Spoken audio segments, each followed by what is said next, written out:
Yo, move the crowd.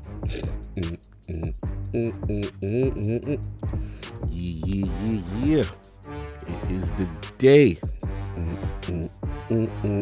Mic check. Realm, how we doing? When knowledge itself is nothing I can't solve.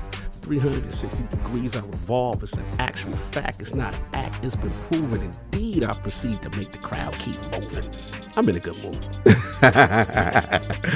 What's going on?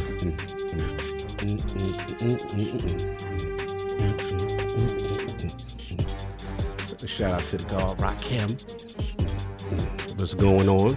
Levels are good. Line has been held. I see y'all. Y'all, it's mad shout outs today. Yeah, King rested. King is rested. Oh man, let me get some early shout outs, man. What's going on, East Texas? Alex, what's going on? Gerald Mack, the OG.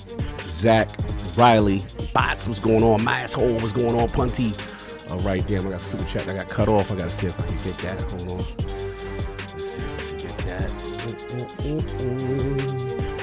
Let's get that super chat. All right, shout out to the Outlaws. Tupac and them. Lord Bronze, what's going on? Star Killer, what's going on? $5 super chat. Congrats to Satya Nadella, Phil Spencer, Sarah Bond, Brad Smith, and all the Microsoft, Xbox, and ABK teams who helped bring ABK to Xbox. Green check, yeah, a lot of work. Star Killer again, $5 super chat. Now that ABK has been approved, what will Microsoft show at the VGAs in December? Looking forward to Spider-Man 2. And also Cocoon and FM, no doubt. I'm assuming that's Forza Motorsport, no doubt. Adidas 20-0, 4 months. Yeah, you know what it is. This is the time. Gerald Mack, the OG, $5 super chat. Is it possible that Candy Crush as well as Call of Duty on top of Game Pass are all used to fund Xbox first person over this? Ooh, you speaking my language, OG. Yeah, people don't realize a lot of those games that we laugh at or don't care about, be them Candy Crushes, the Minecrafts, and yo, they be funding stuff. You'd be surprised what games actually produce like so much. Yeah, if they can take one of them, make it just one for me, you know I'm with it. Sith Lord, what's going on? $2 super chat. General King, we held the line. What do you do? Order. Sit tight. The King will come. All right, so we got the super chats. Take care. Everything is good. Let's get some more shout outs. Then Tendon, the Otaku. What up? Yeah. I see y'all. Then we got It's Timmy, no doubt. Oh, my man Han Solo in there. I ain't forget you, brother. I see you in there. No doubt. We got to get lined up. I just gotta get myself together. I gotta get my life in order. I gotta stay out the hospital. There's so much stuff going on. No doubt. Pop Nop. Strange. Oh man, Dr. Strange love in there. Be careful. David Collins, what's going on? What's going on, y'all? RNF, Bert Bingham, what's going on? Necromancer Zale. David Talbert, what's up? You know what I'm saying? Father Gucci, Wolverine, no doubt, what's going on? Fifth Street, y'all in here early. I see. Young Dreads, what up? I see you. Scotty, what's going on? Geek to Sneak. I like that. That's gonna be my man's Geek to Sneak. Game Advice, what's going on? It's $469, what's up? So y'all know what it is, man. We here. We have long awaited this moment. King is rested. Moby, you know what I'm saying? But yeah, it's gonna be a fun show. Hopefully we can get everybody up in here. Addicts in the realm. See if you can unmute his mic. So you can give his mic check right quick. Yeah, the Zoom muted. Yeah, he's good. He's got a new shirt on. One of the new fly shirts. What shirt is that, man? What's that? Oh, that's the Tackle and Titan Butters. Okay, that's the fly. All right. He's killing it with the shirt game lately. No doubt. Your boy ready for the smoke. Geeky Sneak done became a lord. Yeah. I like that. Big Bad Mo, what's up? Yeah, King gonna be coming through. We're gonna get Tom Warren up in there. I don't know about Jez because Jez may have something going on. He just hit me, but we'll see. And then, we got some lines to be held and things to talk about. You know what I'm saying? This day, it's funny. A lot of people thought this day would never happen, so we are here. But anyway, let me stop rambling. The King will be here soon to get us demonetized, and I don't want his music to come in here and mess us up. See y'all in a minute.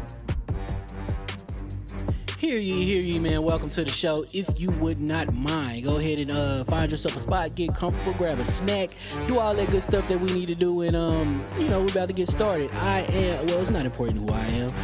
What's important is that you are pulling up to the Iron Lords podcast right now as we speak, and I guess I'm here to keep you entertained until it's time to get this show started. So look. Y'all done messed up and turned me to an animal. And haters be swearing they real, but come to find out that they really mechanical. And yeah, I be eating these rappers, but that's all a part of me being a cannibal. And they say I'm better than money because you can bank on me being accountable. I know a million rappers that don't want to be on a song with me, that's understandable. I kill a beat and they want to compare me to Freddie and Jason. I'd rather be Hannibal. They be like, why use a video game? Just be original, y'all too dramatical. I know it's random, but I am addicted to flipping the sample and making it flammable. This is that yoga, fire, flame. They think it's arson up in the apartment. They call it department and I get the blame. Still I be running, collecting them rains. You just a target when I'm in the range. I was the hardest to start regardless back when you was messaging people on AIM. Check my vocals, all on Twitter, but I'm anti-social. Love my city, but I'm still bi-coastal. Let's switch that up. What is you doing? I want to do. Don't stop. Nah, that was dope. I'm just Keep that going. Look, I guess you could say that I'm very spoiled. Feeling to be your dog thing, very loyal. But I ain't gonna hold you, I ain't here to boil you. You ain't gotta say it, I'm embarrassed for you. Always been a nerd, never been a loser. Making Voltron with a gang of cougars. And I'm going places, better tell a Uber. Cause it's pretty hard to sleep on Freddy Krueger. Let's do that again. Hear ye, man. Welcome to the show. If you would not mind, go ahead and find yourself a spot, get comfortable, grab a snack, do all that good stuff that we need to do, and we're about to get started. It's not important who I am. What's important is that you are pulling up to the Iron Lords podcast right now as we speak, and I guess I'm here to keep you entertained until it's time to get this show started. So look. Y'all done messed up and turned me to an animal. And haters be swearing they real, but come to find out that they really mechanical. And yeah, I be eating these rappers, but that's all a part of me being a cannibal. And they say I'm better than money because you can bank on me being accountable. I know a million rappers that don't want to be on a song with me, that's understandable. I kill a beat and they want to compare me to Freddie and Jason. I'd rather be Hannibal. They be like, why use a video game? Just be original, y'all too dramatical. I know it's random, but I am addicted to flipping the sample and making it flammable. This is that yoga, fire, flame. They think it's arson up in the apartment. They call it department and I get the blame. Still I be running, collecting them rains. You just a target when I'm in the range. I was the hardest to start regardless back when you was messaging people on AIM. Check my vocals, all on Twitter, but I'm anti-social. Love my city, but I'm still bi-coastal. Let's switch that up. What is you doing? Don't stop. Nah, that was dope. Keep that going. Look, I guess you could say that I'm very spoiled. Feeling to be your dog thing, very loyal. But I ain't gonna hold you, I ain't here to boil you. You ain't gotta say it, I'm embarrassed for you. Always been a nerd, never been a loser. Making Voltron with a gang of cougars. And I'm going places, better tell a Uber. Cause it's pretty hard to sleep on Freddy Krueger. Let's do that again. Hear ye, man. Welcome to the show. If you would not mind, go ahead and find yourself a spot, get comfortable, grab a snack, do all that good stuff that we need to do, and we're about to get started. It's not important who I am. What's important is that you are pulling up to the Iron Lords podcast right now as we speak, and I guess I'm here to keep you entertained until it's time to get this show started. So look. Y'all done messed up and turned me to an animal. And haters be swearing they real, but come to find out that they really mechanical. And yeah, I be eating these rappers, but that's all a part of me being a cannibal. And they say I'm better than money because you can bank on me being accountable. I know a million rappers that don't wanna be on a song with me, that's understandable. I kill a beat and they wanna compare me to Freddie and Jason. I'd rather be Hannibal. They be like, why use a video game? Just be original, y'all too dramatical. I know it's random, but I am addicted to flipping the sample and making it flammable. This is that yoga, fire, flame. They think it's arson up in the apartment. They call it department and I get the blame. Still I be running, collecting them rains. You just a target when I'm in the range. I was the hardest to start regardless back when you was messaging people on AIM. Check my vocals, all on Twitter, but I'm anti-social. Love my city, but I'm still bi-coastal. I got nah, let's switch that up. What is you What I doing? wanna do? Don't stop. Nah, that was dope. I'm Keep just that, super keep that, keep that going, keep that going. Nah, go ahead. Look, I guess you could say that I'm very spoiled. For them to be your dogs, they ain't very loyal. But I ain't gon' hold ya, I ain't here to boil you. You ain't gotta say it, I'm embarrassed for ya. Always been a nerd, never been a loser. Making Voltron with a gang of cougars. And I'm going places, better tell a Uber. Cause it's pretty hard to sleep on Freddy Krueger. That's, whew. Let's do that again. Hear ye, man. Welcome to the show. If you would not mind, go ahead and find yourself a spot, get comfortable, grab a snack, do all that good stuff that we need to do, and we're about to get started. It's not important who I am. What's important is that you are pulling up to the Iron Lords podcast right now as we speak, and I guess I'm here to keep you entertained until it's time to get this show started. So look. Y'all done messed up and turned me to an animal. And haters be swearing they real, but come to find out that they really mechanical. And yeah, I be eating these rappers, but that's all a part of me being a cannibal. And they say I'm better than money because you can bank on me being accountable. I know a million rappers that don't wanna be on a song with me, that's understandable. I kill a beat and they wanna compare me to Freddie and Jason. I'd rather be Hannibal. They be like, why use a video game? Just be original, y'all too dramatical. I know it's random, but I am addicted to flipping the sample and making it flammable. This is that yoga, fire, flame. They think it's arson up in the apartment. They call it department and I get the blame. Still I be running, collecting them rains. You just a target when I'm in the range. I was the hardest to start regardless back when you was messaging people on AIM. Check my vocals, all on Twitter, but I'm anti-social. Love my city, but I'm still bi-coastal. I got nah, let's switch that up. What is you What I doing? wanna do? Don't stop. Nah, that was dope. I'm Keep just that, super keep that, keep that going, keep that going. Nah, go ahead. Look, I guess you could say that I'm very spoiled. For them to be your dogs, they ain't very loyal. But I ain't gon' hold ya, I ain't here to boil you. You ain't gotta say it, I'm embarrassed for ya. Always been a nerd, never been a loser. Making Voltron with a gang of cougars. And I'm going places, better tell a Uber. Cause it's pretty hard to sleep on Freddy Krueger. That's, whew. Let's do that again. Hear ye, man. Welcome to the show. If you would not mind, go ahead and find yourself a spot, get comfortable, grab a snack, do all that good stuff that we need to do, and we're about to get started. It's not important who I am. What's important is that you are pulling up to the Iron Lords podcast right now as we speak, and I guess I'm here to keep you entertained until it's time to get this show started. So look. Y'all done messed up and turned me to an animal. And haters be swearing they real, but come to find out that they really mechanical. And yeah, I be eating these rappers, but that's all a part of me being a cannibal. And they say I'm better than money because you can bank on me being accountable. I know a million rappers that don't wanna be on a song with me, that's understandable. I kill a beat and they wanna compare me to Freddie and Jason. I'd rather be Hannibal. They be like, why use a video game? Just be original, y'all too dramatical. I know it's random, but I am addicted to flipping the sample and making it flammable. This is that yoga, fire, flame. They think it's arson up in the apartment. They call it department and I get the blame. Still I be running, collecting them rains. You just a target when I'm in the range. I was the hardest to start regardless back when you was messaging people on AIM. Check my vocals, all on Twitter, but I'm anti-social. Love my city, but I'm still bi-coastal. I got nah, let's switch that up. What is you What I doing? wanna do? Don't stop. Nah, that was dope. I'm just Keep that, super keep that, keep that going, keep that going. Nah, go ahead. Look, I guess you could say that I'm very spoiled. For them to be your dogs, they ain't very loyal. But I ain't gon' hold ya, I ain't here to boil you. You ain't gotta say it, I'm embarrassed for ya. Always been a nerd, never been a loser. Making Voltron with a gang of cougars. And I'm going places, better tell a Uber. Cause it's pretty hard to sleep on Freddy Krueger. That's, whew. Let's do that again. Hear ye, man. Welcome to the show. If you would not mind, go ahead and find yourself a spot, get comfortable, grab a snack, do all that good stuff that we need to do, and we're about to get started. It's not important who I am. What's important is that you are pulling up to the Iron Lords podcast right now as we speak, and I guess I'm here to keep you entertained until it's time to get this show started. So look. y'all done messed up and turned me to an animal. And haters be swearing they real, but come to find out that they really mechanical. And yeah, I be eating these rappers, but that's all a part of me being a cannibal. And they say I'm better than money because you can bank on me being accountable. I know a million rappers that don't want to be on a song with me, that's understandable. I kill a beat and they want to compare me to Freddie and Jason. I'd rather be Hannibal. They be like, why use a video game? Just be original, y'all too dramatical. I know it's random, but I am addicted to flipping the sample and making it flammable. This is that yoga, fire, flame. They think it's arson up in the apartment. They call it department and I get the blame. Still I be running, collecting them rings. You just a target when I'm in the range. I was the hardest to start regardless back when you was messaging people on AIM. Check my vocals, all on Twitter, but I'm anti-social. Love my city, but I'm still bi-coastal. I got... Nah, let's switch that up. What is you doing? What I wanna do? Don't stop. Nah, that was dope. I'm Keep just that, super keep that, keep that going, keep that going. Nah, go ahead. Look, I guess you could say that I'm very spoiled. For them to be your dog, they ain't very loyal. But I ain't gonna hold you, I ain't here to boil you. You ain't gotta say it, I'm embarrassed for you. Always been a nerd, never been a loser. Making Voltron with a gang of cougars. And I'm going places, better tell a Uber. Cause it's pretty hard to sleep on Freddy Krueger. That's... Whew. Let's do that again.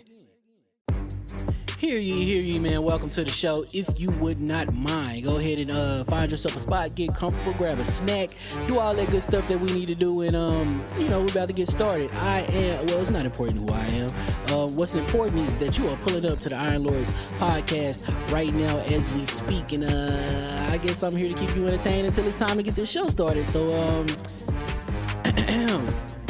look. Y'all done messed up and turned me to an animal. And haters be swearing they real, but come to find out that they really mechanical. And yeah, I be eating these rappers, but that's all a part of me being a cannibal. And they say I'm better than money because you can bank on me being accountable. I know a million rappers that don't want to be on a song with me, that's understandable. I kill a beat and they want to compare me to Freddie and Jason. I'd rather be Hannibal. They be like, why use a video game? Just be original, y'all too dramatical. I know it's random, but I am addicted to flipping the sample and making it flammable. This is that yoga, fire, flame. They think it's arson up in the apartment. They call it department and I get the blame. Still I be running, collecting them rings. You just a target when I'm in the range. I was the hardest to start regardless back when you was messaging people on AIM. Check my vocals, all on Twitter, but I'm anti-social. Love my city, but I'm still bi-coastal. I got... Nah, let's switch that up. What is you What I doing? wanna do? Don't stop. Nah, that was dope. I'm Keep just that, super keep that, keep that going, keep that going. Nah, go ahead. Look, I guess you could say that I'm very spoiled. For them to be your dogs, they ain't very loyal. But I ain't gonna hold you, I ain't here to boil you. You ain't gotta say it, I'm embarrassed for you. Always been a nerd, never been a loser. Making Voltron with a gang of cougars. And I'm going places, better tell a Uber. Cause it's pretty hard to sleep on Freddy Krueger. That's... Whew. Let's do that again. Hear ye, man. Welcome to the show. If you would not mind, go ahead and find yourself a spot, get comfortable, grab a snack, do all that good stuff that we need to do, and we're about to get started. Well, it's not important who I am. What's important is that you are pulling up to the Iron Lords podcast right now as we speak, and I guess I'm here to keep you entertained until it's time to get this show started. So look. Y'all done messed up and turned me to an animal. And haters be swearing they real, but come to find out that they really mechanical. And yeah, I be eating these rappers, but that's all a part of me being a cannibal. And they say I'm better than money because you can bank on me being a cannibal.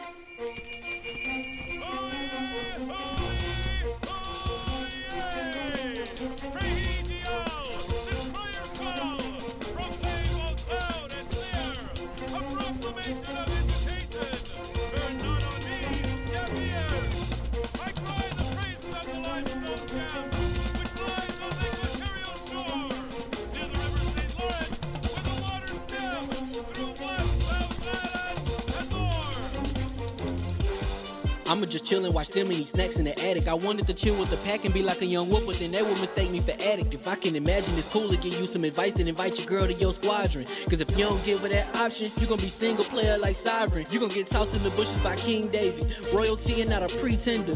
Detrimental to an elemental, what's an avatar to a knee bender? I gotta be me though. I know it's my destiny, word to Cognito. Who cares if you fly, if you still a mosquito? You swear you ain't stuntin', but really be Steve-O. You like to collect stuff and that's cool, but I got bad news. Even if you really was that dude, King David still be the king of the statues. Since a juvenile, I've been cursed with a curse to be musical. And if you hate it, we'll meet in the crucible. Other than that, then it's cool and it's beautiful. We let you know that your dreams are pursuable. Whatever you wanna do, then it's doable. If you got work on a Sunday, it's suitable. Cause you can listen to this in your cubicle on the Lord's Day. Woo. If you got work on a Sunday, it's suitable. Cause you can listen to this in your cubicle on the Lord's Day.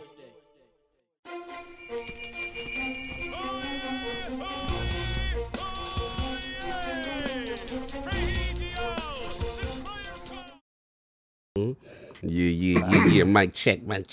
Let's talk to Solve right quick. I got you cut off, Solve. That's weird. I know I'm good. Did you hear me? No. Am I good? Yeah, you're good. You're good. No, I had you cut off in the thing for some reason. Addict, let's talk to the people right quick. Right, check. What's going on, guys? We have a crazy show for you guys, man. You guys got no idea, man. We got no ideals? Yeah, one day we're going to get him to say idea right. One day. At this point, it's just fun. Okay, get a mic check right quick, man. How are you today? Even though I can't hear myself, this is the worst. Bro, can we address this? So what happened? This is the worst. Oh, you got to hear this. You got to hear this. This man. This is trash. The way his setup is, he puts it through the pod track. So you know, like the pod track is like a professional studio, and he has the setting on where he's monitoring his himself, voice. right? So this entire time he's been hearing the reverberage of his voice, right? Behind so he thinks that's normal. So now we like that's not how it normally goes, and you just plug it into the source, and all you do is talk. You hear everybody. That's it. So the fact that he can't hear himself, his glorious voice, is upsetting him. You know what makes it worse? You know what makes it? You know what makes it worse? He's been hearing the nonsense he be saying. No, and that's the best part about it. Right, this right here, this is unnatural to me. I'm not gonna lie. I don't know. I might have performance issues today. But this is honestly though, that is kind of that's the professional way of doing it, so you know that everything's coming through correctly. Yes. Forget all but that. at the same time, I'd rather just do that once in the beginning to make sure it's tight. The levels are good, and then the rest of it go with God. You know what I mean? Like I don't want to hear myself the whole time. No, I see. I like to hear myself. I'm sorry. I can't. We know this. We're aware. No, but you know what's funny? This is how I learned. You know what's funny? I was on a podcast. I don't know how he wants to be pronounced. His name. It was the Japanese. Oh, I know you're talking about. Yeah. And his name's like Gishi or something like that. I forgot. Yeah, Jinky. So the whole time, I did the whole podcast. He posted it up. And I was peeking the whole video. And I was like, and he did a test. And I was like, why didn't he tell me? Like, you see? Yeah. So I would know if I was peeking, but now I can't. Now other people got to tell me, hey, yo, King, you're peeking or you're biting, man. Yo, Dallas in the chat with the boys, he said he has to monitor his voice too. He feels King. He said his weird. He agrees with King. So when y'all professional studio, you know what I'm saying? This man MC in the booth. You know what I'm saying? Anyway. It feels disgusting. Introducing. Anyway. hear ye. And we are finally live. Welcome to the iLords Podcast, LLC, and also live on LordsOfGaming.net. Episode number 326. It's another glorious Sunday. We're back at the round table on the Lord's Day. And today, we've got the Microsoft ABK deal approved by UK regulators and now officially joining Xbox Game Studios. We made it, Lords. The line has been held. We made it for the long. You know how many times I've had that topic inside? Yeah. Oh, yeah, man. It's funny. It's been there for a while. It's been there for a while. Salud. No doubt. Then we got Lords of the Fallen issues and Roblox on PlayStation to discuss. So we go. Why gotta be Roblox? Yeah, we gotta call it Roblox. Roblox. Out of control. On PlayStation discuss straight from Canada News. So we are going to get right into it. So let's introduce the four horsemen of gaming, those original gaming knights of the realm here at the round table. My co-host, the co-most, my brother from another mother, the difficult game conqueror, lord of his own world, and the how of the young wolf. My man, Lord Addict, back to back, spinning the chair. I had to do it, man, because it's the ABK thing. I had to do it. It's the only time you ever get me to do that live. Woo! People don't realize how many takes I got to do that. I got to spin this chair like for 30 minutes. Bro, spin the block, bro. Spin the block. He's not a spinner like that. I'm not a spinner. Give it the block, the back to back one more time. I can't because of the wire. Oh, the wire. We won't lose the wire. You gotta hold it up like I'm Cinderella. Yeah. Ballerina Addict. Chill. Nah. Ain't no ballerina. Look what we done did. We can't do that. We can't do that. Let's have a little pirouette. Let's get a little pirouette. Have my man twisted all crazy. Anyway. You did that to him. How you gonna tell him turn around? Now you should see people. I was the catalyst. You should see people in my chat on when I make videos. They're like, "Oh, Now since we got the spin, because I started doing like the clap thing. Yeah. Now that's not good enough. They want the spin, the clap. Now they want a thigh slap. Oh, and I'm like, man. I gotta be getting some of Alex's fans, bro. Like, you get the whole routine now, man. You're into something special over there. You Yeah. spinning, clapping, and doing thigh slaps. Nah, buddy. Anyway, what you been playing? What's going on, man?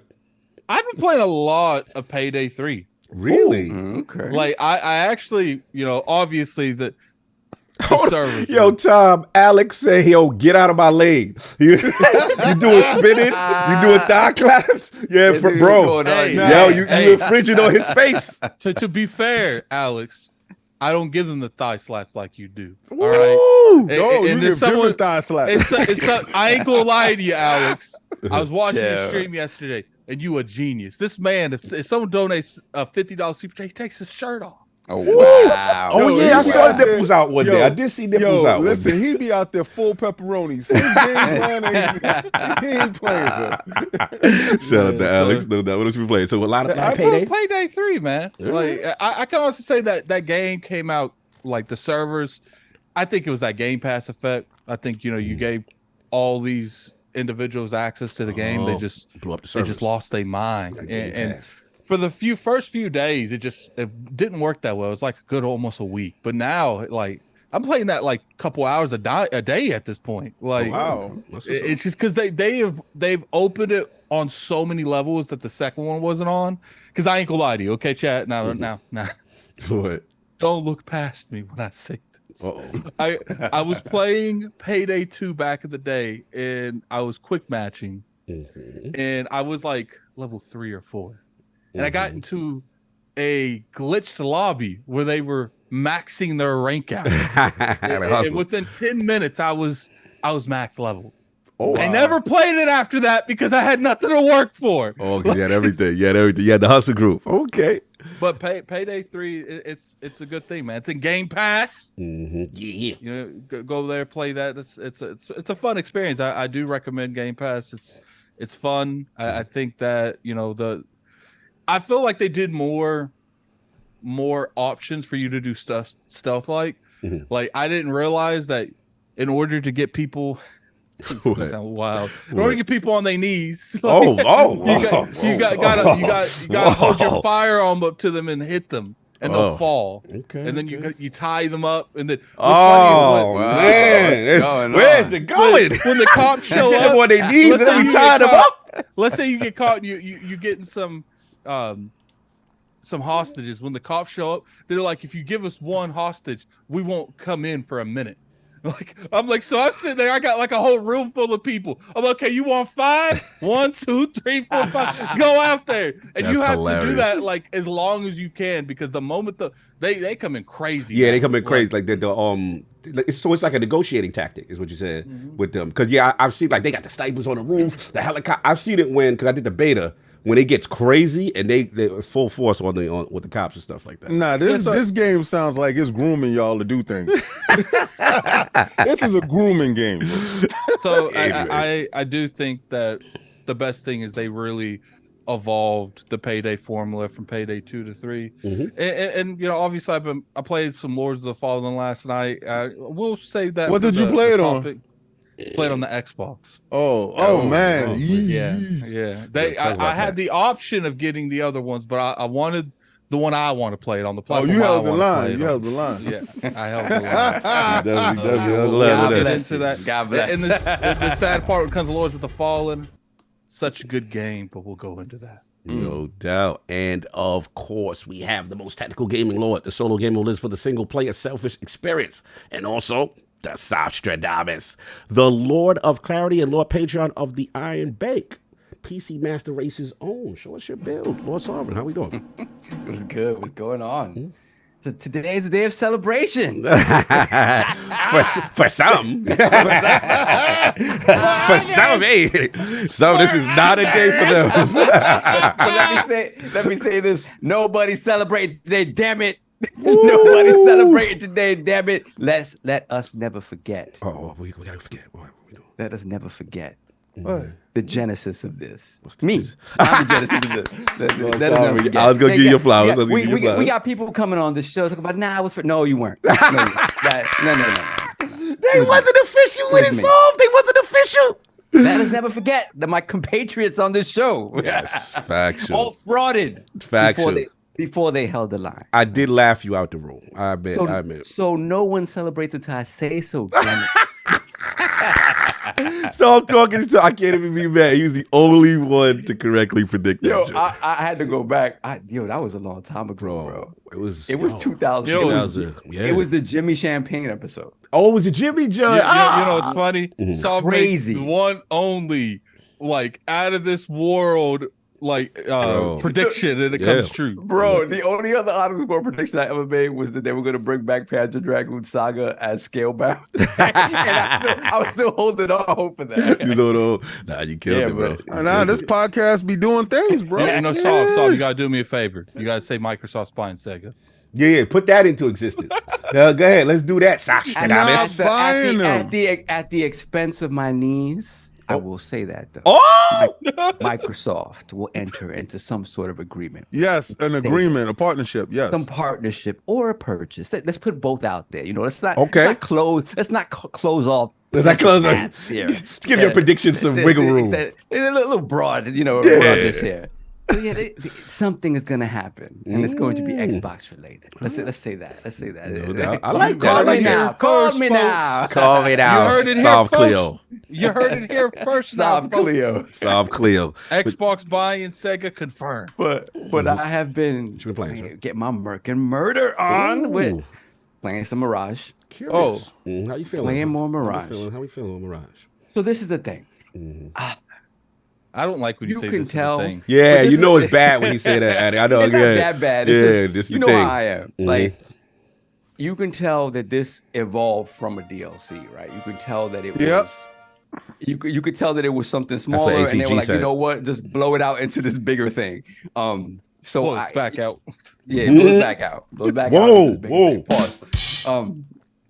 Tom on Addy, he be extra bad. Because even like in some, it goes back to the simplicity of AC2. It brought all that, the Ezio trilogy, and even the first game, it goes back to that level of simplicity.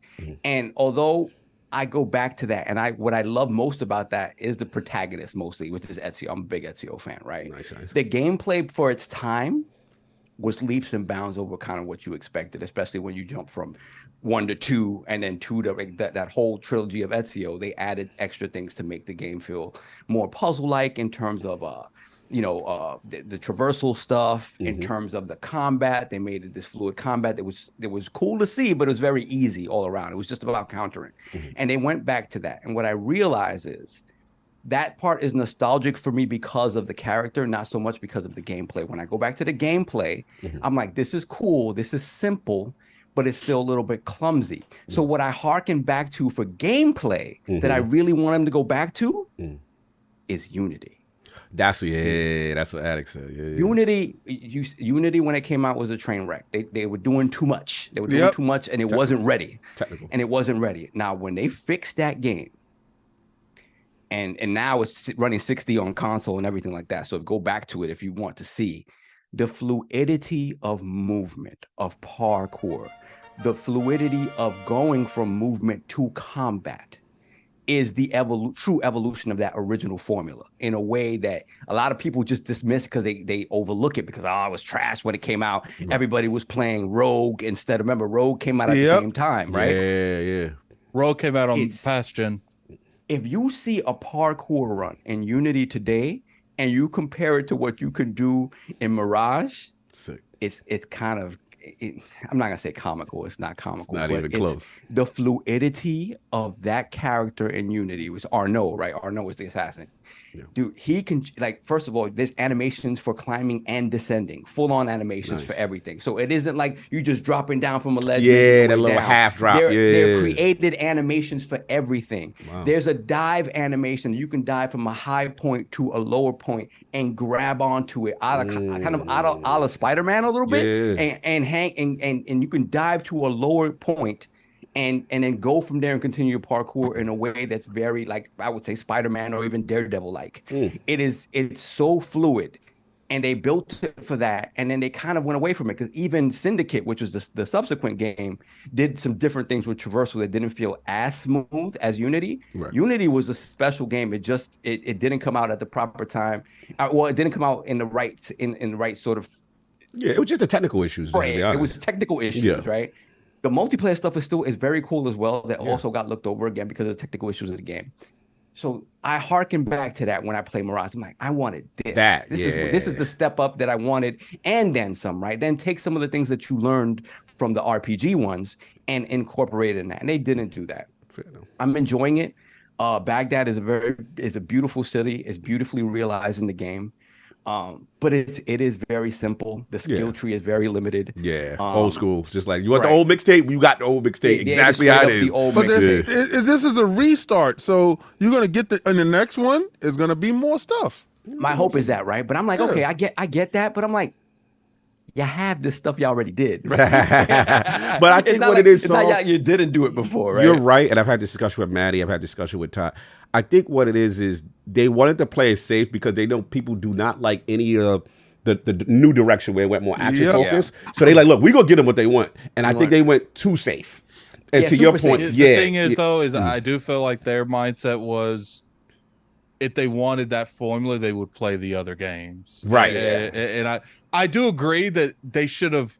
It's like, all right, because I feel like the newer games got away from the stealth elements. They should have put more stealth elements in this game. Right.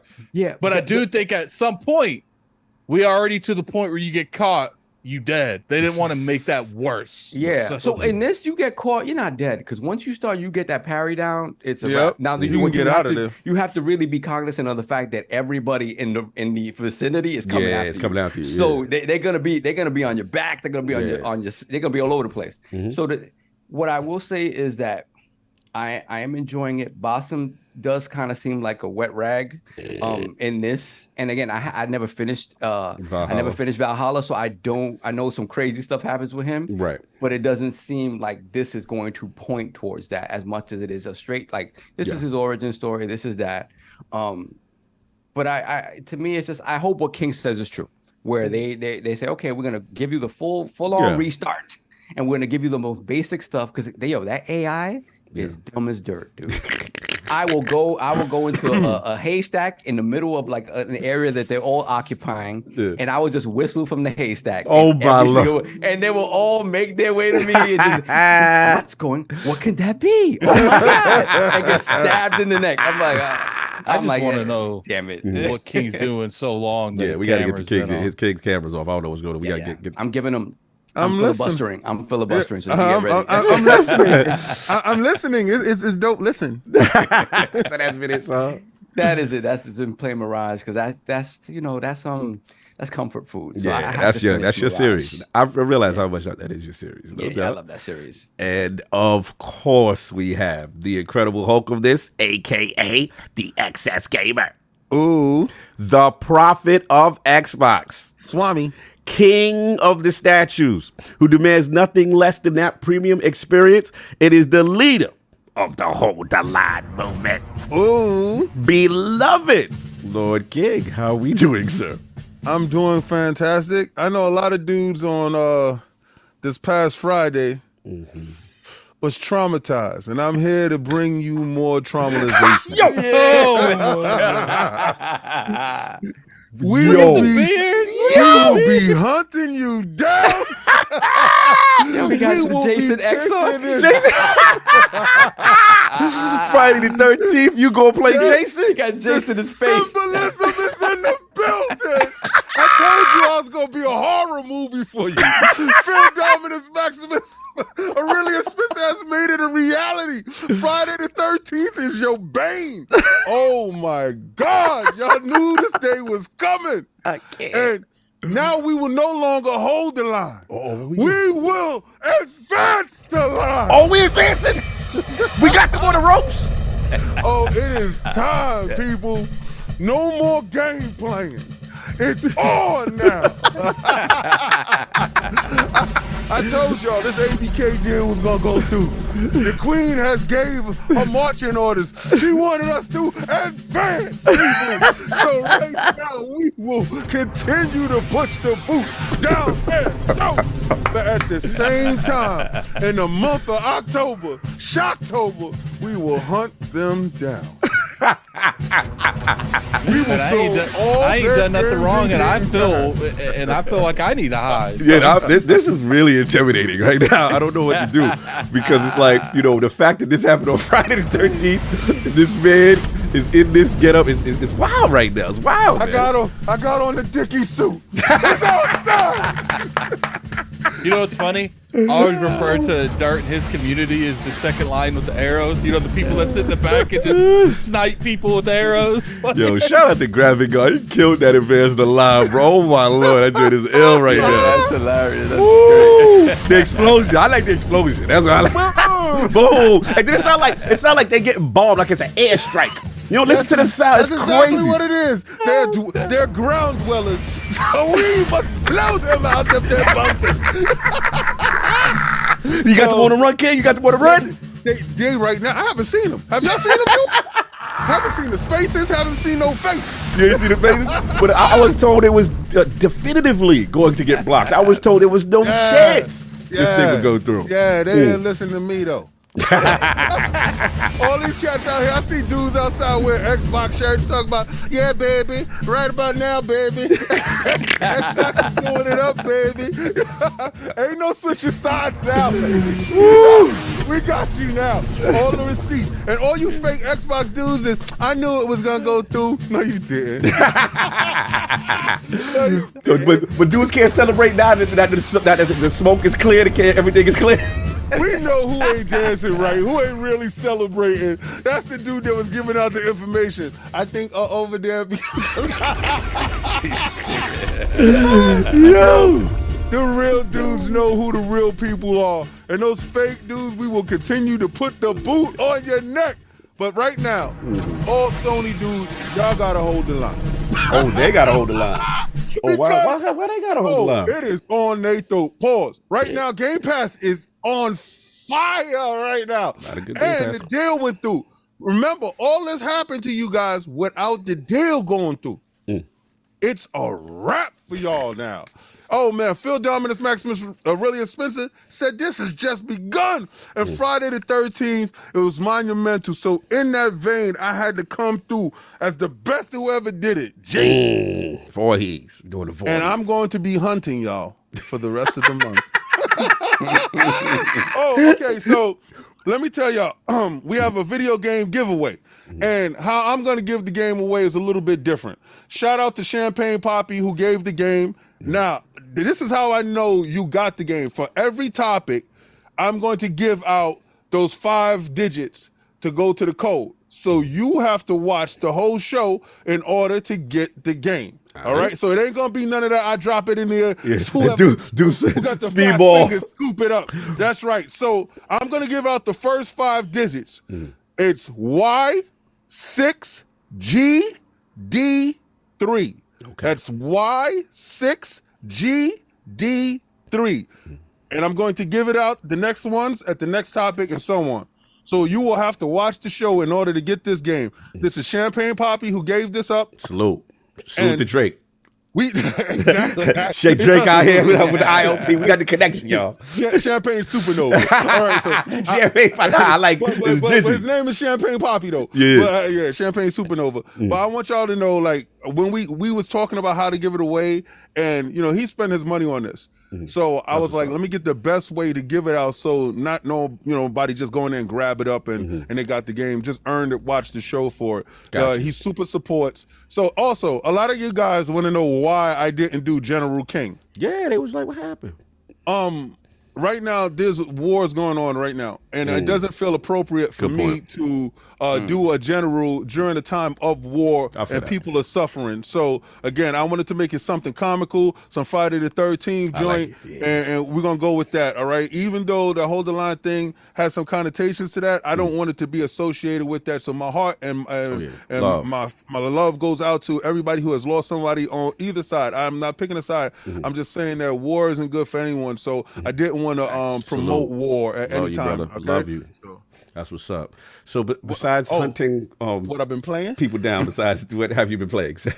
You'll be surprised. I've been playing PlayStation VR 2. Today I'm gonna put on the Call of the Beast. Put that on. I was playing a whole lot of demos and stuff that they had in there. The PlayStation VR 2 is pretty good. I can't with you with this mask. Like, you out here trying to have a normal conversation. All right. You want me to switch it up? No, leave. It's just hilarious trying to focus on you when you're talking with that mask. No, you can keep it. You can keep it. Read like 2 super chats. It's just I had this. Now this is the funniest thing ever. Continue. Yeah, let me switch it up. So just read like 2 or 3 super chats real quick, and I'll switch it up. I mean, I can do my intro.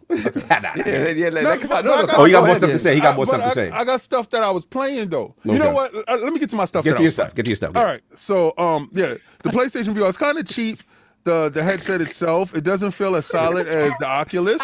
So he's like, I gotta get to the shit talking first. He said it's cheap. Let me say that it's cheap first. Let me get that off. The plastic does feel really cheap. The headset itself feels really cheap. The only thing that feels good in it is the tech that's inside, like the resolution and stuff like that.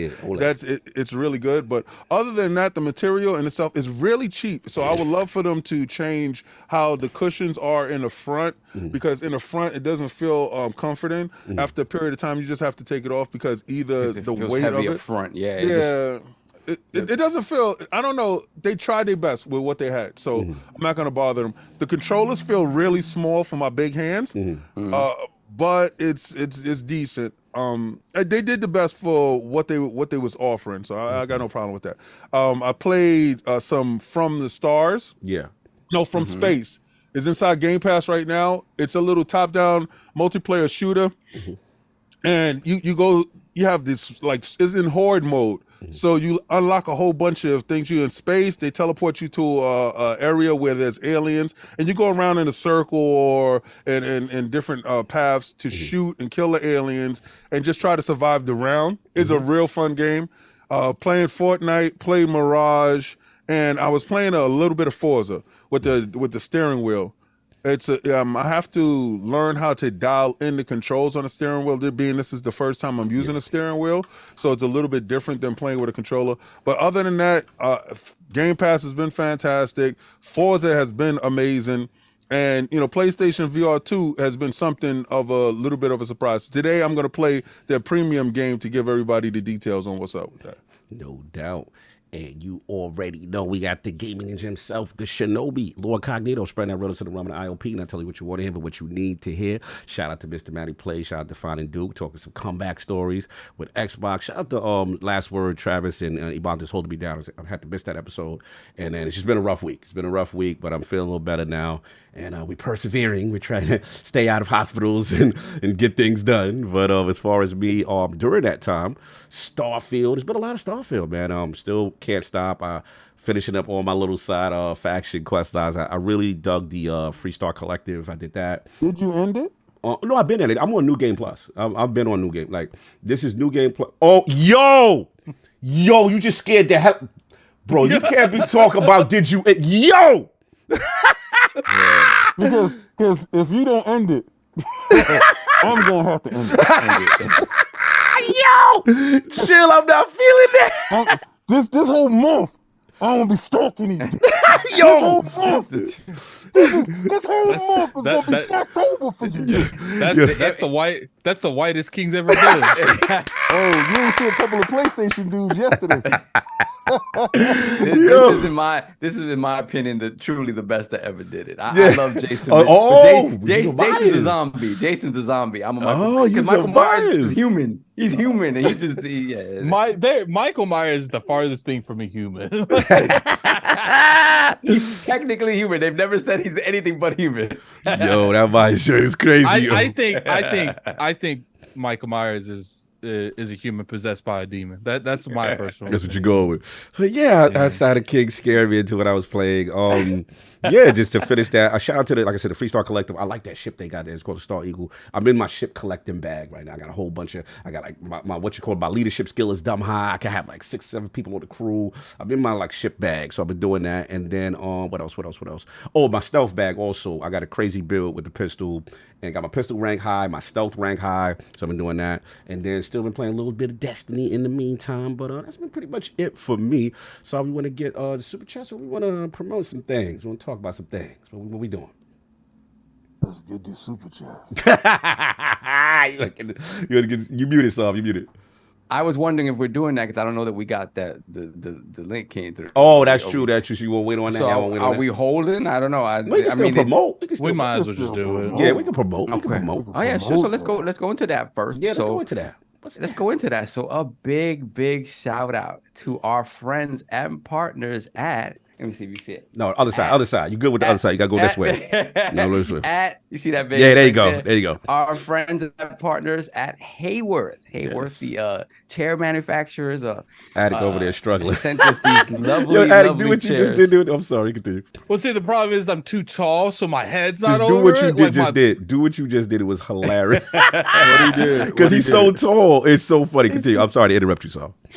No, it's fine because we're trying to get it the right way. So our friends and partners over at Haworth that send us these beautiful Xbox chairs that are part of their Fern collection, I believe. Yes. Yeah. Yeah, these are very, very nice chairs premium. with excellent lumbar support, very pretty chairs. We will be putting up stuff on our socials specifically to show you kind of more of the chairs or whatever. But yeah, shout out to them and shout out to this partnership with them. They were just very, very generous to get in here and get us all chairs, and these are some lovely Quality, lovely brother, yo. feeling High chairs. quality. I don't even want to. Do you want it? Yeah. I don't even. They're up there. Yeah. They're very premium. They're very Very premium. premium. They're very Very premium. Let's say premium that. The fern, you know what I'm saying? But you can go to the website and we can put that stuff in the chat and show you what the chair is. Look at that. okay, King. Yeah. So King, you know, is it that. fit for a king? Is it premium enough for you? I mean, It's you're a person that quite demands the throne. it's quite ruly. It's quite ruly. My debonair, my debonair, everything feels quite debonair. This is fantastic. I love it. This thing is so premium. I want to have like my pinky in my mouth every time. This the demands. Is it very corporate cog? Do we get a little glass, little wine with it? Yes. It's very much. You know what I like about Very it? I like the gold Xbox logo in the back. That joint and the, Somebody and the spin the spine. block to show him the joint. Yeah, Attic. Go ahead. Hold on. Let me let Attic spin the block. Oh, hold on. Let me pen. Yeah. Yeah, He like spin he the like block. turning around. Ooh, that joint clean. That joint look at clean that. right there.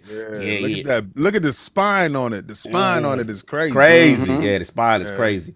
So you got that office feel, but like with good ergonomics, right? So you can sit in it for Yeah. long hours. I mean, compare Addict. You're the person you're the gaming addict. So a person who plays very long gaming sessions, and you don't normally like to play by your PC. So for you, explain the difference between that and like the normal kind of racing chairs gaming chairs you've been using. So how I normally review games is I will play in with my computer for probably about an hour and a half to 2, and it's just getting gameplay. You know, that's all it really is. And like once I feel like I got enough gameplay, normally then I'll like take my Xbox and hook it up in like my room where I feel a little bit more comfortable, or like I'll sit out in the living room and play it. But I can honestly say I finally beat Persona 5 this week. Nice. And the only reason that game was able to be beat the way it was is because I didn't have to leave this chair. What's funny is like this thing is crazy. Like you can, this is going to be very like, Careful. I'm a big person. Yeah, you're a big dude. And I don't feel like this is just going to break. Like, Oh no, it's definitely not. No. You're a big dude. For you to be able to do that is crazy. No, salute. So we wanted to give our good friends a whole. Like I said, I've been using it for a while. Absolutely love it. And again, as a person who was more concerned about back support and being comfortable for a long, as opposed to the chair being fly, you know what I'm saying? And you still, after a couple hours, it starts to hurt. But not this. This joint is super comfortable. I actually feel when I get up, like I'm more well rested to a degree than I was with the other chair. The other chair, because I used to have a Secret Lab chair, the Titan Secret Lab, the XL one, and that's like 800. And see, it was comfortable, but I did feel like after sitting in it for a certain amount of time, like my back would be stiff. Yeah. You know, it just, I don't think it was designed to sit for long amounts of time, especially a 4 or 5 hour. Well, this chair is really different because it has so many different levels and ways to customize it. Like even from the handrest, handrest you can pull it up, move it to the side. Is different ways that you can hold it, and then from the height of the handrest to the weight of the chair, you can change how far the chair goes in, how far it goes out, how it fits your lumbar. Yes. I have it on, like, I think it's like 3 or 4 for my lumbar. And anytime I feel my back getting stiff, I just put my head back in the chair and I go like this, and it stretches my back out perfectly so I can get that perfect stretch. Get your stretchy back stretch. Yeah, pause on you. but nah, this is, and I love the signage all over the place. The branding is well known, is well seen, because when wifey saw it, she was like, "Oh, let me see that." And I said, "Go ahead, have a seat." She said, "Oh, this feels really different." And the biggest thing that we're not saying is, like, shout out to them how they deliver it to you. I'm sure that that's not cheap, because they pretty much send it to you. That's probably why the chair is so much, because the shipping alone is probably a pretty penny. And like when you get it, like the whole thing is there, but this top part. This top part, you just gotta put the top part on. To put on. Yeah, that's it. But yeah, so what we're gonna do is, like I said, like Sav said, we will get our affiliate links to you guys. Probably be in a week or so. Next Sunday. We probably won't do a bit the Twitter post until we get because we want everybody who's seen it, and then from there, once you guys are interested, we get the affiliate link, get you a little discount, help the Lords, that kind of thing, and then we'll do some promo. It's no going back to other chairs after this. I'm apologize to King too, because King yesterday when I was doing R&R, because I record R&R, I am the background voice. What do you call me on there, King? The disembodied voice. The voice of God. Because my video isn't on it. It's just my voice. Yeah. And I was talking to King. King's like, "Man, how you gonna make your new videos with the chair? With the chair in the back, the new joint." It didn't hit to me till that exact moment. I was like, "Oh, I have been using that chair." Yeah, he's been doing the spin with the chair because I watched his videos, and I look and I was like, "Oh God." He's like he snitched it. He's snitching early. You know what's funny? There's not one comment out of probably 600 comments talking about the chair. They saw you, bro. It's all good. Anyway, we got to get it moving because we got a lot of stuff. Also, somebody just hit me in the DM. Yes, the Advanced Align shirt is up in the Teespring store right now. Oh, yes. The Hold the Line shirt is only going to be up there for 2 weeks. We're going to take that out, and the only thing that's going to be there is going to be the Advanced Align shirt. So. Advanced Align is out there. It's pinned in the chat as well. At the top of the chats right now, you can get the link, go straight to the shirt. So Advanced Dan, you only got a limited time left for holding. For the frauds who wasn't holding, y'all better get it now. Act like y'all was. Not gonna be there long. Get the Hold the Line before it's gone, but Advanced Align, it just went up. The Advanced Align shirt is live right now. No doubt. And plus, if you, what I want to see is the Advanced Align and the Hold the Line. If you guys have both of those shirts, post it on Twitter, and I might send you a game from the Iron Bank. That'd be kind of crazy, for sure. I want to see the first person to post a picture of the Hold the Line and the Advanced Line shirt to me on Twitter. I will send you a game from the vault. No doubt. That's what's up. Very nice. Salute, Sav. You want to get what you gonna send, Spider-Man? I don't believe I have Spider-Man. I'll have to. You ain't see what I did right there? Yeah, I see what he did. Yeah, because it'd be PlayStation dudes. No doubt. Sorry, you want to get the super chats? Yeah, let's go. All right, hold on one second. We'll start out with let's put the crest in the chat for Outlaw 2120. Welcome to Lord Bronze. Thank you, brother. Appreciate that. Welcome to the round. Then we have Lord Star Killer, Xbox Series X01, $5 super chat. Congratulations to Satya Nadella, Phil Spencer, Sarah Bond, Brad Smith, and all of the Microsoft, Xbox, and ABK teams who helped bring ABK to Xbox. Then we got Lord Star Killer again, $5 super chat. Now that ABK has been approved, what will Microsoft show at the VGAs in December? Looking forward to Spider-Man 2. Also enjoying Cocoon and FM. What is FM? What is FM? Forza Motorsport. Motorsport. Forza. Yeah. Yeah. Then we got Adidas 20, member for 4 months, Lord Bronze. Yes! There's a whole lot of yes today. Then we got the homie Gerald Mack, $5 super chat. Is it possible that Candy Crush as well as Call of Duty on top of Game Pass are all used to fund Xbox first party, I'm assuming, over-the-shoulder single player. Oh, first person or over-the-shoulder single player. I mean, Candy Crush is the gift that keeps on giving, man. That's That's just Minecraft. That's just late. That is literally just passive money coming in. Let me see. And we have Sith Lord, $2 super chat. General King, we held the line. What are your new orders? Advance. Then let's put the quest in the chat for the newest member of the realm, Geek the Sneak. Shout out to Geek the Sneak, Lord Bronze. Yo. That's my man. Geek the Sneak.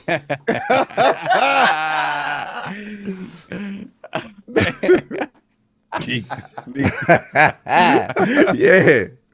Then we got Nintendo the Otaku, $5 super chat. There are rumors circulating around, so I'm here to speak on it. The rumors are true. I am the one who bought the one and only Wii U sold in 2023. Shout out to you, brother. I'm sure Nintendo appreciates you. No doubt. At full price. Then we have a Piss Squeak. Okay. $2 super chat. Maybe change that S to a P, but $2 super chat. What up, Cog? Love everything you do, bro. Hashtag ILP, hashtag LSM. Salute LSM fam in there too. Salute. Yes. Then we have Nintendo the Otaku, $5 super chat. Reviews for Mario Wonder ain't even out yet, but we all know that Sonic lost again as usual. Yo, you being messy early. Daily reminder that Sonic was never good and never will be. Jesus, he going in. Wow. Shout out to Everborn. We got to get Everborn in here to combat him. Then we have Dr. Strangelove, $5 super chat. No Blandall Thor today. Too bad. I wanted to teach him how we prepare our meat at ILP. And bless him with my special organic homemade marinade on his meat. Wow. Crazy. Woo, yeah. Then we have Zach Riley, $5 super chat. Alexa, play X, go give it to you. Time to ATL, aka Advance the Line. Somebody just copped that Advance the Line. I just see y'all. Long sleeve jump off for the winter. Okay. Then we have Briarius, $5 super chat. I want an unhinged king. I want to overdose in the salt. So king is king all out this time. Do it. I want the salt. Salute. See, another Advance the Line t-shirt. I see y'all. Then we have Robert Kellett, $2 super chat. So King is Lords of the Fallen Xbox version. King ain't play it, so it'll be Addict that'll be talking about it. But yeah. We'll discuss. Then we have Sin Vendetta, $10 super chat. I'm with King. It drives me nuts if I cannot hear myself in the party chat. I don't know, but I never. Messy. I never liked that, man. Again, I guess the professionals do it that way. Then we have Lady Foxfire, $5 super chat. Afternoon to everyone in the realm. What's up, lords and ladies? Happy ABK week. Hashtag Game Pass looking mighty. Yes, it is. Game Pass is looking mighty. Thanksgiving is gonna be bananas. Then we have Fantasticals with the €5 super chat. Good day, lords. What would be funnier? Jim Ryan as the new CEO of ABK or Bobby Kotick as the new CEO of Sony? Oh, that is crazy. Both of them would look like be earth scorching. Yes. Which is hilarious. That would be dope as hell. Then we got Kryptonite Souls, $5 super chat. Yo, today is the Lord's Day. Stay blessed, everyone, and remember to enjoy gaming no matter where you play. That is correct. Facts. The games are what matter. Spider-Man and Mario coming out on Friday. Exactly. Mario don't care nothing about what Yo, Spider-Man he looked to the side. He's like, Peter who? Oh, word? Mario go ahead up? Me and King, what we're going to be doing is because, like, we want to do more, like, stuff when it comes to us playing games together.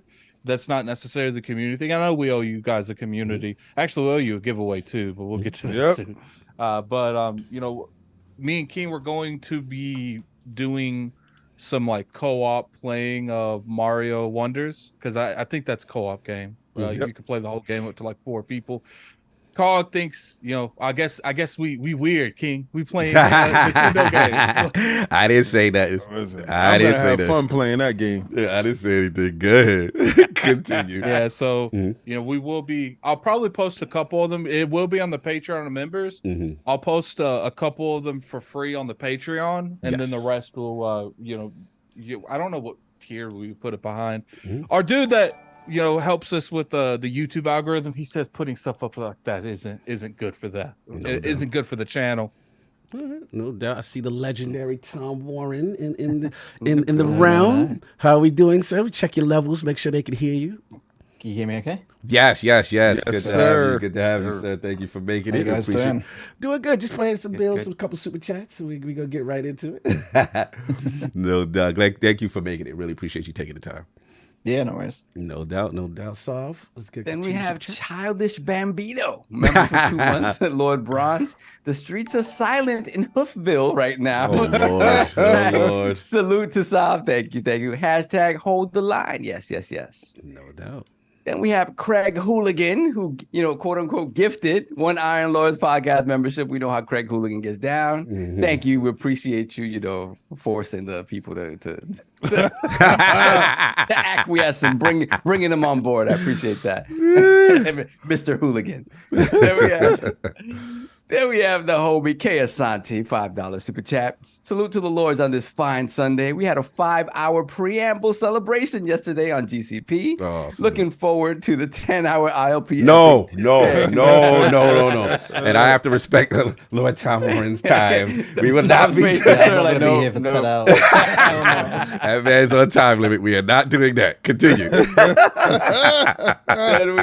then we have Jorvar Ingi with the $5 super salute. chat. Iceland in the building. If Xbox gives 10 studios an 8-year cycle and the rest a 4-year, then we are getting an average of 7 or 8 first-party games each year. Think about that. Yeah, I mean, if everything goes right, which it never does in game dev, but if it does, the cadence is going to be kind of bonkers. So that's awesome. Then we got Dr. Strangelove, $5. Be careful.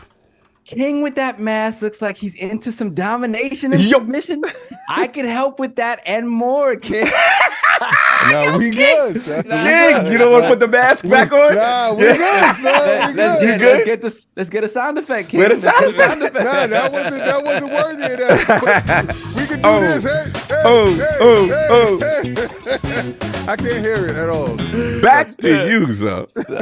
Back to you, Sal. Hilarious. Let's put the crest in the chat for Xbox South Coast. Welcome to Lord Bronze. Thank you. Appreciate you. Then we have Suicide Kings. Remember, for 35 months, Lord Bronze. Then we have Goldberg's music comes on and King comes out draped with security guard. I have one question, King. Who's next? We will discuss.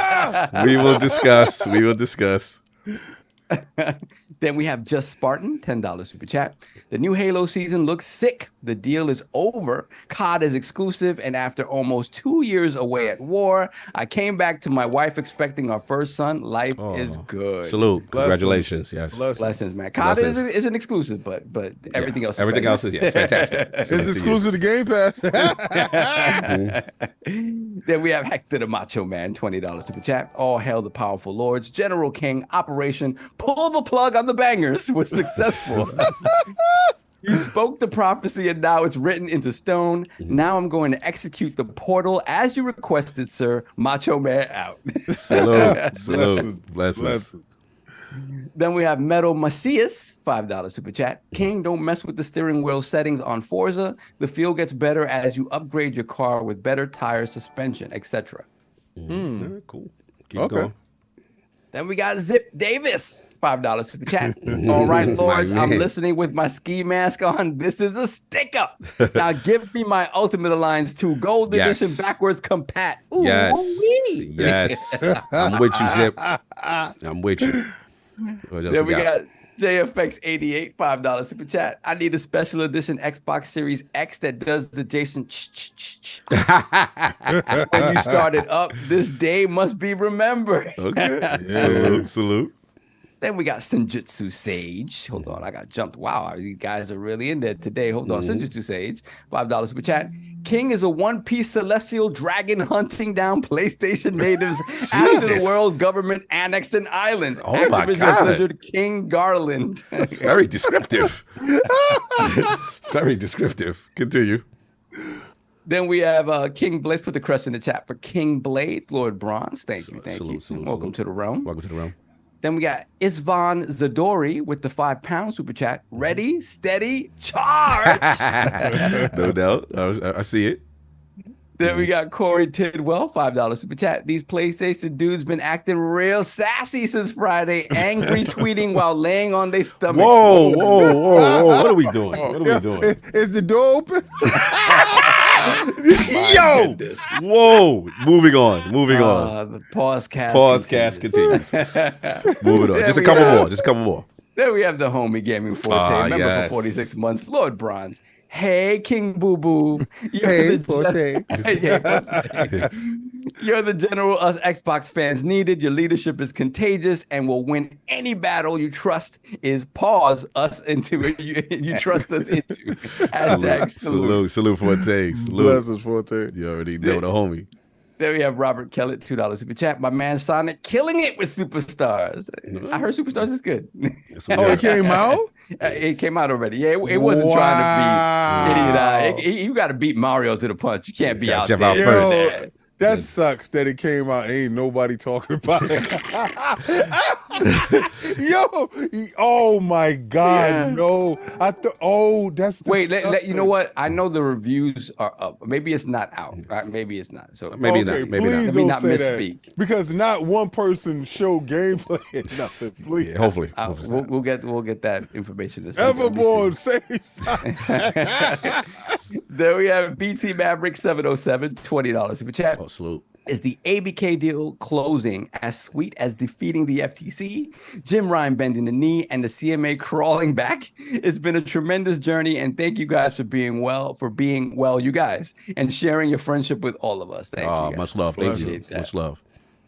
Then we have Splendiferous, member for 20 months, Lord Bronze. This podcast used to be even with the attention going around, but then Lord Cog started posting pics in tight shorts. What? Everything is about to meet. Where are these pics that I got in tight shorts? What's going on here? What's going on here? Oh, they sound like y'all want Lord Beefy. That's what y'all want. That's what they want. All right, so let's give Lord Beefy real quick. They want Lord Speedo. Lord Beefy is debuting right now. Y'all gonna get this is what y'all want, right? Y'all getting the beef now. Salute. It is up. The debut. Salute the graphic god. They want the beef now, you get the beef. You know what I'm saying? Dr. Strangelove and Joystick I know, watch y'all. Watch y'all, because I know what y'all doing. No, I didn't see that. We're debuting it now. This is a beef cast. This is very beefy now. Shout out to graphic god. Yeah. Those t-shirts is going inside the store. Those t-shirts might not make the store, but we gonna move on. Those t-shirts. We gonna move on. Think he's slick. We gonna move on. Get the rest of the super chat. No, we're not moving on. No, King. Imagine we gotta respect Lord Tom Warren's time. We need to move on. Imagine one where he's up close eating the beef, and in the back of the shirt says, "That's good." Good. Sorry, Tom. I'm sorry. This is the first time we got a chance to see this. He been hiding this. And he knows that I would have had it. And, Lord Pete, soft, please make sure you get Lord Beefy inside the t-shirt Teespring. We can push that back a week. Right now, we're advancing the line. We're advancing the line. We're advancing. We pushing beef. You know what's funny? I have never seen that emote till today. Shout out to graphic god. Shout out to the inspiration. You know what I'm saying? Looking like He-Man pumping meat. That's good. That's great. Hey. Moving on, Sam. Let's go. We got Tom Warren here. We got things we have to do. We have to go on. I wasn't ready. I love all these animations. It adds to the madness. Yeah, that's absolutely crazy. Then we have the homie Hargy Chatty, $5 super chat. Xbox split ABK into 3 publishers. Into 3 publishers they are, or keep them under Activision. Would make sense to split them up. They did mention reorgs. It could be. We'll see. We'll see. Yeah. We'll see. Then we got, once again, Geek the Sneak. Ah, that's my guy. Super chat. My big wish is that Xbox puts Lost Odyssey on PC. Ooh, that would be nice. That'd be nice. That'd be nice. We got Geek the Sneak and Zip with the Drip. That's right. I love that. I love that. So we all good? We all caught up? Yeah. Hell no. But we got more? We got a few more. We can hold on. It's like 4 more. 4 more. All right. Let's hold on because hold we got that, and Yes. then the Patreon. I do have to respect Lord Tom's time, so Yes. that's what we're gonna do. So last week's poll, our results are not in, and people not spoken because Cog forgot. Cog is doing procedures and stuff, so we forgot. But we will take care of that next week. But we got to get to it, y'all. We got to get to it. Y'all know what y'all here for. That's all what I always say. You know, we got to talk about it. You know, one of the biggest news in gaming. You know, it pretty much broke the internet as far as just in general of the stakes and an inflection in gaming. This long process, almost over 20 months of the whole ABK thing. And shout out to Xbox Wire, put out the post, welcoming the legendary teams at Activision Blizzard King to Team Xbox. So this broke on Friday the 13th at that, which was quite actually inspired by Lord Tom Warren, who kind of gave us some foreshadowing into that, which was kind of interesting. But we got to talk about a couple of things really quick before we set this thing up. And so the Activision Blizzard deal was approved by UK regulators. Microsoft is now free to finalize its $68.7 billion acquisition, and we saw a kind of barrage of tweets. Brad Smith of Microsoft, the CMA, Lulu Becerri of Activision themselves, and finally Phil Dominus Maximus Aurelius Spencer. He had a lot to say in reference. So I'm just going to read a quick excerpt of what Phil had to say, and pretty much say, today is a good day to play. We officially welcome Activision Blizzard King to Team Xbox. Together, we'll create stories and experiences that bring players together in a culture empowering everyone to do their best, work, and celebrate diverse perspectives. To the millions of fans who love Activision Blizzard and King games, we know that you are the heart and soul of these franchises, and we're honored to have you as part of our community.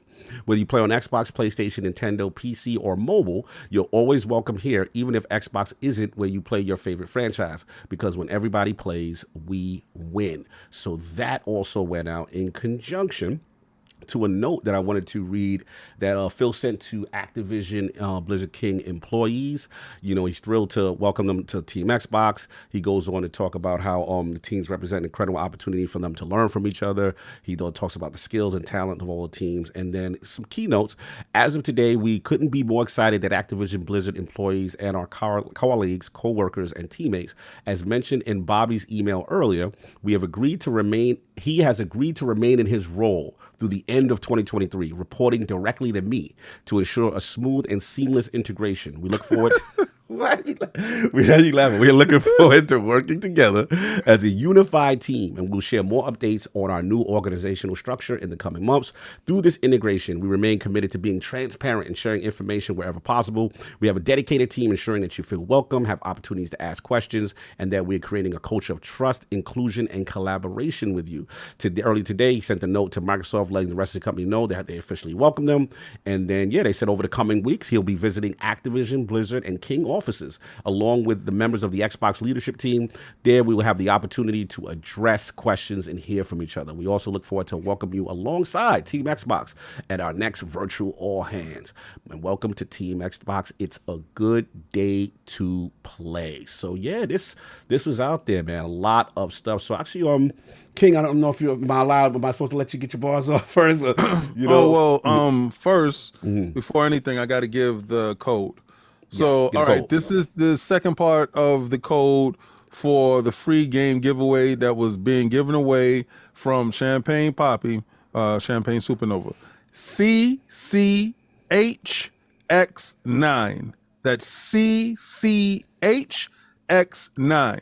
All right, cool. So, King, I've been advised with you being the creator of the Hold the Line, now Advance the Line movement, who held the Xbox matrix of leadership, lit our darkest hour during the previous FTC, the CMA blocks, Redfall launch. Yeah. You know, where the Xbox Autobot faction confidence may have been broken. But Lord King, you had the touch. You had the power. When all hell was breaking loose, you were the eye in the storm. This is your moment. The floor is yours. The day is here. Talk to us. Now, it's just the wildest thing is that we finally got to this point. And, you know, you look at all the people at Microsoft, you look at Sarah Bond, you look at Phil, you look at Greeny, you look at all the people that were publicly tweeting or that were in the face of the public. Not one time did they give up. But I've seen a lot of people that say they support Xbox or they like Xbox products, they were giving up. Like the people that are actually there fighting in the trenches with it, you know, trying to get it across the line. And I'm using fighting in the trenches proverbials, like a little overarching little comedy thread to it. But they're actually trying to get these deals done. They're not giving up. They're not giving up hope. They're keeping hope alive because they understand that with every given day that there's opportunity for it to go forward. And there was so much money on the table. What I was trying to explain to people that there's so much money on the table, they're going to have to scrutinize the deal on every angle. And everybody wants to get paid. That much money comes through. Everybody wants to get paid. So you had to wait for everybody to get paid for this deal to go through. And everybody did get paid at the end of the day. It was a ton of overtime being pushed through. You had people raising their budgets or trying to get their budgets raised because of this deal. It was people trying to extend their careers because of this deal. So until everybody's beak got wet, this deal wasn't going to go through. I just like a couple of things that Phil made and was trying to reassure the public about. Bobby will not have any control. Bobby will be under me. Bobby will answer to me. Bobby will be leaving in 2 months. Right. That's just letting you know that things will not be operating the same exact way. I'm in control without being disrespectful to Bobby. Right. You know, as being a leader, and I'm not saying that Bobby deserved any of that. It's just the fact that is the measure of the man. The measure of the man he has not thrown anyone under the bus at any point in time, even though he was able to at multiple points in time. Right. Didn't do so. So I know going forward, these games are going to start springing inside Game Pass. They're going to let a group of games in at some point in time, probably in the next month or so, probably around the time that Call of Duty does come out to offset the marketing deals with other people. This is a great time to be a gamer. But also in that same thread, he said it's a great time to play, right? And I like to think he said F around and find out. That's not what it did not say that. I like because y'all played around and y'all found out and y'all want to play. So you want to play, and Phil now is on your neck. Is he a nice guy now? Is he a nice guy now? But I was telling you dudes before when he jumped on that stage and he X'd out Reggie and Sean. Oh my Lord. And I told you the next dude was next, and I told you he wasn't gonna survive this fight. This was gonna be a battle he wasn't gonna survive. And Phil made quick work of him. But in order to show you how deadly he was, he made sure that deal was closed on Friday the 13th. There is no way in hell you're going to keep telling me all this stuff is coincidence with this dude. How many bodies do you have to see in order for you to know that he's a serial dude? Like, this dude is actively taking out your great CEO. Whoever your CEO is, they've been missing, right? If they haven't capitulated, if they didn't get down or lay down, think about it. Bowser, nothing slick came out of Bowser's mouth. I thought he had pocket. I thought Bowser. No, that's what I'm talking about. Okay. You see? So Bowser ain't coming up missing. Bowser signed at the dotted line. So this is a strong arm tactic by Phil and the team. Okay, I get it now. Jim signed at the dotted line too under duress. When PlayStation decided to take your deal, he was under duress. Okay, I got it. You got to think about it because the FTC said, I don't even know why Sony signed that. Why you signed it there? He said, man, it had me under pressure. Yo, we ain't see Jim yet. Ain't nobody can show me a video of Jim, but we got a signed document that they down with us now. What? So And then under circumstances, y'all would have been like, nah, something's up with this picture. We don't have a body. We just have a note. And then he talked about he going on a long vacation. Oh, so you don't believe the retirement. You believe this is Phil's work pushed him out. Show me Jim. Produce Jim. Oh, wait, so you said because Jim is, we have not physically seen Jim anywhere. Nobody has seen Jim. We just got a note, because one minute he's adamantly against it, then all of a sudden we got a note that he down, I mean, he did say, he's going on retirement. He did say PlayStation, what is it, can't exist without this deal, son? He did say that. Exactly. Where's Jim? Show me Jim. And then you're going to do it on Friday the 13th? I don't know. I think we all in on one big conspiracy. But I just want to say, I'm so happy it happened to y'all. Yeah. Jay, you dirty. That's messed up. Because this month, this Shocktober, is a Shocktober. This is Shocktober. This is Shocktober. This is going to be your worst Halloween ever. And I know they're going to do something on the 31st to make it worse. I know. That's why I got two masks. That's why I got the Michael Myers and the Jason. And soon they're going to put the Freddy out. Y'all ain't going to be able to sleep. It's going to be some trauma to y'all. So let's have fun with this topic. I'm waiting for so long. And I'm glad it happened to all of you. You're glad it happened to you. You are ridiculous, sir. But I had to let you get your balls on. They told me I had to be quiet. This is all about the king, holding the line, advancing the line. Yes, but we got a special guest there who's been very patient. Lord Tom Warren of House Verge. But much respect. Love what you're doing. My fellow Destiny brother. I don't know if you've been playing in a while, but we used to play that game together. Everyone's taking a pause on that, right? Yeah, we take a little pause. We got to talk about this, man, because you have been the Lord, has been kept us abreast of all the latest with the CMA, the UK, the Microsoft movements with this whole thing. You even alluded to the spooky Friday the 13th. Something may or may not happen, So I want your thoughts, on just now that the dust has settled a little bit about, the regulators agreeing, what this means. And then also a second part to what you said in reference to, you had a great article in reference to the something that I see nobody talking about, which is the Ubisoft and Activision part of it, right? So, and about the cloud gaming rights. So first the deal, now that the dust is settled, and then the Ubisoft portion. Yeah, now the deal's settled. I think the announce of the deal was kind of strange, right? Like, it was obviously Friday the 13th, which makes it spooky strange anyway. Yes. But like, it wasn't like the Bethesda announce, was it? It was very kind of subdued, very kind of, it was just the one blog. There was no round table, no promises of stuff on Game Pass straight away. So I do wonder if that stuff, the way that they've kind of framed it with Phil saying it's going to be a few months until they start talking about the Game Pass stuff, I do wonder if they're kind of holding Activision a little bit separate until some of the FTC stuff maybe pans out. And also just because Activision put that really weird tweet in the week as well. They were like, it was very vague, but it was essentially saying Modern Warfare 3 and Diablo 4 wasn't going to come to Game Pass this year, which we kind of knew Modern Warfare wasn't, but obviously people were kind of hoping Diablo might. But then it was like vaguely saying that stuff was going to drop in 2024. So now I'm like, And that, not to cut you, it was also interesting. It was kind of before the deal was officially announced, right? Then they kind of, it was like, we know our fans have been asking about the Xbox. Like, it was like this preamble before it actually happened. But I'm sorry, continue. Yeah, well, at that point, they all knew that. I mean, basically, this deal's been done since July with the CMA. Really?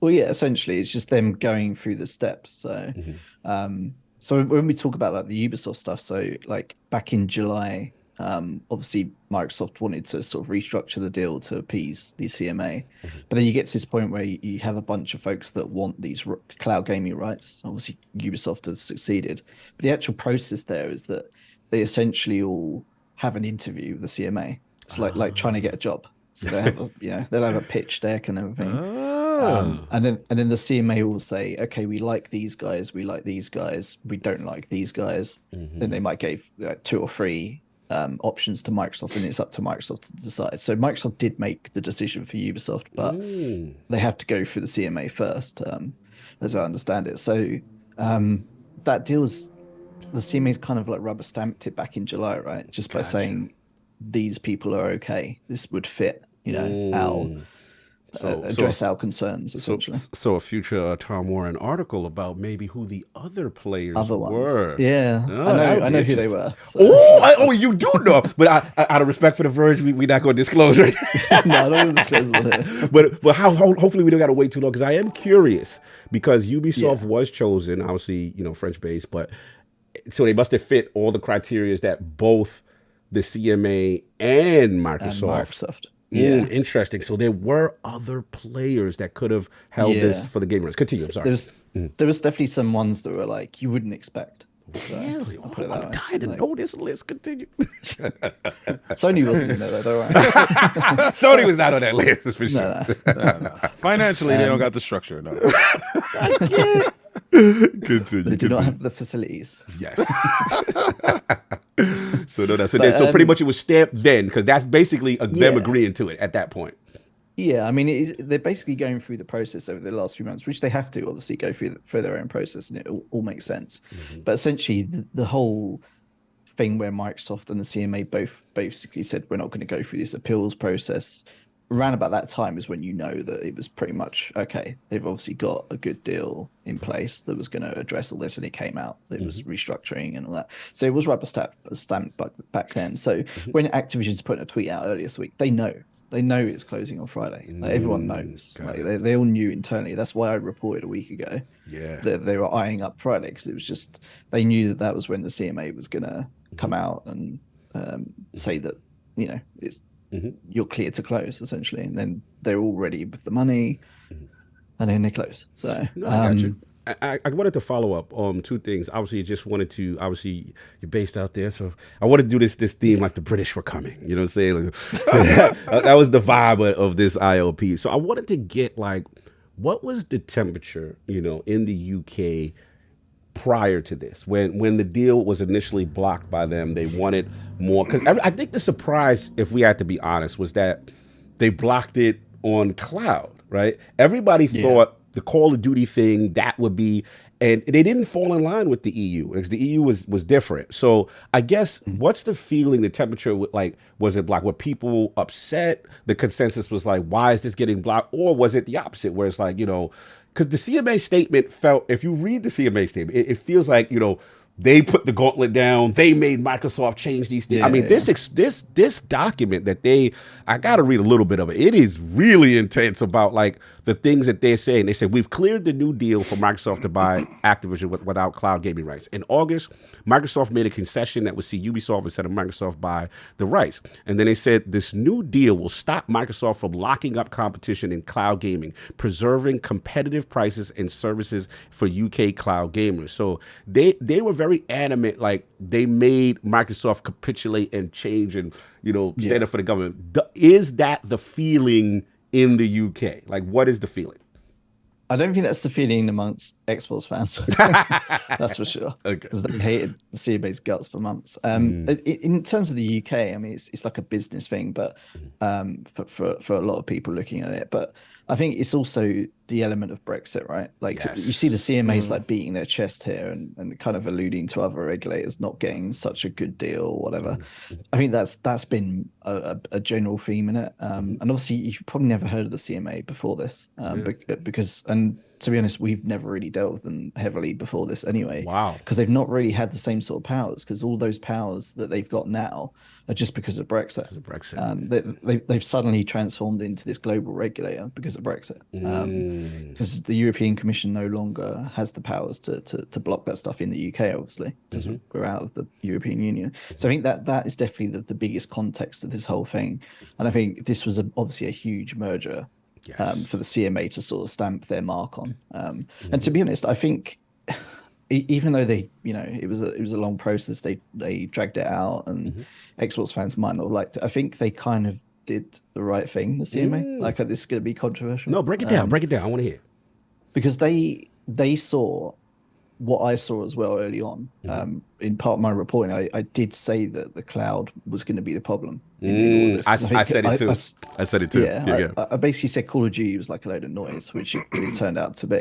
But the cloud stuff was always going to be the issue, because Microsoft can leverage so much stuff there, and they're only when you look at the cloud in the future, it's only a handful of companies that are really going to be able to succeed. Right. Amazon, Google, Microsoft, right? That's the trio at the moment, really. And obviously Google hasn't succeeded so far, correct. With Stadia, but I'm sure they'll be back at some point. They like to revive old stuff. Yeah, so. they like to come back. But I think ultimately what they got was probably a better deal for consumers in the long term. It might not look like it right now, but they kind of, Microsoft's agreements that they have, like some of these cloud gaming agreements, although they don't specifically state it in these words or anything, but they essentially force people down the Windows route to host those games on Windows. So they wouldn't be able to host them on Linux because they need to port them. Right. And some of the weird licensing with these games just wouldn't allow that. So the CMA is kind of pushing it so that it will be across multiple platforms. So now that we've got like such good emulation, or not even emulation, but mapping the APIs essentially with Proton and stuff like that, it's just going to make services more competitive in the future and cheaper. If people can run on Linux rather than having to have a Windows license, all these sort of tiny little things. So it seems like they're a massive pain in the ass, right? But I think ultimately they probably have done the right thing, and I kind of understand where they were coming from, and I think they've probably done a better job than the EU, if I'm honest. Because the EU process was like, okay, here's all these companies. The way they work it out is they find the competitors that have got issues with this deal. Right. And then that basically, they give that list to Microsoft essentially, or they let Microsoft know. And then Microsoft can go to all those companies like it did. And then they do all these deals like they did with NVIDIA, because NVIDIA was against this deal originally. And they go to all these companies, they sweeten them up with a good deal. And then obviously the European Commission goes, okay, companies, are you happy now? And then they go, yes, we're happy now. Yes, we're happy now. And then that's that. Like there's fair enough. It's a weirder way of doing things, in my opinion. But but at least they've both got good deals for their relevant consumers in those markets, I think. No, that's fair. And we'll see how it goes. Hopefully, like you wanted me to talk about the Ubisoft stuff and how that works. And like, because the thing is, again, the fact that they're going to have the cloud rights, and I'm very curious because you had an article about that. If you could explain the intricacies of that a little bit. Yeah, even if you probably read that article, you're probably still confused. Yeah, I was confused. It's really hard to explain. But essentially, what Ubisoft have acquired is the rights to cloud gaming for all of Activision Blizzard games that exist right now and that will exist for the next 15 years. And they keep those rights perpetually. So into the future, in 15 years' time, they'll still have those rights for whatever games have been released now and over the next 15 years. Those rights only apply outside of the EU or outside of the economic... I can't remember the EEA. I can't remember the exact name for it, but it's essentially the EU and like Norway and a couple of other countries. And yeah, so those rights apply outside. So they do apply in the US, the UK, any other market, and it basically means that they will license for like a commercial fee to any streaming service, Activision Blizzard games. It does mean that technically or legally they could say, okay, we're going to give the next, I don't know, Call of Duty exclusive to Sony's cloud. They could technically do that, possibly. We don't really know what the Sony deal is, but they could do that. But are they going to do that? Probably not, because everyone will know that Ubisoft's done that, and it's them that have allowed that. So that's going to put them in everyone's sights. In everyone's sight line. Interesting. Whereas we've obviously seen deals where Sony has paid to not have games on Game Pass, and that wasn't obvious to consumers, right? Right. Those came out deals. during the trial. Yeah, that came out more so. Yeah, but if it was obvious, I think people would be, pissed at Sony, right? So, so I can't see that Ubisoft would do it just because, they're going to be right in the firing line. So they'll be right in. But they do have to license back to Microsoft to put it on Xbox Cloud Gaming, but not Game Pass, right? So it's only the cloud stuff. Only the cloud rights, which are separate. So it's not going to affect Game Pass. Microsoft's free to put all that stuff in Game Pass, as long as they've got the licenses and what's not. But yeah, they don't have to worry about the licenses for the cloud gaming stuff to put that in Game Pass. Got it. Now, final question. I just the ramifications of the deal in general. Obviously, you know, Activision is huge. It is. We know it for Call of Duty, Blizzard. You know, we know about WoW and the PC and what is it, Battle.net, and then obviously King the mobile, right? Which is huge. Yeah. You know, what do you think now that this deal is finally finalized? Like, what do you think this means for Xbox? How big is this for Xbox? What do you anticipate the next steps, you know, happening as far as, you know, the integration, just overall prediction, just your general thoughts? Yeah, I don't think they're going to do too much integration right now. Like, look at Bethesda; it's still pretty much run very separately. Yes. Inside Microsoft, as we saw with some of the games that have been released. Are you you're fine with Redfall situation? But we gonna move on. I think I know what you was doing right there. But Yeah. So yeah, I don't think that's going to change too much. But for them, they're just a huge publisher now, right? So that's it's the control aspect of these games really for them. Having them on Game Pass, and I think a lot of this deal that hasn't really been talked about because it's been overshadowed by the CMA stuff and by Call of Duty and the cloud stuff is mobile, right? yes, Like King. Obviously Call of Duty mobile, like all that sort of stuff is huge. And I think obviously people who play on console and PC don't probably care about it as much, but That's the money maker. it's making money, making more money, right? Like Yes. than console. So on the Call of Duty side, so it's that's going to be the key, I think. And I think it all ties in like with Microsoft's making an Xbox mobile store that could potentially launch next year, depending on some of the EU regulations, which are kind of open up like the iPhone to more stores and stuff. If all that sort of stuff comes together, then having like a good amount of games that you're publishing for the mobile future is going to be super interesting. And we see like Apple, although they always constantly try and say that they're going into gaming. With the iPhone 15 Pro, they're showing games running on there like Resident Evil and stuff. So we're at the cusp of like where mobile might become a lot more interesting, and to have native games there, not just cloud. I think it's gonna be pretty important for them. So, but in terms of stuff coming to Game Pass, and like, like especially in the EU, like, what do you think this makes impact in the EU with Xbox Series consoles, with Game Pass subscriptions? Yeah, I think it will in time, right? Like, because obviously Sony's had the marketing deal for Call of Duty. Call of Duty obviously was at home at Xbox years ago, and that's always been a kind of bit of a sore point for Xbox fans, I guess. That went to PlayStation, so that not having those exclusives elsewhere will obviously will matter, because now Xbox is the home of Call of Duty. So I think that's gonna help, but it's gonna be a long time down the road, right? I think it's gonna be a few years down the road, maybe even the next gen before it starts to impact really.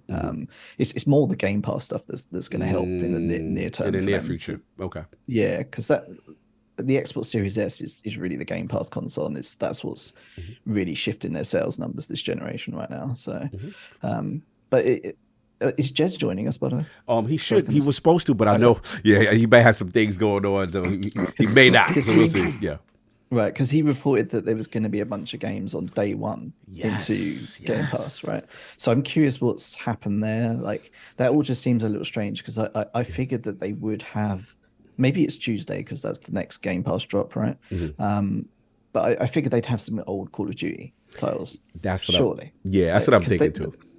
Microsoft was lighting those servers up. It wasn't Activision; it was Microsoft that fixed those Xbox 360 servers for sure. Oh, okay, gotcha. Yeah, because I saw that influx of people they were playing it, and you start to see the engagement with some of the older stuff. So I was wondering how. So they were preparing then, but I think the difference is, I don't know whether it's something to do with the FTC, whether they're trying to keep stuff separate, just in case the FTC does go, nuclear and somehow manages to undo this deal. The most unlikely of things, but you never know. So I just wonder if that, I think just from the way that they announced this on Friday, wasn't quite what I was expecting. I wasn't expecting them to say, we'll talk about Game Pass stuff in the coming months. Right. Like I thought it would be I thought it'd be like soon or Sooner. coming weeks. You know. No, Yeah. fair enough. So Fair enough. No, that makes me suspicious. that they got things cooking. No, fair enough. Fair enough. Yeah. Let's open it up a little bit. And Lord Addict, man, feels like damn near 2 years. That subject of ABK, Microsoft, every title of ILP, we have had that in it at some level. From the day that we announced it, probably one of our biggest. We got to the point where we refused to talk about it. Yeah, we had to put it out. It was getting to the point it was just too redundant. We were talking about it all the time. So like now that we're here, the dust is settled. You know, what are your thoughts on the ramification of this deal, how important it is, and that it's finally finalized? We are here. I care as much as I cared the first day they announced it. It's cool. If you like their games, good for you. I'm just not a big fan of their games. I haven't played really a Call of Duty since like Advanced Warfare. You know, it's nothing. I'm more interested in like the Crash Bandicoots, the Spirals. I'm more interested in stuff like that. I think I would enjoy those type of games more. But as far as like the deal itself closing, thank God. Now we don't have to hear about it no more. But that's pretty much all, man. You know, I people expected this long drawn out response from me. I said exactly what I was saying the previous time we talked about it. It was one of those things. It's like I want the end result that makes this quicker. Like whatever to resolve it.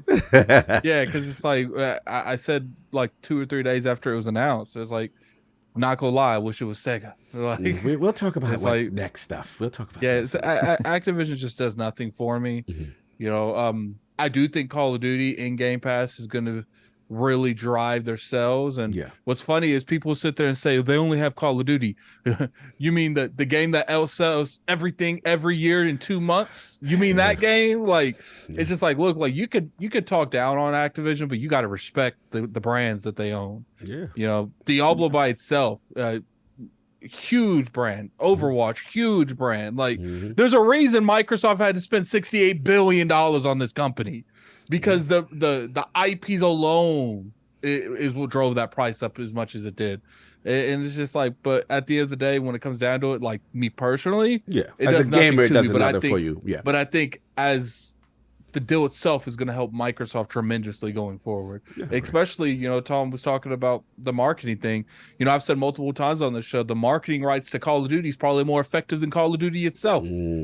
Because every studio makes different Call of Duties, but guess who doesn't know that? The average consumer that plays Call of Duty. Facts. For the most part, they just see Call of Duty and then whatever's after that. They don't, you know, some might, this is an Infinity War game. Some might, they might have a good concept on it. But for the most part, that marketing rights doesn't discriminate. it promotes all of the Call of Duty brands, regardless which studio made it that year. I feel you. Now, well said. I got a question for you guys there. Yes, please. If I may. Like, what IPs do you think they should revive? Oh, you asking me now. I'll jump in. For me, listen, I am, everybody knows me. I'm such a G1 Transformers guy.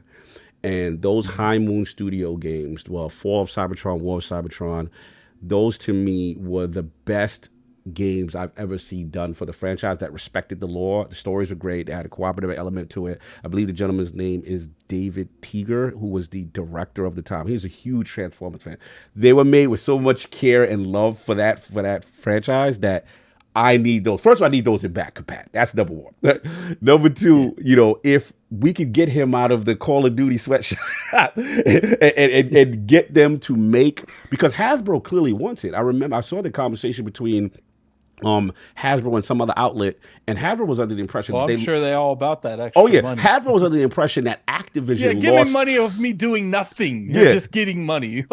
They was under the impression that Activision lost the source code, and then Lulu Masuri said, no, we have it. Yeah. So to me, let's revive that, either remaster them or put them with FPS boost, 60 frames. Jay Serrano and the team, looking at you got a lot of work done to do, but get that done first. And if there is interest, because Hasbro clearly wants to do it, they can really make a new one. And it doesn't have to be like a cash grab or a movie tie-in. But that's one for me. But Saul, what do you got? What's one of the ones you want? Any old friend? Oh, I know one for you. I know one. Yeah, I mean, for me, it's Tenchu. Tenchu. Although, like, the rights past like 2004 belong to From, right? Yes. But earlier stuff, so they can go back and remake some of that stuff. And I don't know what that gives them in terms of the right to go and remake certain things. I think they should talk to From and be like, yo, you know, Yeah. if you make an X amount of Tenchu games, we'll give you the IP or something. Well, that's Like, the thing. I feel like you got to make it very. Mhm. I get that, but that's why it's like, you know, you scratch my back, I'll scratch yours. Yeah, so that there's a couple, like, you know, obviously like Prototype was you know. I knew you was gonna steal Oh, it. still King with that Prototype. I was trying to be quiet the whole time, like just go ahead. Do your Tenchu and thing. this is my guilty pleasure. Did you honestly think it would go through to you and no one say Prototype? Like, but my guilty pleasure, What's your guilty pleasure? And King probably played, because he played these too. I know, Soldier of Fortune. Oh yeah, Because this Soldier of guy, Fortune, I don't like him. Yeah, when you get the Soldier of Fortune, that first Soldier of Fortune, you play it right. Like, okay, this is like, you know, a little tactical. It isn't even a tactical shooter. It's just a kind of. But the moment you dismember somebody for the first time, you're like, oh, it's this type of game. It's this type of game. Oh, Yeah, it's good. It's like the video game of the boys or Gen V. Yes. Just gore tastic. Soldier of Fortune. So I need Soldier of Fortune back in some way, shape, or form. No doubt. Addict, what you need?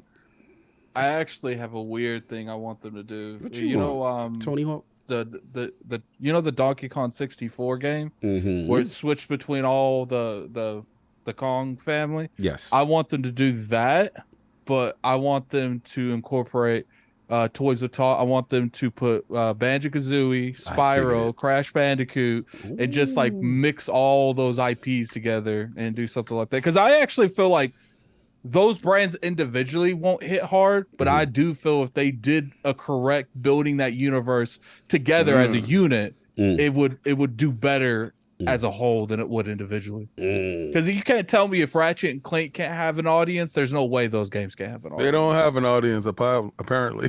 Oh man, you're messy. King, what you like, sir? What Activision joints? What about the most spider beans too? Oh, well, okay. This is my evil wish. Here we go. Here we Come go. the 20th next week, they drop all the old Spider-Mans inside. Oh, just to come back. Just say Happy Spider-Man Day. I think it would be. I think it would be more effective if they did it the day before. Nah, people are getting into the game, and they like if you drop it the day of, I think it gets drowned out. No, I think it gets drowned out. We ain't playing it. Oh my God. I'm just saying, drop it on they day. Like, is your birthday? Is my birthday too? I wonder if you're stupid. That's probably one of the reasons that they're taking a little bit longer is because there's so many many games. legal issues and legal licenses. They can and cannot do. Listen, I'm gonna tell you, it'll be crazy if they've been working on this Spider-Man thing and that does happen. That would be insane. I'm gonna tell you, if it does, then you have seen the most evil villain rise. The villain arc for Phil, he turned heel. He would turn heel so terrible that day. If he please on God, please. You're ridiculous. You are ridiculous. I've never wished for nothing this hard in my life. That is petty, sir. But oh God, if y'all could do this, please. So you want all the Spider-Man games to come out on the same time? Spider-Man. King, I make it worse. They drop all the Spider-Mans in Game Pass that Activision published, but they only promote Amazing Spider-Man 2. You're ridiculous. Okay, so talk about they just say Happy Spider-Man Day. Okay, I want to my real stuff. Yes, your real stuff. Yes, we want Crash. Oh God, that was dope. Crash Team Racing.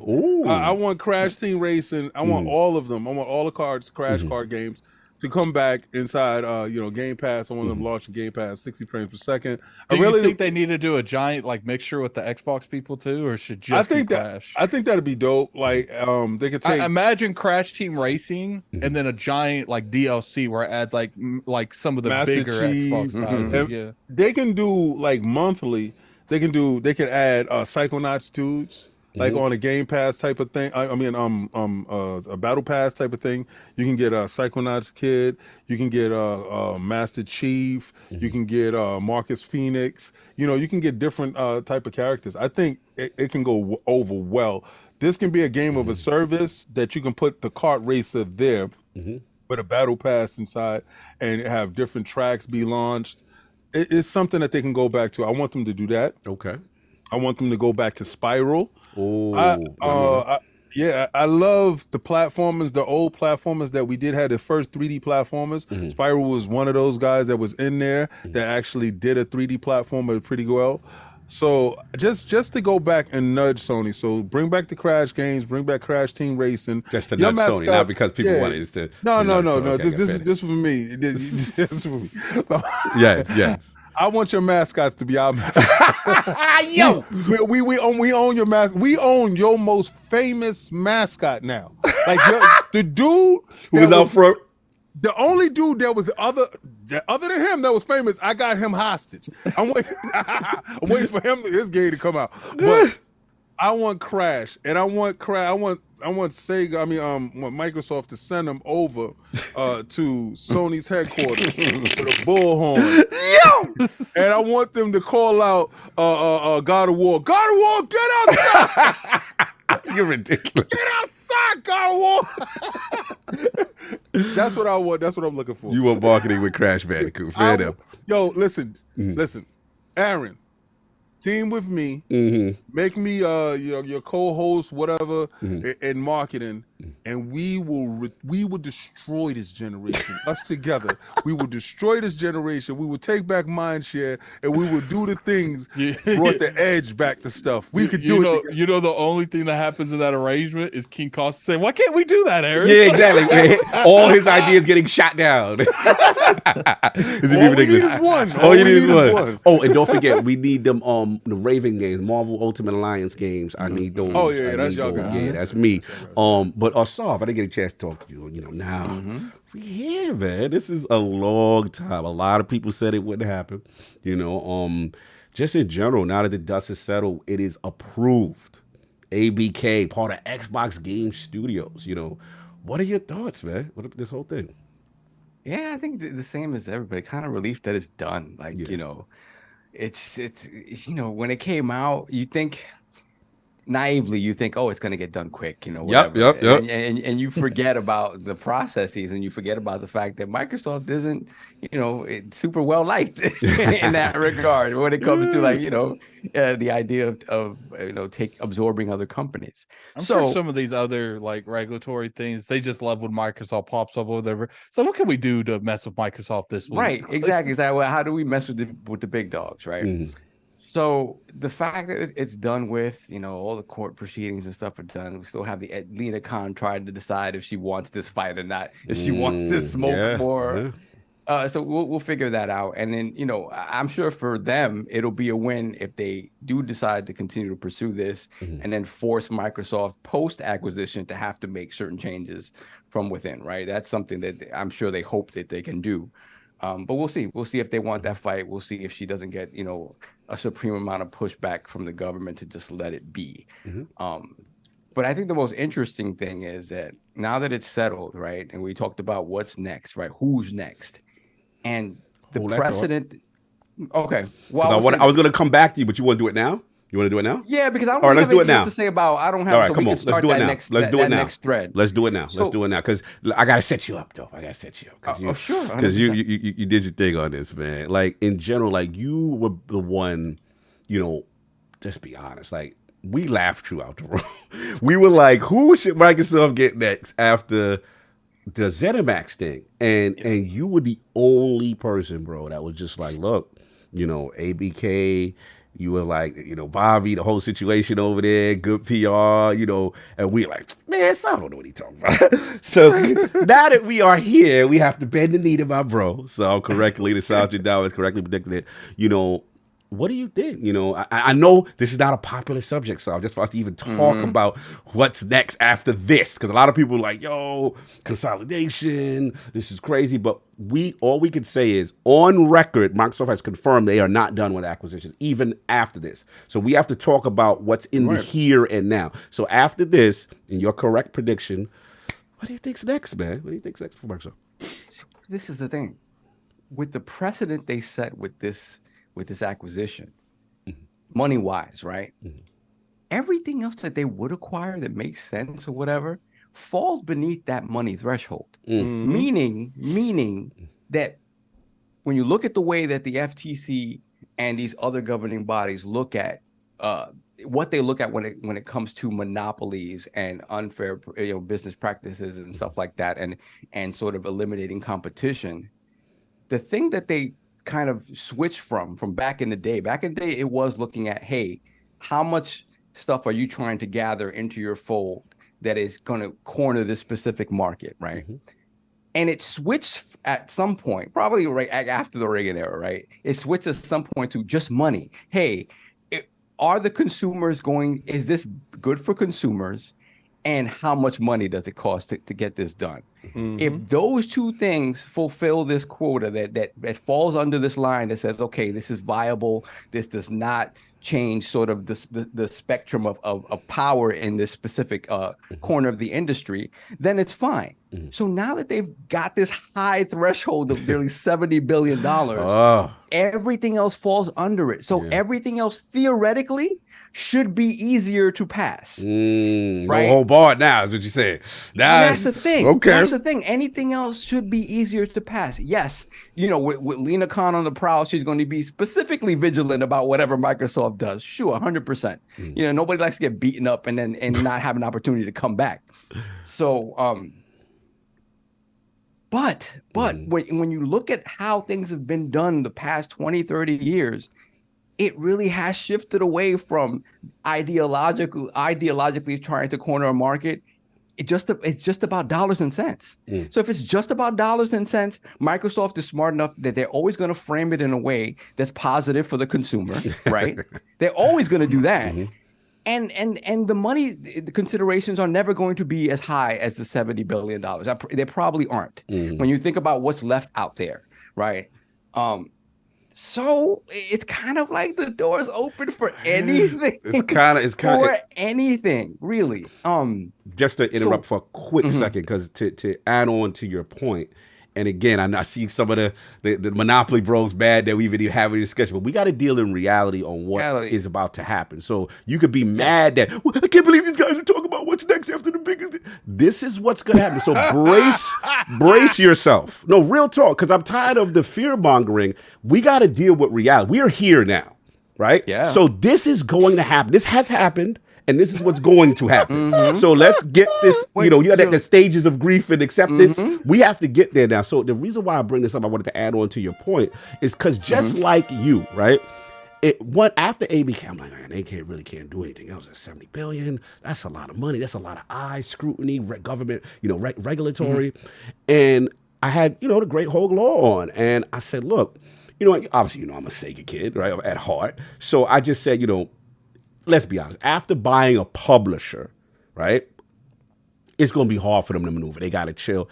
And he was like, no, God. And I was like, well, what's the distinction? And it's just what you said. So he said it all comes down to the money, the evaluation, right? So if, of course, there was another $70 billion evaluation publisher, then yeah, of course, it's going to be regulatory eyes. It's going to be crazy. But the reality is, he was like, Sega would not even be in that range. They wouldn't bat an eye at it, right? For the relatively, right, or any other studio or publisher that's of lesser evaluation. So that's the thing that opened my eyes. So really, the regulatory thing comes down to the evaluation, how big it is, and then they'd get the eyes on them. So to your point, yeah, like it's like chump change. After you did this, which is all the way up here, everything else is really down here. So it wouldn't necessarily raise the flags. But continue.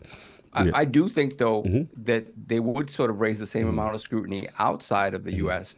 because now when you look at the CMA, right, and to Tom's point, you know, and we talked about this, so it's like, I don't understand why this Call of Duty point is being beaten up on so much when that is not that's what's most important to PlayStation. That is not what's most important to this entire purchase. It is absolutely the mobile stuff, and it is absolutely the cloud stuff. It's like nobody is seeing that when Microsoft is promising that they're going to give Call of Duty and cloud access to all of these other small cloud companies. It's like, okay, does nobody realize that the fact that they're able to promise this and follow through on this promise indicates the level of strength and power that they have in this corner of the market? It's telling you that they can dominate. Yeah. So maybe look at that thing and maybe try to whittle that down a little bit, because they're telling you with that how powerful they already are, and it's only going to grow if you allow them to do that. So it was always strange to me that no one else saw that. So I do think whatever they do outside of the US, there's going to be that same scrutiny, right? It's going to be like, hey, how does this happen? And obviously with the Ubisoft thing and them having those sort of licenses in perpetuity and them being able to put those on any sort of platform, I think, Tom, you're right. Giving it to Ubisoft makes the most sense, because Ubisoft are for the streets. Can I say one thing? Yeah, good. Can I say one thing? Yes, please. And I want Tom to think about this part. You said Microsoft agreed to who they can sell it to, right? The rights to, right? Yeah. Could you say now that I know that Darth Phil exists? Are they holding company? No, not even that. What's your question? More nefarious than this. Oh Lord. Oh. Isn't it plausible that Microsoft can in turn in the next couple of years just turn around and buy Ubisoft? and all of those rights fundamentally come back to said company, because we sold it to you, now we own you, this is ours. So could it be the CMA would definitely have the CMA would have issues with that. Thank you. Yes, thank you, Tom, for bringing us back to reality. Imagine having the conversation. Microsoft, like 2 years ago, we made an arrangement that they would all see your cloud. We want to buy them. Exactly. So we got to do something else with their cloud. Because I heard Ubisoft is having money trouble. Look, we continue. They've made the hello, bet everyone. They've made the bet there that in 15 years is probably when the cloud's really going to matter, and then they'll have all the rights. In fairness to you, Tom, you know, I got a lot of flack from some of the Xbox community in saying that there's a part of me that does understand the CMA's position in reference to cloud. I always said, even though cloud was a nascent market, that this is something that Microsoft is more equipped to dominate than the others. There's few that can match them in that space. If cloud becomes a dominant reality, I don't know what's going to happen 10 years down the road, right? Who knows? We could be flying cars. We could have, latency that is, imperceptible, down the road 10 years from now. And if they are the leaders of that market and control some of the biggest franchise, there's a part of me that, yes, that understands that, you may have to control them, because no one else will be able to compete. So to see them capitulate to that, to Saul's point, willingly, right? Like, okay, here's a loose list of suitors. Here are the people that we think. Here's the people that you think. I can understand it. And to me, the reason why I'm bringing all this up is because, again, I'm from that era of when an acquisition or something happens, I'm looking at it from the games. What do we get? What happens? Whatever. And the thing that I'm seeing, and it's a little bit of annoying, Tom, is that everyone is a financial analyst. How is Microsoft going to make the money? How are they going to survive? Then everyone is a regulator. This is a monopoly. And I'm like, there are people in positions that are paid millions more than me, that is their job, right? And at the end of the day, Microsoft has to get through, like King said, all the scrutiny, all the regulations, because they know this is not going to be easy enough to pass. But it's just funny to me how gamers are telling me how it's bad for the industry, as if everyone can predict the future or how things are going to go. No one knows. I don't know. You know what I'm saying? But to sit there and say something is definitively bad, I just want to go for a minute because I got to get on my little soapbox. To say something's definitively bad for the industry when you don't know yourself how things are going to go, that's like me arguing, Blockbuster should stay. You know what I'm saying? Like, what are we doing? Like, bro, you don't know where the industry is going to go. So for me, I have to look at myself as a consumer first. Is this good for consumers? Yes. More people are going to play Call of Duty Activision Blizzard games. And is it going into Game Pass? And Game Pass is one of the best, more consumer-friendly services out here. So that's the first thing. Second of all, Nintendo's going to get it. You know what I'm saying? Cloud services are going to get it. More people getting a chance to pay these games. Okay, so if you take yourself out of your individual box, if all you do is play on PlayStation, and you look at the rest of the gamers that never had a chance to play these games, this is good for gaming. And here's the other thing is, the thing that kills me is regulators' job is to determine what's a monopoly. If they are saying the Xbox is third place or whatever it is in the scheme of gaming revenue, right? And even with this deal, they still remain in third place. What are we talking about? So again, I'm from the era, right? And this is the thing, and King, you're going to appreciate this one. I'm from the era, like, I don't have a problem with exclusives. I've never had a problem with exclusives. I've never had a problem with whatever. To me, that shows the other side, okay, you're going to have to step up your game. You're going to have to make compelling reasons for us to go to your platform. People for years said, Microsoft, I don't understand. I just want them to compete. I just want them to be better. They're utilizing their greatest superpower. Like, remember when Batman was like, yo, what's your power? Flash, like, what's your power? I'm rich. I'm rich. That's his power. So all these years, people complain in the Xbox One generation and all these generations when it's faltering, when is Microsoft to compete? And now they're doing this, right? Don't get mad now. I don't cry now. I don't want to hear about the crying now. Like I really don't want to hear. And to me, here's the other argument that I just don't agree with this organic stuff and the right way to do things. That's for you can't tell someone how to they got to win your way. You can't tell someone that. They've literally transformed their whole model into a subscription service.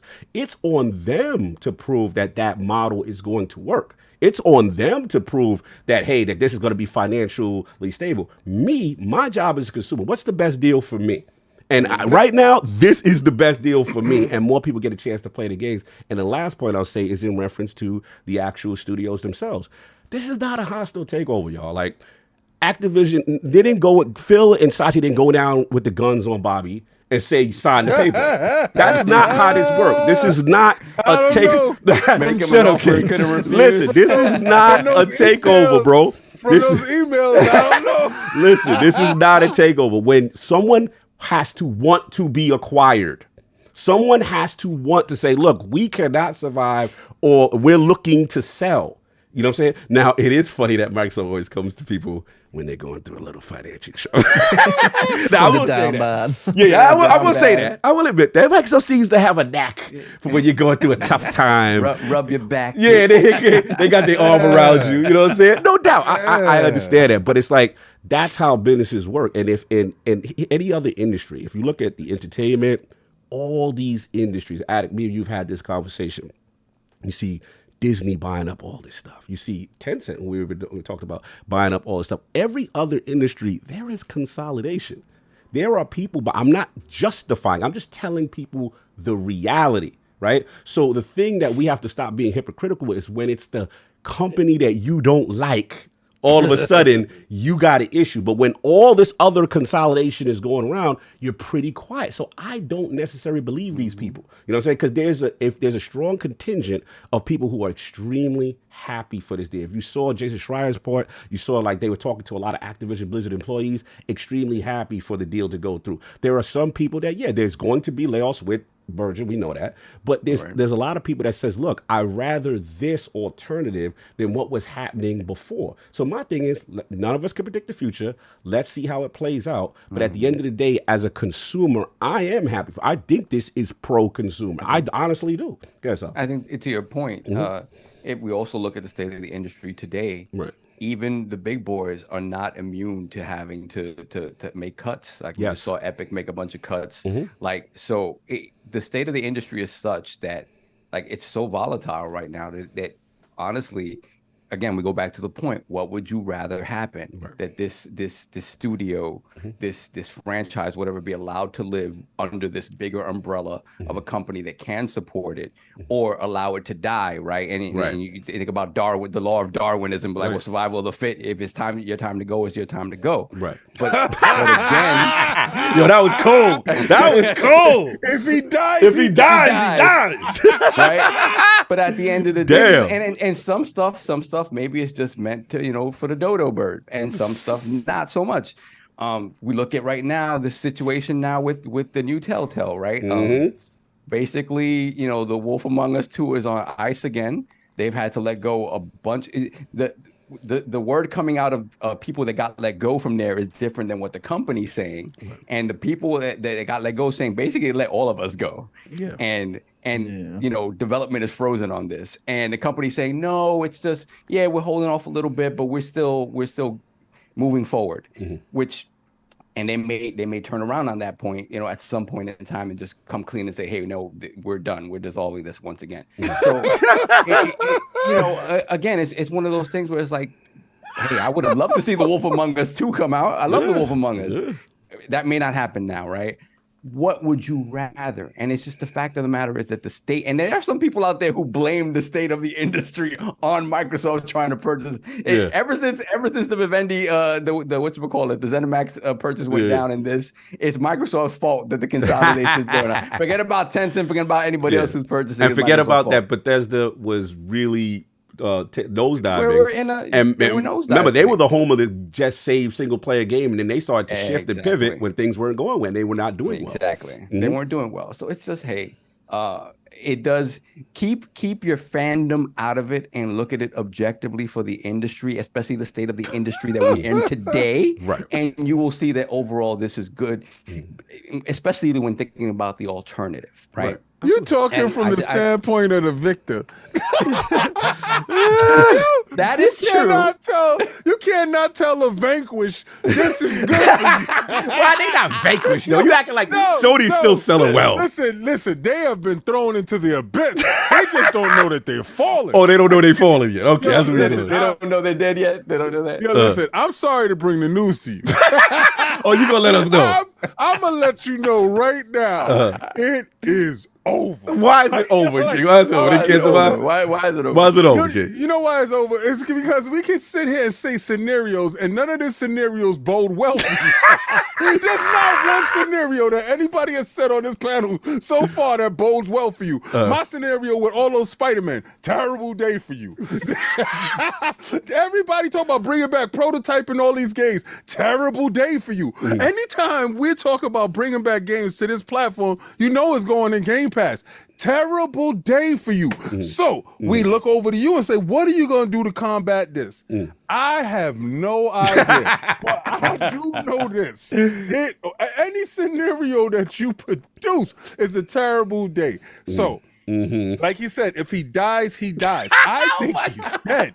I will say, this is what I will give you. Me and you will agree on this. Is that, look, the sheer volume of what they've acquired, right? And we even talk about the King aspect and the mobile and all that. But the thing that we've already, take ABK out of it for a second. Yes. We've already said that when Xbox Game Studios gets cooking, right? We saw a glimpse of it in 2021. What was it? Forza Horizon, Halo Infinite, Age of Empires, Microsoft Flight Simulator, Psychonauts 2, right? And we're like, wow. Yeah, like that Psychonauts. Yeah, right. And we're like, wow, when they're cooking, look what could happen, right? We all know what happened in 2022. We don't need to revisit that. None of those games. That was the Microsoft. Right. That was just an ABK or exactly Bethesda. Addict, right? Bethesda kind of went off this year. Right. So now we looked at this year and we go, okay, you got the Hi-Fi Rush, you got the the other joint, the Minecraft Legends. Obviously, we know about Redfall, but we got the Starfield, Age of Empires, right? Starfield. And then we got the Forza Motorsport, right? Say what you want. Most of the majority of them, minus the Redfall debacle, quality games with a frequency and a cadence, right? That you go, wow, this makes Game Pass very attractive to make people stay in it or newly subscribe. Now we talk about next year, right? You're talking about what we saw the Bethesda leaks, and then we saw, obviously, most likely either Avowed, Hellblade. We know about more things to come. You throw ABK into this. Yep. Just the back catalog. We're just talking about the back catalog alone is insane, right? Which you can filter out. You don't necessarily have to do a big, massive drop, right? And you can start filtering out things strategically. Licensed. We already talked about Bobby. Already talked about Guitar Hero and potential resurgences there, things of that nature. But the thing that we have to be honest is the elephant in the room. And regardless of how we feel, Call of Duty is that thing. Right? Call of Duty, just like Addict said, the marketing alone. the sheer, you just associate this, like Tom said, as the home of Xbox, or you, as Tom said, we all know the Series S is the Game Pass console. It's an all digital console. You're literally footprint entrance into Game Pass, and we saw some of the splits as far as the Series S and the X as far as that's concerned. So if that becomes the de facto Call of Duty box, that's a problem, because now you've got the casual mindshare on the biggest game going to them. Then we're not even talking about, you know, all the other future releases. We're not even talking about Blizzard stuff. It becomes a cadence in condition with Xbox X Game Studio, where I call it the avalanche effect. Like, not all of them have to be 90 plus metas. They could just be 85 and up or 80 and up. And you just, every quarter, you just volume after. That's a hard, because even if, and I shout out to Colin, we've had this conversation, you know, even if, you know, they come out, let's say two games or two, what we call the bangers, the hashtag just ones from Sony, PlayStation a year, right? Which are phenomenal games, but they're like one or two. Like in this case, it was what? It was Spider-Man, it was Forspoken, and what was the other one? And FF16, which is a timed exclusive, right? But so we'll say 2 plus the timed exclusive, right? We'll just say Spider-Man. Again, it becomes a cadence to try to keep up with that. If Xbox is, again, provided they're on all cylinders, they're doing what they have to do, it does become a tough battle. And that's the thing. I will give you that, King, in the sense that it is a very strong lineup and a strong consistency of titles that, you know, they're going to have to deal with. And I just wanted to say one last thing to Attic, and he'll appreciate it, was that if you've been on this platform, this is people how to understand with the whole studios and acquisitions and stuff like that. If you've been on this platform, Attic, I remember Xbox One, and it was like 5 studios. What was the studio back then? It was, what was it? It was the Coalition. Yeah. 343. Turn 10. They still had Rare. Lionhead. Was it Rare? Right, Rare and Lionhead was still, and Lionhead was still a thing. I think. It was 5 studio. That was Xbox's lineup going to war with everyone. And that's why Sony was able to smile and laugh all the time. Yeah. Now you're not laughing no more, are you? so you messing. But if you really think about it, it's just like, and reason people are like, well, why is people celebrating this? Again, if you're a fan of this platform and you've seen, let's be honest, how anemic it was during the Xbox One era, and you've seen a lot of the things they just didn't own, even the just ones they had, the Rise to the Realms, the Quantum Breaks, and you're like, damn, why are they losing out? And then, let's be honest, there was a time when people were like, is Xbox even committed to gaming? Is this something like is this something they do on the side? But committed now, huh? Right. So how's that for commitment, baby? So to King's point, this is why people if you love the brand and you were sitting there during those dark ages wanting to know, is this even thing going to be around? Do they even care about it? Is this a write-off? What is this, right? And to see the level, and that's why Phil is revered, because to see when, I remember it was 2018, and we saw the initial push, the what is it? The the compulsions, the Ninja Theories, the Obsidians, and you're like, okay, Playground, Mojang, okay. They're sure. Now we know those games are going to take time, but we're seeing the commitment, what I consider the draft picks. That's what this is. So now it's like, oh no, they have reinvented themselves, and Game Pass is the Trojan horse, and this is what they're betting on. I don't know what's going to work. I can't predict the future, but this, and if you're on this platform, that is extremely refreshing to see. That is extremely to see the commitment that they are going to be around. And I always give them credit for the Japanese support. So that's pretty much what I wanted to say for people who don't understand, right? Because a lot of people, I hear the consolidation talk on death of the industry and the fear mongering, all that. If you've been on this platform, again, it's like the haves and the have-nots. PlayStation been eating for a long time. You know what I'm saying? And they've had exclusives. Stop being greedy. And they've had exclusives, and I haven't complained. Hey, when they get exclusives, I just go over there and play it. That's it. But I don't want to hear about the complaining, because to me, now you've got 10 live service games you have to do, and you're going to, do what you got to do. You got Bungie over there. They signed Bungie. The last 5 studios have not been organic at all. They've all been straight purchases, without that history tied to them. Did you see that dude that, I guess he's from Ben Studio or something, or it used to be? Yeah. He was saying they're going to buy Namco Hey, or something. no, I will consider that organic because Namco been there from the beginning. I can shed light on that. I can shed light on that. Let's Tom, you could probably say if I'm right or wrong if I'm gonna when I say this. Yeah. They're gonna do a partnership with him because of Evo. Look, it makes sense. Look, we got to be. Here's the thing: when we bought PlayStation 1, King, remember that Ridge Racer, that Tekken, right? Those are showcase. That's organic. That's organic. Yeah, that's an organic relationship band on Namco. So I'm not even mad. So at the end of the day, I think it don't matter if Microsoft or Sony or even Nintendo to agree. They buy any studio, it's organic. They've been working with these companies since day one. There ain't one studio, especially like Firewall. Well, I mean, I'm talking about companies that's been here for years. Oh, God. I thought you said everything they did. My bad. I mean, I'm talking about Microsoft too. How long have they been working with Activision? You can't say that's not some form of organic growth. They've been working with them since the beginning. Like, to a degree, especially the publishers. If any of these studios, these companies bought any of these publishers, there is some form of organic growth to the core of that relationship because they've been working with them for probably 2 decades. But my thing too is like, I always like, what does it matter? Like, I'm not coming at you, Addict. I'm just talking about when people say that. It's just like, to me, what matters is the end result. Like, what are you producing? All the games. It matters because they want to be looked at as perceived clean. The clean, we've done it the right way. We've spent money in areas to grow the industry. You know what I love to hear? That Microsoft is going to kill the industry. No, Microsoft is going to kill Sony. And oh my God. And y'all can sit here and try to talk about what's bad and what's good.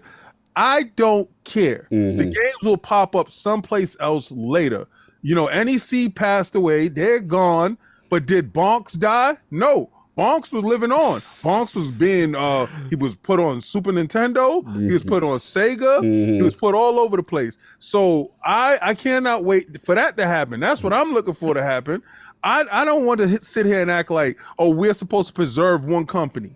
No, I'm not going to sit here and if it was Microsoft on the other end, I was on the other end of this knife. Remember before that I was looking at the brink. I was at the edge of the rope. I was holding on and I was like, no, they're about to kick us off just like they did Sega. It's about to happen again. And along come Phil Dominus Maximus, Aurelian Spencer. And he came in organically with good intentions. But y'all kept hitting him. And y'all kept pushing him. Y'all kept doing things to him. And now he is Sith Lord Phil. And y'all got Friday the 13th happening to you. Y'all did this to yourself. So I don't care if y'all go away. I don't. But your games will live on. Oh my God. I have a different meaning of what I think organic growth is. A company like, Insomniac that, when they bought them, that's organic growth. All they did was funnel money to them. Make this game, make that game. Like, to me, true organic growth, getting to them when they're small, nurturing them from the small, helping them with talent. Sure, did PlayStation do this during the time they're working on Sony? Yeah, but at the end of the day, it was always Insomniac's decision if they took it or not. Right. And to me, it's like, you take a small, like Compulsion Studios, and you're nurturing that from, a small flower to a bigger flower. It's like that to me is more organic growth than, I gave them money for like 15 years and I decided still to don't buy them. Like, it's just like, to me, that's a cop out. It's like most of these studios, they built themselves. That's the reason you bought them, is because they built their own infrastructure and you felt value in that. So that's when you officially bought them. Yeah, that's fine. That's fine. It was interesting that you mentioned earlier about the Xbox One launch. And let's talk about it.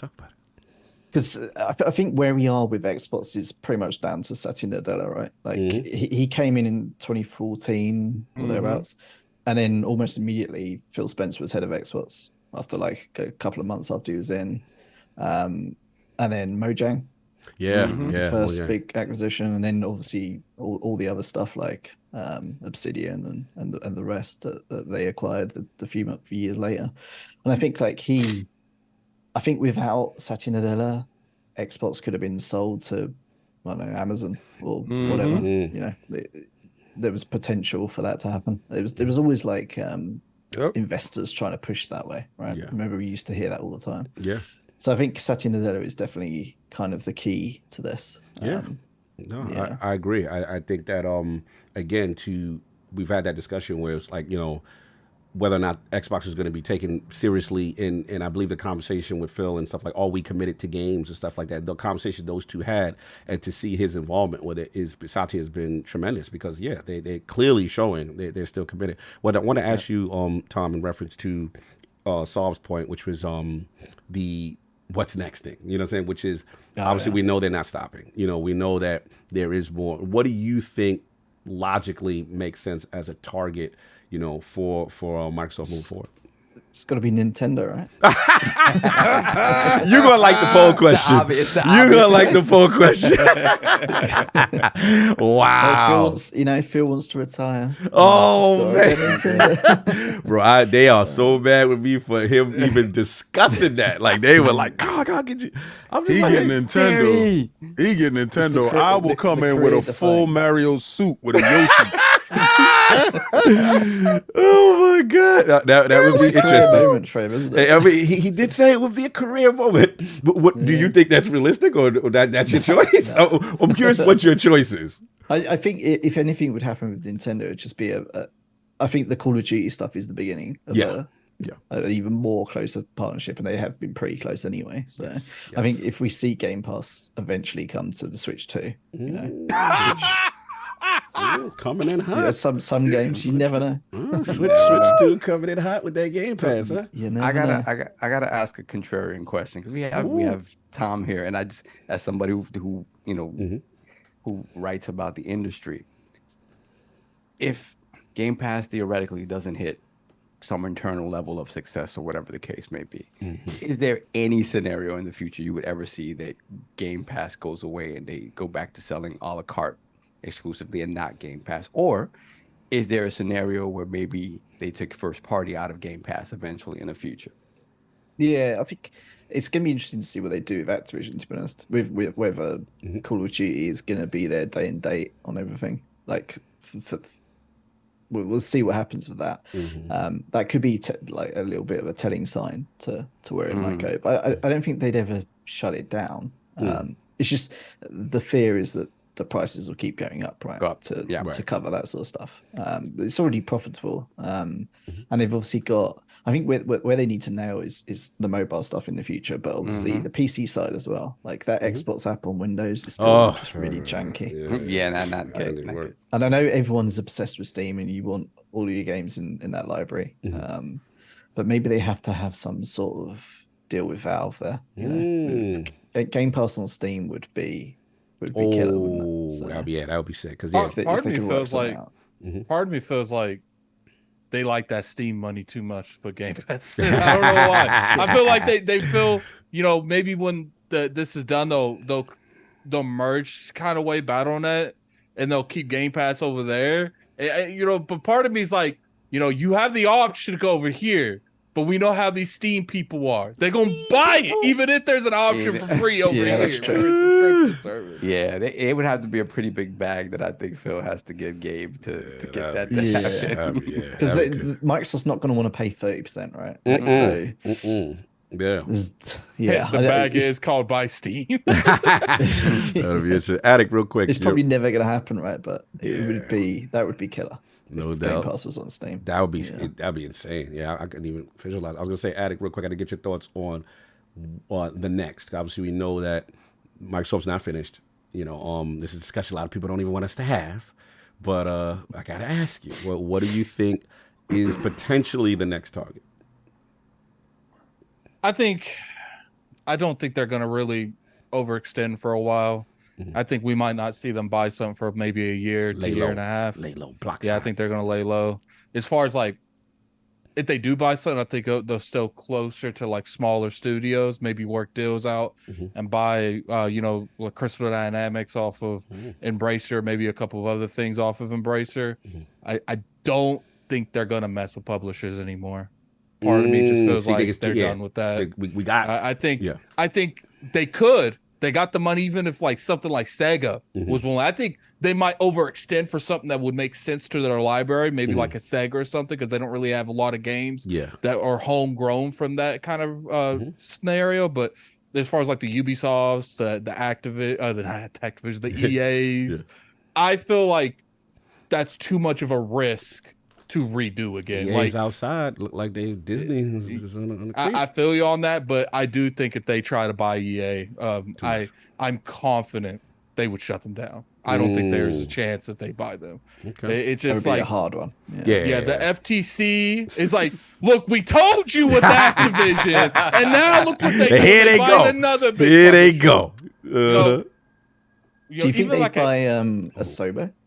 Ooh, I like that. That works. That I like that. Logical one, right? I think the biggest things that they're going to focus on is stuff that makes sense, that enlighten their companies. But the problem is like the infrastructure. One of the reasons they love to romance publishers and take them out and then buy them later is because they look at that as like a running engine that they don't have to really intervene too much. Right. If they buy Crystal Dynamics and stuff like that, I personally feel like if they buy these studios from Embracer, the companies that are working with their existing companies are going to merge together in one company.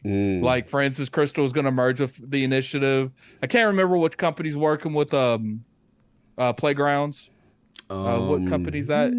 I think it's the people that make the. Why am I blanking? I know what you're talking about. Someone tell me. I know out of the almost 1,600 people in the chat, I know one of you know. Somebody's working with Playground recently?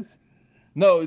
There, Elios, Eidos, or whatever. Eidos Montreal. Okay. Eidos. Yeah, so I think what would end up happening is Crystal would merge with the Initiative. They'd have a main team working on Play. They would go to like a 2-team type of thing. One working on Fable and the other on the background working on Tomb Raider. If they got Tomb Raider, Elios, I think they would. I don't think they would drop the game they were currently working on before. I just think that studio would rotate between 2 IPs. Okay, so just you mentioned Fable. Did you guys see that? What? Peter Molyneux is saying that he's working on a game in Albion. Oh no, I didn't know about this.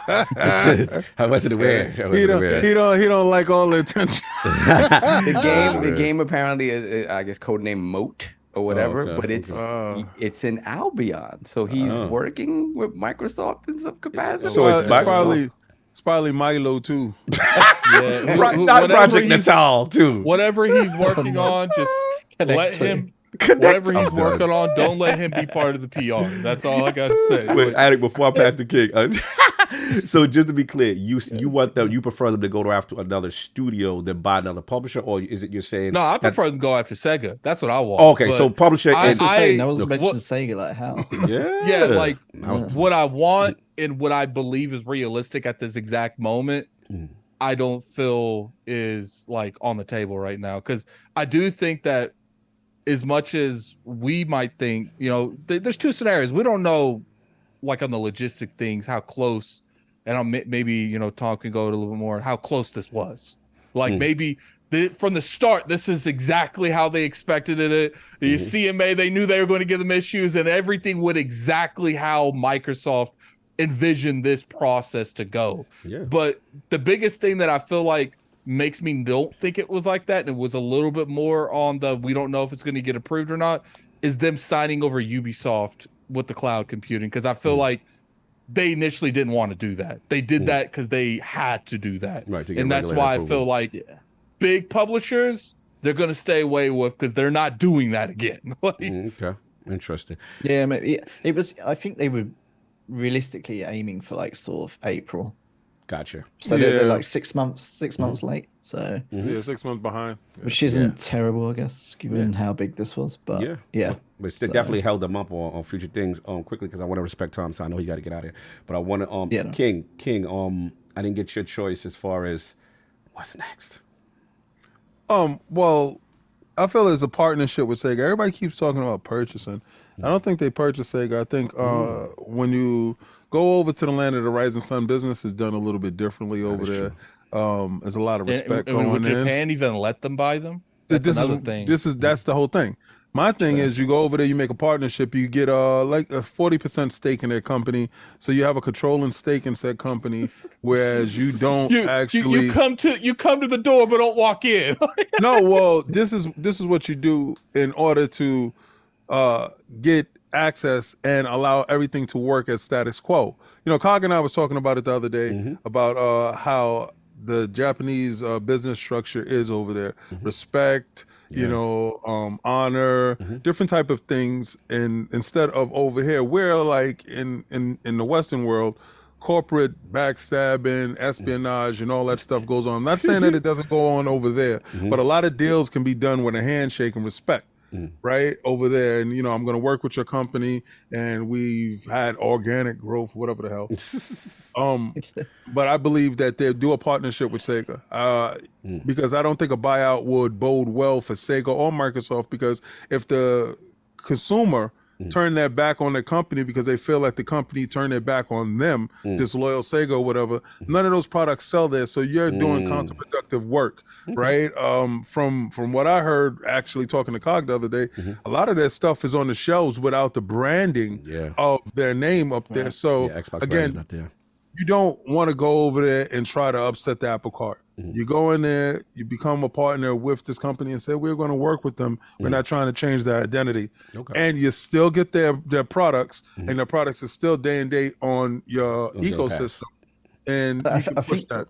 Sorry. Yeah, and I think we're starting to see that with like Square, right? Like that's a big they've name. realized that, they needed to have a partnership there, and we'll see where that ends up.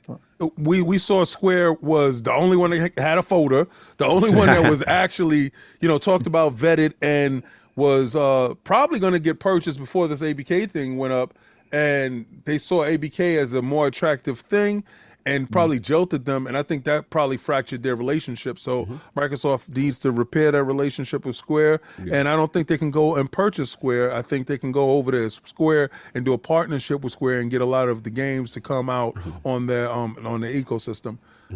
I honestly, in analyzing all of this stuff and looking at Ubisoft having the rights to the cloud stuff, I think Ubisoft is the next on the chopping block. I think Ubisoft is the next one to won't let this Ubisoft thing go. No, watching it. All right, if we're in a room and you give me a list of people that I can mess with, or I can give my work to, right? Right. And I pick a person, that's because I'm comfortable with said person, or I got plans for said person. I believe Microsoft has plans. I believe that they're comfortable, and the financial instability that's over at Ubisoft doesn't bode well for their viability later on in the marketplace. So Microsoft could funnel cash their way and purchase them at a different period of time. Did Tom already told us that the CMA is not going to like that? They're not going to like that because they were like picked that, so that they could be an independent, you know what I'm saying, arbiter of the situation with the cloud. They won't like it, but that don't mean that they won't try. I'm just saying I see something happening in that area. I don't think that these dudes aren't as calculated as we think. But okay, I just want to say one thing, because I saw on my timeline a lot of people was championing the fact that Ubisoft has the streaming rights. Yes. Listen here, you idiots. You're no longer buying directly from the plug. Now you're buying from an intermediary. So what happens is the plug sells to the intermediary, right? That intermediary has to say, I have to raise the price to make my profit back. You understand? So he brought the brick over here for 22, and then he's gonna sell it to you for 27 because he got to make 3 off a brick. That's what we doing. So y'all was sitting there champion getting the brick because y'all didn't want to pay Microsoft, but y'all paying more for the brick now that the middleman is dead. You dummies. Y'all don't know how business works. When there's no middleman, you dealing directly with source. So the fact that they put somebody in the middle is charging you more. Right? So you would have got the brick at a lower cost. Y'all guys have been hustling backwards for a minute. Microsoft came here and said, we're going to give you all the ABK stuff. Y'all went snitched and got a 10-year deal of Call of Duty.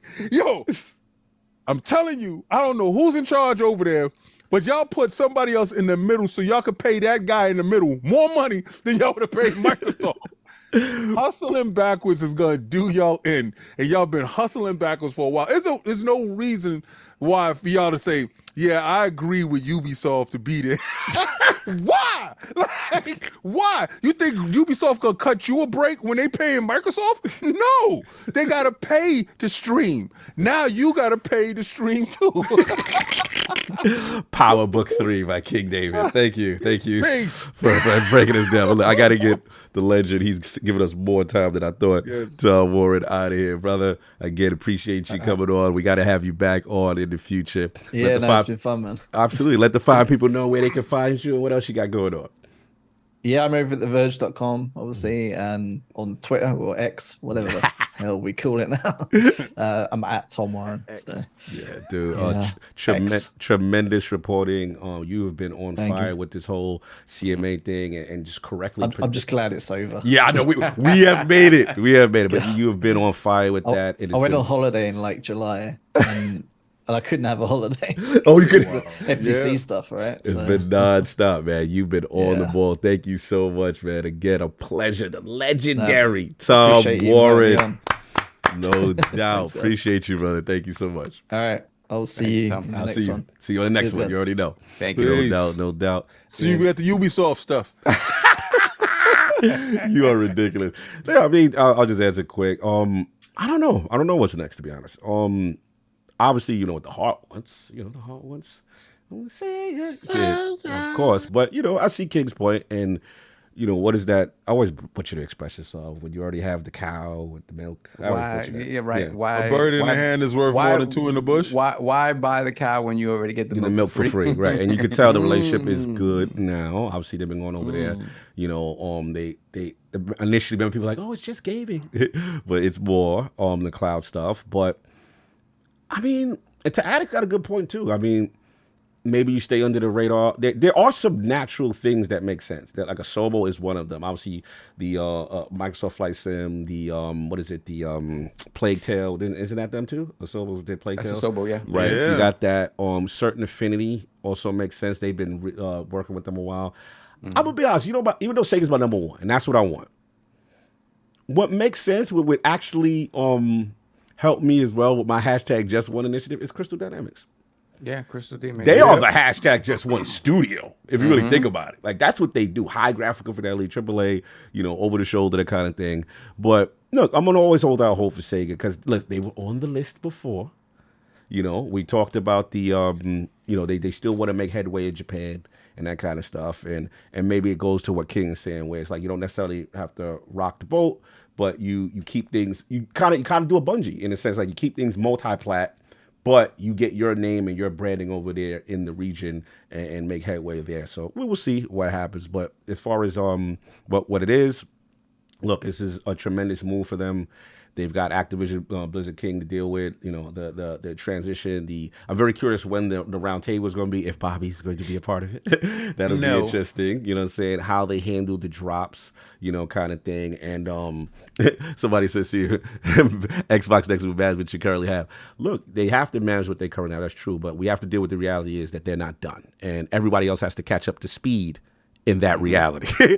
And I know a lot of you are emotional that they acquired Activision Blizzard King, and they're emotional that there's more things that are going to be purchased, but that's what's going to happen. So we got to talk about it. I deal with reality. I don't deal with emotions about they need to do this and they need to match what they have. Look, bro, this is happening. You better get on board now or you're going to get left behind. I don't talk in dinosaur talk.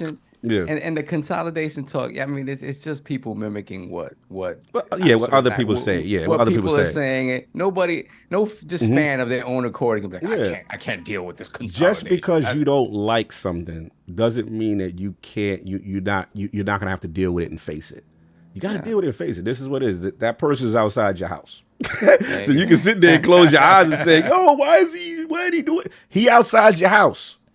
You got to step outside at some point and face it. That's where we are. I deal in reality. I don't deal with emotion. So to me, when they say they're not done, I have to at least talk about. I have to at least discuss and see what's going on. So, yeah, that's pretty much where it's at with me. What you laughing at, King? You started some joint online.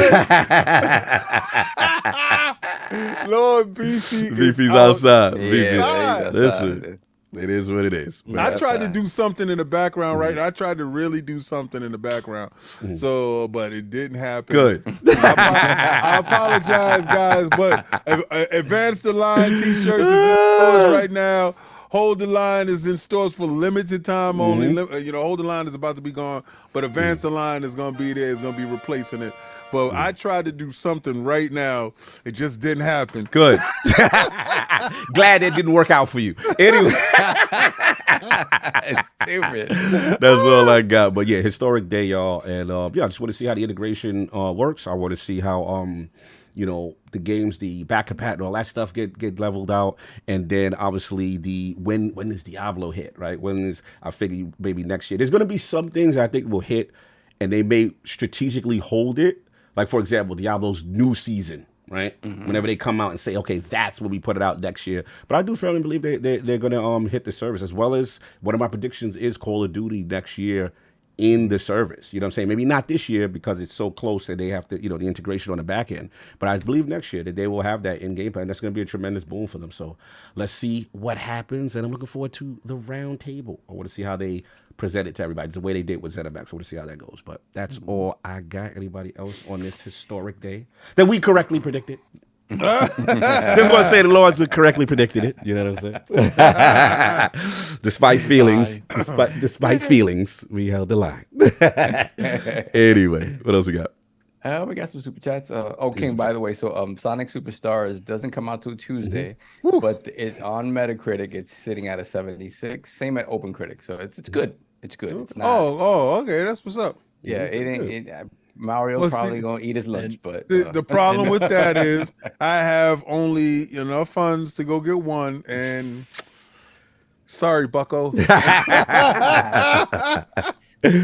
No. And we have sold almost 20 Hold the Line and Advance. Advance the Line is moving. That Advance the Line is moving. I mean, they better get that Hold the Line going. They better get Hold the Line. Ain't gonna be much long. It's not gonna be like that last time King was supposed to do something, didn't do something. All right, that day it's 6 months later, it's still in there. Remember when people were clowning us and getting it on the back end of the site and still? I was mad as hell because it wasn't supposed to be. But yeah, definitely Hold the Line is just remember the moment in time because it's gonna be gone. So no doubt. Now it's Advance the Line. Then we have Ryan with the £5 super chat. Lord King been the pro tag in the next Gears of War screaming, hold the line, whilst we take out every grub in sight. Xbox's Phil Spencer, make it happen. Yeah, so that's what's up. King and Gears of War 6. Let's have it. Let's do it. Then we got Bad Boy Zone, Mike Lowry. Mike Lowry. Will Smith, a.k.a. Mike Lowry. $5 super chat. Missed opportunity if we don't get 50-cent Bulletproof and Scarface. The world is yours. Next gen remakes. Okay. The rights went to ABK when Vivendi merged in 09. Nice. Bulletproof gets a little nicer remaster. All right. A little 50. Then we got Country Big 94. Oh, the homie. Super chat. Happy Sunday, Lords. Thank you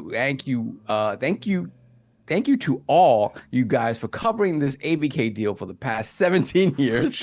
Tom, thank you for all the coverage. I really do well. feel like I've been doing this since 2014, and I dead ass feel like I've done this the entire time. So tired of writing that topic. It's almost 2 years, bro. It's almost 2 years. Yeah, yeah, it's almost 2 years.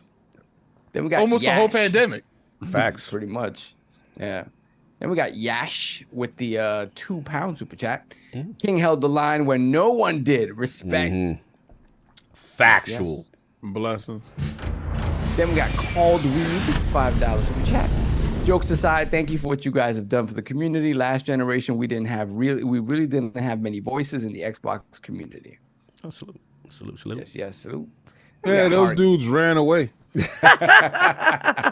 now they want to act like, oh no, I've been there. I was out here squabbling in Shisha. They wasn't out there squabbling in the street. They wasn't in there. No, nobody remember your fake exploits, B. Oh man. Then we got Hargeet Chani, $2 super chat. Cog pumping meat. Pause. Yeah, listen, man, it's a real, in line with a beefy acquisition, we had to debut the beefy emoji. You know what I'm saying? We had to get that beef in there.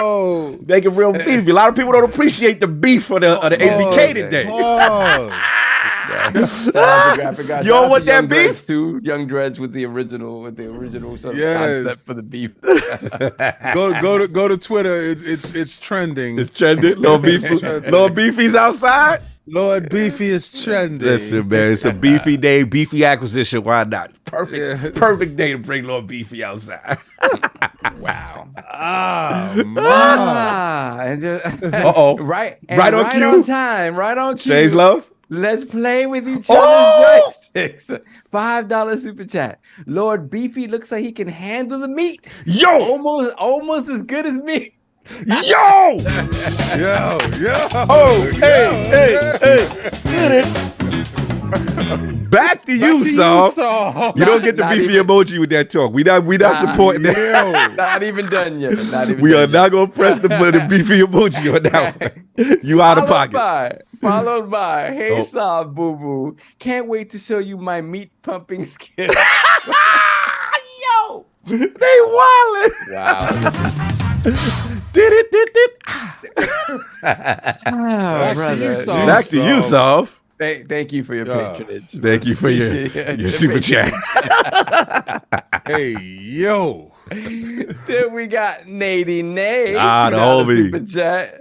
Lord Beefy. He's in the running for Mr. USDA. Yeah, definitely, man. It's 100% grade A beef out here. Salute Nady Nay. We outside with it. Beefy boys, let's go. Then we got Senjutsu Sage, $5 super chat. Phil said, when everybody on PlayStation plays COD, Xbox gamers win. Thank you for your service, suckers. Oh, my Lord, Sage. Come on. Behave yourself. Get in there.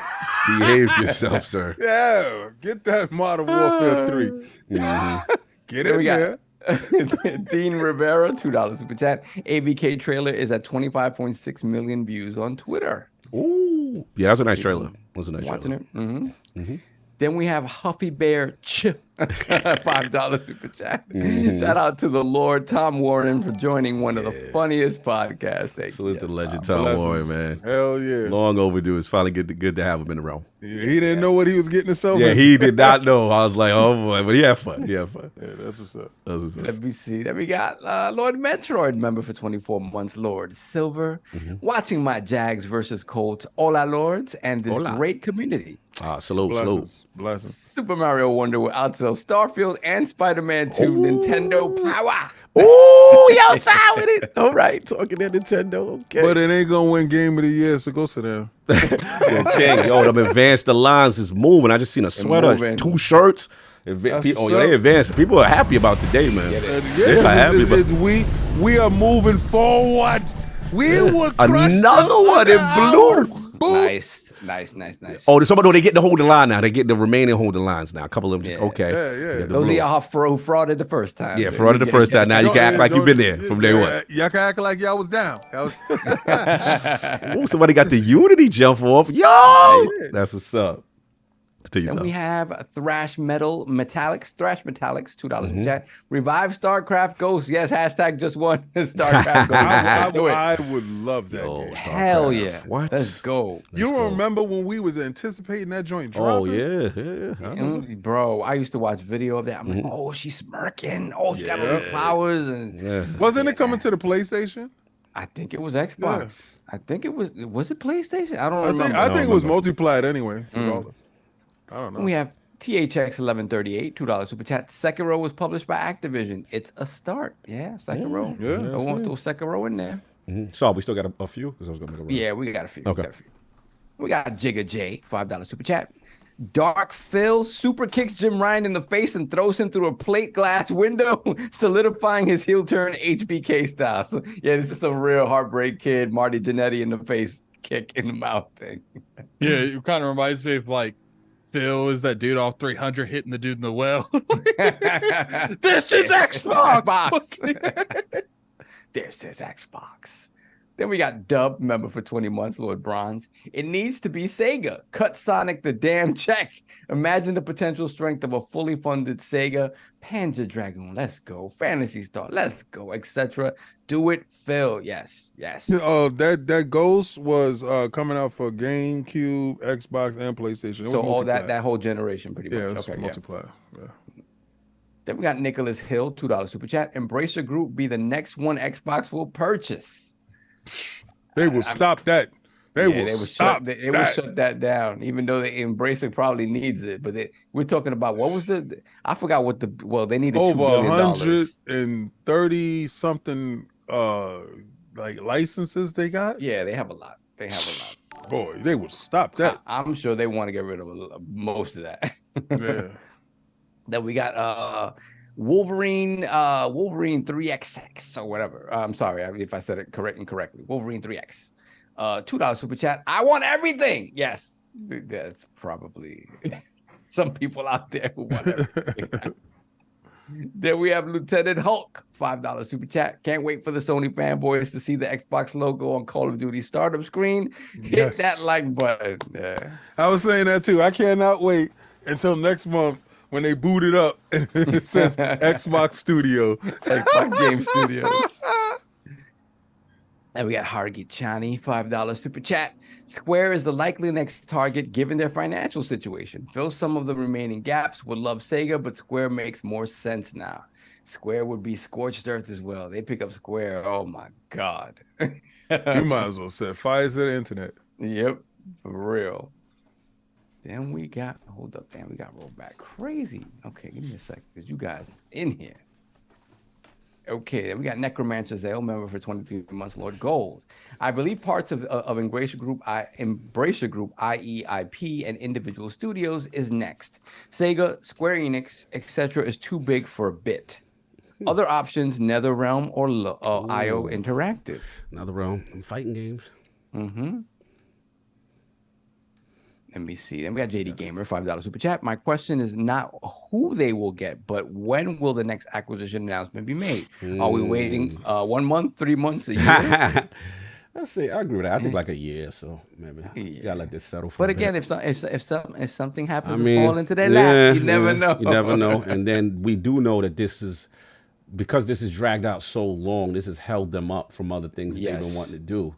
So yeah, we got to see. I mean, it could be that the intention was Crystal D all along. Or Ahsoka all along, and they just haven't been able to. Yeah, it could be. Yeah. And we have Elemental PO, $5 super chat. Digital Foundry is impressed with the 60 FPS consistent performance of Redfall. Is the sky falling? Good on Redfall. Good on Redfall. At least they made the promise. Exactly. They delivered on that. Then we got JD Gamer, $10 super chat.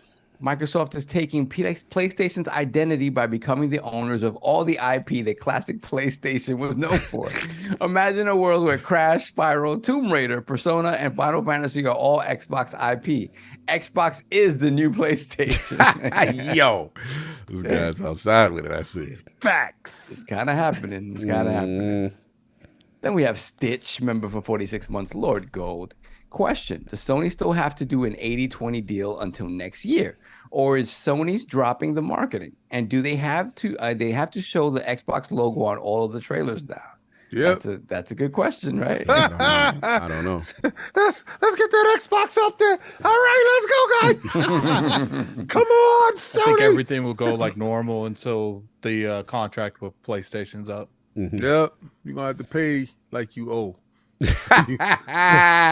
you gonna pay us like you weigh. You an 800-pound gorilla. You gonna pay like an 800-pound.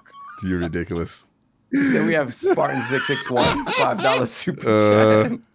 Xbox will have to hit hard and go for the stealth strike before Sony loses their #1 position. Get Square Enix and Sega. Sony last vision is Xbox on top. The last thing before they die is Xbox #1. They get thrown overboard. You see them. Yo, you stupid. Oh no! It's like Leonardo DiCaprio sinking in like. Yo, you wildin'. Y'all wildin' with that. Oh, not the Titanic. Y'all doing the most. Y'all out of control. You're going to the bottom of the ocean, bucko.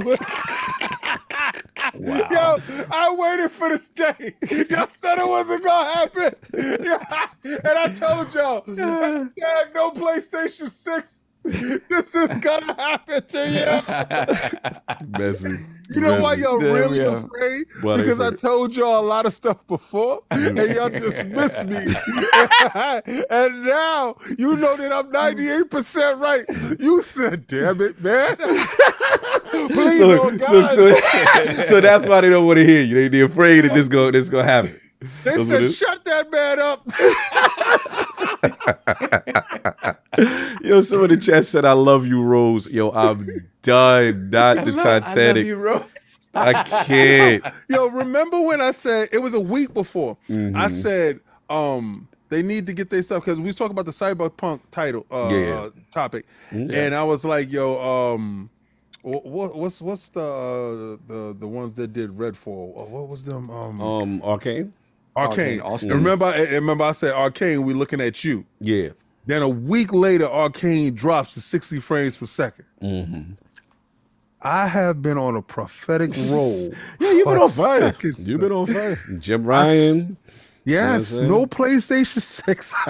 I ain't with you there, but you rocking. You rocking strong. Yo, wait until my next trick pop up. And for my next trick, I just like how mad they are at you that we had a topic that says what's next. Like that, the fact that they are that mad at you because of that, I think it is funny. Like, how dare they talk about after what you did? I have to admit, I am getting a lot of enjoyment off of the emotions of people with that. So thank you, King, for that. You have definitely riled them up. Continue. you're welcome. Then we got Joe Repco, aka Flame. Ah, Flamey Flame. Finest. $5 super chat with a little bit of scripture here. Mm-hmm. As Jim looked upon the army approaching his crumbling kingdom and turned to his Twitter generals and said, I'm gonna head out. Hashtag the Book of X. Messy, Flame, get back to writing. You out here writing novels for Jim Ryan and Book of X. Continue.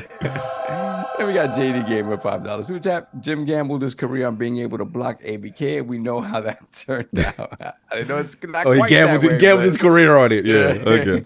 Wouldn't it be crazy if Kotick ends up running PlayStation? He will throw it into the ground. Bobby's available. Yeah, Bobby will be available. He taking that bag. Shortly. Yeah, he taking that bag. Oh, he's taking the bag, but there's no guarantee taking the bag and going to chill. I mean, that's a nice parachute, man. Yeah, I mean, these guys, what do? They end up on a board somewhere. The day-to-day stresses of running a company can really get to you. So, yeah, I wouldn't blame him. I think he's gonna buy some island somewhere. And Yeah, cash out, chill on his own little island. because his situation is a little different than the average person. Yeah, so- and the PR. That's why I don't know if he's gonna be on any round tables. Yeah, could be. He ain't gonna be there. I agree. They with don't, and they don't want Bobby there anyway. you. They may wait till January and be like, "Hey, we needed time to Oh sort of get yeah, everything and get together." away from the PR aspect of having to deal with him on the of not having to deal with the fact that he's not there. Facts. They might I'm wait with till you. January. Solve, I'm with you on it. I Yeah. think that's how it's going down. Yep. And then it'd be a smooth transition of power. He's already gone. And then they still got to announce what they're going to do with the head. We didn't talk about who's going to be the head. Who's going to be in charge? Yeah, Who's going to be the head? I'll give it to Ibarra, but Ibarra. I mean, Sarah Barnes out there too. Sarah's there, but Ibarra, I don't know. Maybe I don't Ibarra think just Ibarra's wants to doing it. stay. Maybe as the Ibarra guy. leaves. Maybe you never know. Ybarra seems like he wants to stay at Blizzard. At Blizzard. He doesn't Yeah, want- he's a hard. He That's a doesn't dream want to be job. over all of it. He just wants to be over Blizzard. Like, Yeah, it is kind of different now. These guys, we talk about Rod and Yeah. him. They're coming in different positions or whatever. If there's anybody I think that walks really is Rod, just because Rod's thing is going into different places and and fixing. closing out and fixing and closing out things. I mean, if there's something internally, if Rod says, "Hey, send me the 343 and let me see what I can do there," Did or you whatever. see the tweet though from Rod? Yes, like He said something about my ID, bro, right? Or Rod something like put that. up his old Microsoft ID. It was like, yo, I wonder if it still works. Y'all gonna let me use my old J, right? Like, so to me, I just look at it as a playful thing that, I mean, if you not happy and you don't want to, let's be honest, like, guy, you're about to don't say merge. anything at all. Yeah, and if you're not happy about that, part of me is like, you ain't really necessarily gonna be joking about that. You know what I'm saying? So that's why part of me is like, because it leads to my whole thought process that these dudes be undercover agents, bro. Here we go. To what I said, like, y'all keep laughing. Here we go. Every time somebody goes to a company, they leave Microsoft and they go to a company, they wind up acquiring said company. Always. And this has always happened. And they went over there, and two of their most high-profile dudes happens to be over there. And we're talking about two coming back. And then one posts his old ID, was like, I wonder if this calculated personally, he got to post another tweet that just says, "Yeah, took y'all long enough," or whatever. Yeah, I personally think with the particular circumstance that went on with Activision, I don't think anyone in like the company is going to take over. I think it's going to be an outside entity. It's going to be Sarah Bond. Sarah coming through? Queen. If she's not there full time, she'll be put there like as like a temporary lead. Just and I don't think she's going to be intervening in anything with Activision. I think she's just going to be there to make sure the company rolls the way it should, and she'll be reporting directly to Phil. Like, and then I think when Phil's ready to retire, they'll replace her with someone, and then she'll take his spot. I don't think so. I never thought that she'd take Phil's spot. Really? And nope, not one time. I believe that she'll be over ABK in the same way they'll put somebody. You see how Mikey Barra is running his particular situation at Blizzard. I believe he stays there, right? Okay, and maybe at least for 2 years, maybe. That depends on him. But I believe Sarah is like Matt Booty, as how Matt overlooks the ZeniMax stuff, but Todd Howard. No, Matt is a game studio, Xbox Game Studios. Yeah. But he's he's still, his eyeballs are still peeping. Don't get it twisted. He's watching those dudes. I believe that they put her in a position just like that to watch those guys, and everybody stay in position except for Bobby. Bobby got to go. Bobby got to go. Bobby got to go. He cannot stay. He cannot stick around. Too much political ramifications. But when Phil goes, I think Matt takes his spot. So you think Booty will take that spot? Right, because I believe Matt has the temperament going forward. Oh, well, he said he'll buy Sony out of business. That's the temperament? Yeah. We know where this is coming. We know where this is going. Now I know why. Okay, got you. It's other things about Matt's temperament that shows me he has the gumption for the fight. OG. Midway days. Tremendous respect. Like, is this in the sense that you have a friend, and Phil brought his friend that he knew that he needed that was there, and him and Matt is pretty cool. Matt has a certain killer instinct that is necessary in this position. You love that quote, and I love the fact that you that love that quote came out. People was telling me in the background, he that dude, and I was like, really? It's like, no, he's that dude. Yeah. If it wasn't for him, games wouldn't be day and date in Game Pass. He made them stick to that. I'm like, I don't believe that. Then when the paperwork came out, I was like, I had to, say I'm sorry. But the fact of the matter is, I believe he has the temperament that is necessary. People are saying praise the Booty. Yo, I can't with K and Santi. K, put respect on that man's name. And Mad Peaches Booty emoji. Come on, y'all gotta stop.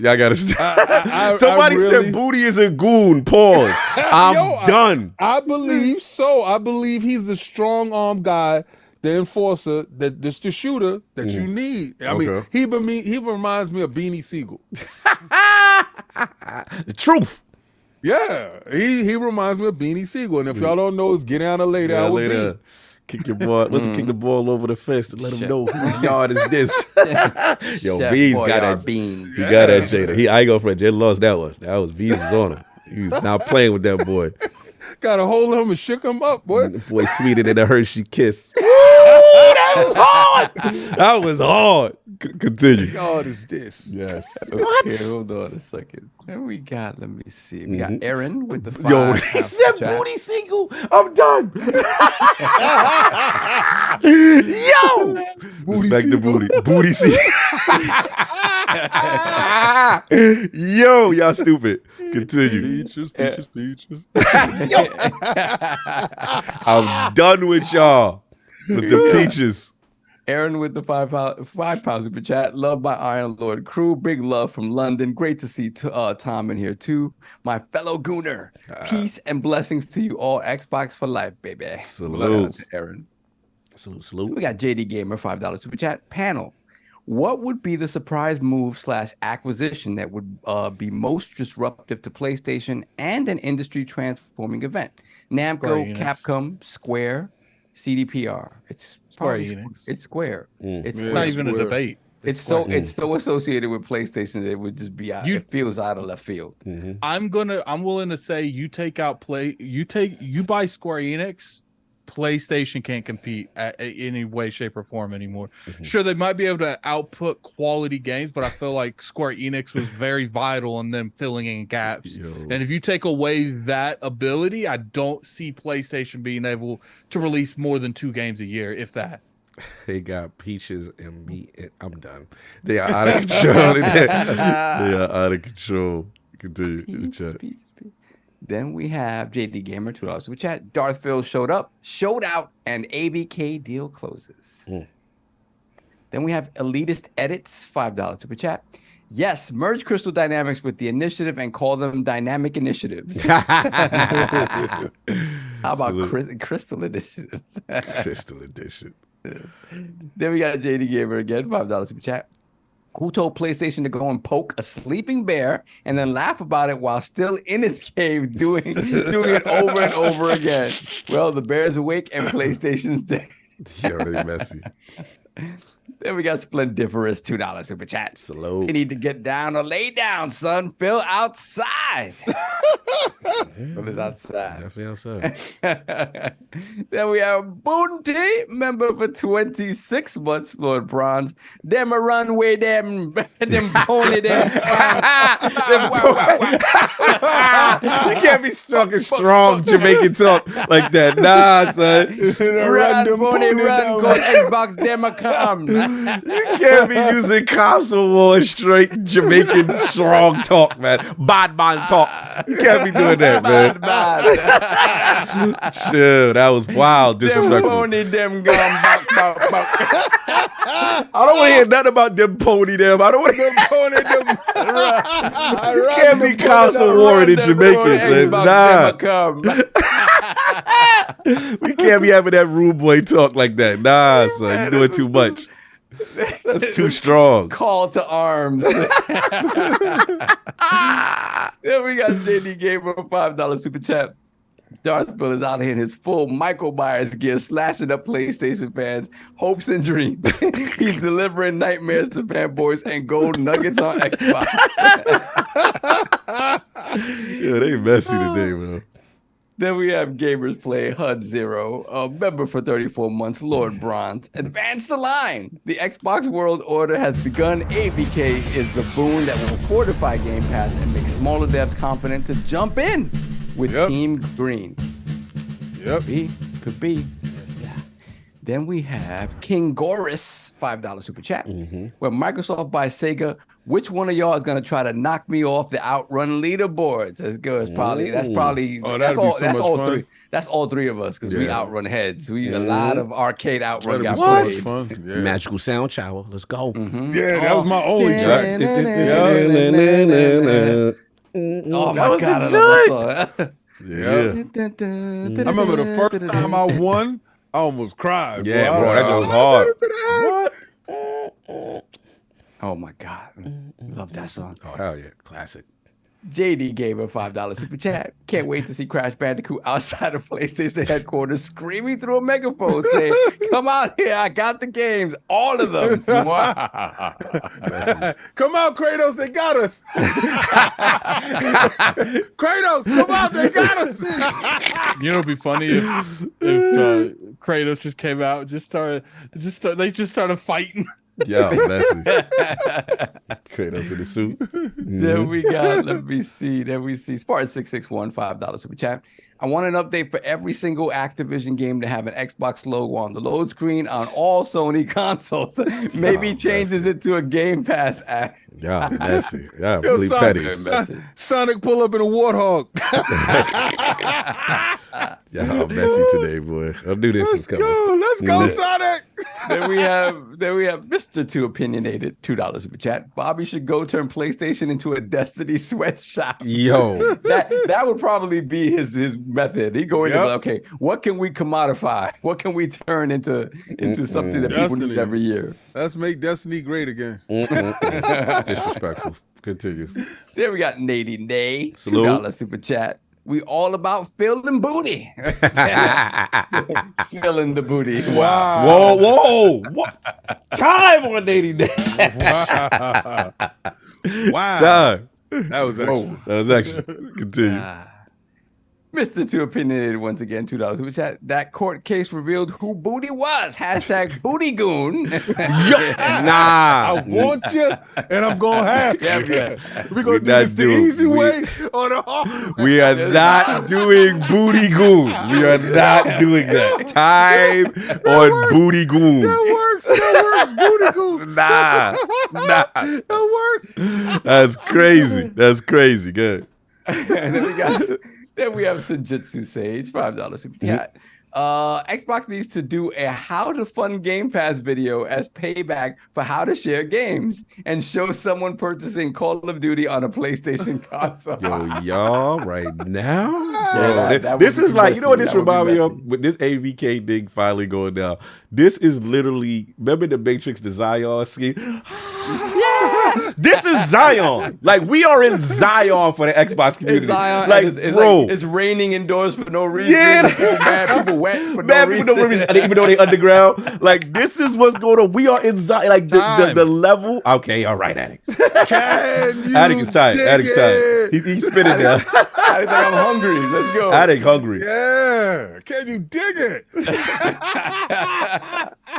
Good. Then we have Splendiferous, $2 super chat. This mean Lord Booty got to be next in the round. Hey, come on. Yeah. We got to get him in the round. Exactly. Then we have Chair Walker, $5 super chat. Congrats to Minecraft with over 300 million unique units sold and path to the Jedi DLC. Salute. Yeah. Salute. Then we got Splendiferous again, $2 super chat. Y'all got fat while we starved. It's our turn, Beefy. Wow. Looking real beefy. Very beefy King of out New there. York, King of New York. And Yes, that's sir. it? Beefy super chat. That's it. We good? We are All right, cool. All right, let me read the next Code. 5 numbers for the code for the free game that was donated by Champagne Supernova. XCDCP. Yeah. That's XCDCP. Yeah. Got it. Y'all got Good. 2 more left. All right, 10 no more doubt. letters. Now, we did skip the Patreon question because Tom, with respect, so we got to get it off. Shout out to Snail Killer. Hello, Realm of the Lords. We all understand that today the show will be messy. I wanted to bring something to the round table. We should appreciate the real benefits that this merger will bring the consumers and the workers of ABK. We community will now have access to more games for lower entry point. And I don't know about all of you, but me growing up having access to 2 new games a year was a lot. Also, the workers of ABK will now have an option to create a good work environment for themselves. We should celebrate the positives before plunging into console wars on X. This should have been read earlier. Also, games may take a while to hit Game Pass because they must want to launch on console on PC at the same time. PC store integration cannot be easy to achieve. Now, back to being petty. Square Enix is next online. Yo, he said all that positive stuff at the end of the day. So yeah, to Stale Killer's point, y'all, what do y'all think about? Let's get at it because he's spinning, he's losing control.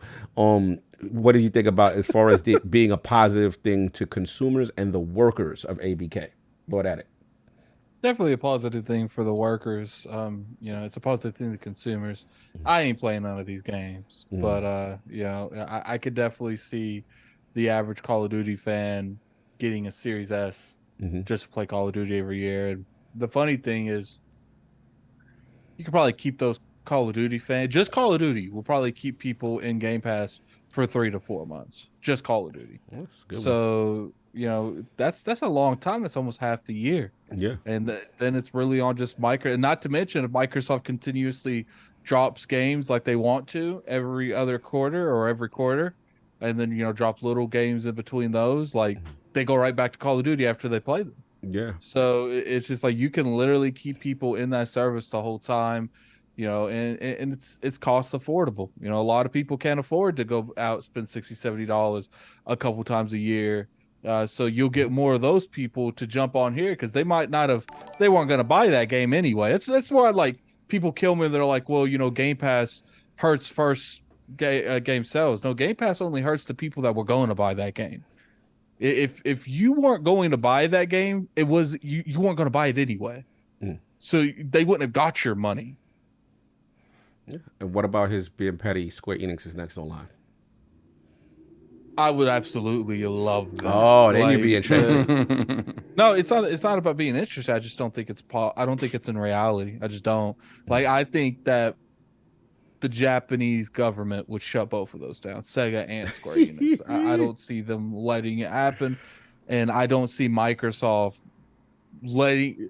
Here's the thing: they can't want to get into that part of the world, into Japan, and sell better in Japan and stuff like that, and then something like a Square Enix being shut down from the Japan government or what the regulatory agencies down there, and then just be okay with that. It's just like, I feel like that's why they're going to stay away from these big publishers, because it's just, especially Square Enix, Sega, they got to go through the Japan regulatory process, and I don't know if they will be okay with an American company owning a big Japanese brand like that. So it's just like, look, is it possible? Yeah, but I would just say Microsoft doesn't want none of that smoke right now. Right now, they want to just keep the stuff they have in line, show some games, and then maybe sometime in the next year and a half to 2, revisit buying maybe a publisher. But I think they will buy individual companies or buy companies off of companies.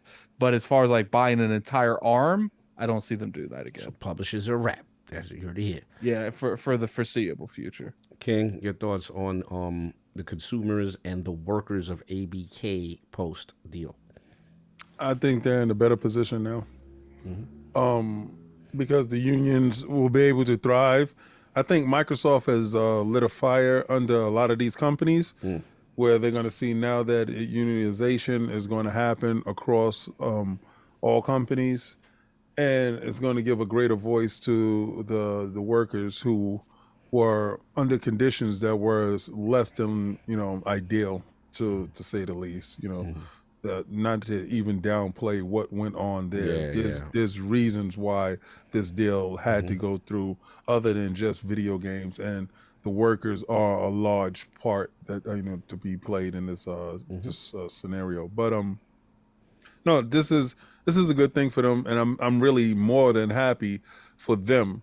Everybody has to forget that it's about games at some point, but the people that make these games was under conditions that were really bad. And there's a reason why everybody wants Bobby gone and don't want Bobby associated with this environment. And there's a reason why that the letter came out with Phil saying that he'll be in charge and Bobby answered to him. There's reassurances going forward, because there was promises that were made that Bobby won't, be involved. So, again, Bobby will be gone, the environment will get better, and the unionization will happen with these workers so they can have a better work environment. I think that's a great thing. No doubt. Solve your thoughts on what the deal means for consumers and the workers of ABK. I mean, the consumer part is obvious, man. It's like now Game Pass if you ever thought that Game Pass was lacking in any way, shape, or form, this is definitely going to reinforce that. Give you a big boost of things to play. And that's the key, right? Game Pass is the platform, not the hardware. Game Pass is the platform. Game Pass is what they have to reinforce. And their goal moving forward, which is why we know they're not going to stop buying things, is that, yeah, they need to keep reinforcing Game Pass. They're going to keep buying stuff to put into Game Pass for you. Will the price go up eventually? Yes, it's going to go up more. It's going to, it's not going to be egregious, but it's going to go up. But you're going to have a lot to play. So for consumers, what you're paying for the amount of choice that you have there is unprecedented in the gaming space. And nobody can say that. You can say whatever you want about consolidation, not liking, whatever. The fact of the matter is that as a consumer deal, there isn't a better deal in gaming. And the truth, and it's remained true throughout, even maybe at its onset when they still hadn't had the first party stuff or the good first party stuff hadn't come in. Maybe you could say, hey, it's not worth it for me having it. But now, if you're in this ecosystem, you should have Game Pass straight up. Now for the workers, same thing. You mentioned this earlier, where the consensus from people that have been interviewed, kind of behind the scenes, saying that, hey, this is an opportunity for true change at the company, right? Yeah. Obviously, they probably internally did a lot of things to address the negativity that was going on there, specific situations that involve Bobby and stuff like that. Whatever they did internally to kind of quiet that storm a little bit is whatever. But at the end of the day, those are Band-Aids. Those were not real sweeping changes to the culture there, which is that's what Microsoft's goal is, right? So the first thing is Bobby got to go.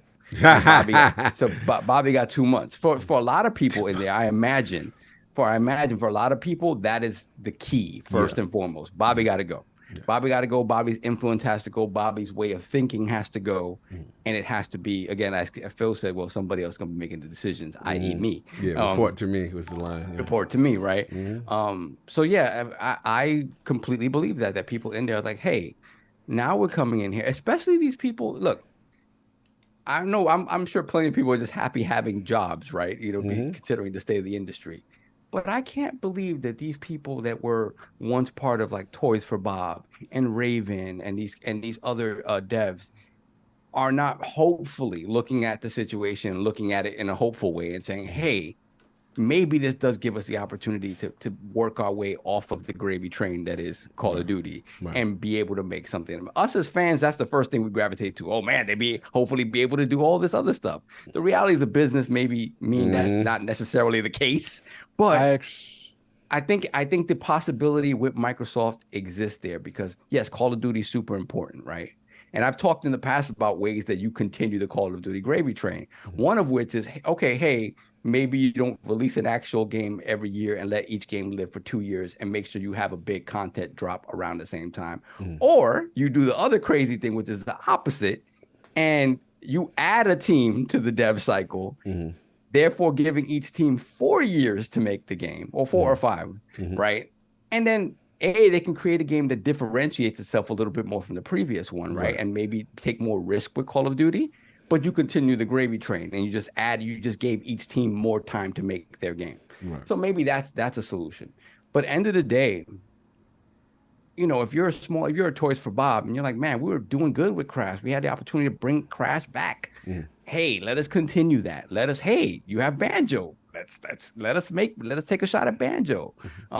So that's the hope. And I think that they know the situation better than any of us. And I think in their heart of hearts, they believe that's a possibility within Microsoft. At least they're going to be heard anyway. As opposed to stamp down, it's like, no, go make this Call of Duty. So yeah, I think both things are true. Both things are true. It is a new day at Activision Blizzard King, and things look bright, I think. Attic, you was gonna say something before I go? Yeah, I think that they might take down the story of Call of Duty to an every other year thing. Because like people will say Call of Duty makes them all this money. No, Modern Warfare 2 makes them all. I mean, Warzone 2 makes them all this money. That's money. So, I'm curious how much the single player aspect of Call of Duty brings in money. And I'm willing. I'm sorry, I'm willing to bet that it does bring in money, but it's only a fraction of the money that comes into Call of Duty. But this is the thing. There was which one was the one that they did only multiplayer? That's what I was about to ask y'all a question. Did one year they tried to not do single player? They did it, and it's like even if whatever the small percentage of people that play it played it, right? And you would think that logistically, hey, it doesn't matter. We could release a multiplayer suite and forget about the single player. For whatever reason, people consider it a package. Yeah. And the package doesn't feel as robust without that single player, even if they don't play it. But So it's they kind had of the a metrics thing- that showed that people wasn't playing the single. Yeah, right. But the thing is, the metrics also showed that when they gave them just the multiplayer, They was upset. they were upset too. I think the reason that the multiplayer was so, first off, they're charging full price for these things. Remember that's a that good point. too. Yeah, that's a good point. So it's just like, and not to mention that's the standard. You know, if they came out and said, look, you know, we're going to work on a good fleshed out single player every couple years, and then you know, but the caveat to that is they could do that too. It's like, you know, but the caveat to this is, but what we will do is we'll put more effort into Warzone 2. You have more events, you have more stuff going on. You only get this single player every 2 years, and if you buy the single player, you'll get like, you know, special stuff in Warzone 2. But you know, it's no coincidence that they have been redoing everything to go into Warzone 2, and that's because Warzone 2 is generating the income that they really vitalize. And to me, it's just like, at the end of the day, their biggest thing. Oh, here comes Javari. Vari's in the building. If it wasn't 4:30, I would say you could come in here and say about your little thing with Call of Duty, because I know he's a huge Call of Duty fan. He said he wanted. We break protocol. Shout out to Jay Barry, $20 super chat. What up, fellas? When is King and Cog joining my Call of Duty lobbies? King, we gonna get the smoke with him and then crossplay. You muted. It's Zoom. You still muted in Zoom. Hey, my bad. Yeah. When it launches day and date and Game Pass, I'll be right over there with you. And just so you and I could play the same game, but you could play it for more money. So you playing Jay Barry when it's free in Game Pass, and then let's see what he does. Jay, I'll join you when you pay, and I come in for free. That's when I show up. You're ridiculous. He's laughing. Jay Barry laughing. Yeah, that's my personal opinion on the matter. I think that, you know, I do think they're going to loosen up the grip on Call of Duty in some degree, but it's not going to be drastic. You know, I think that they're very serious about, you know, I do think Toys for Todd, whatever that company's called. Toy for Bob. Toys for Bob. I do think that they will probably be freed from the Call of Duty machine because Microsoft don't have a whole lot of the games they make. So. What? I laugh. This dude's is like, nah, what we gonna do is we gonna mess up the back. Yo, we gonna buy them to mess up the back. Y'all sit down and y'all do what y'all was doing. No, they gonna be a factory shop forever. Y'all sit there and think y'all was free. The thing that we don't know though is like how many of those, what are those studios working on? Like how much of those studios working on those games? Like clearly, you know, Toys for Bob was doing something because they were still making Crash Bandicoot games. So it's just like, logistically, how much of that studio was actually helping with COD? Was it animations? Was there only a part of the studio helping it? Like, there's a lot of information we just don't have when it comes to that. And I think they're gonna still be doing They're gonna be in a sweatshop. all that hopes and dreams for Bob, Toys for Bob. Why gotta be hopes and dreams for Toys for Bob? They're gonna go into work on Tuesday. They're gonna be like, yo, so I really want to make, you know, I was thinking about. They ain't gonna get their freestyle off.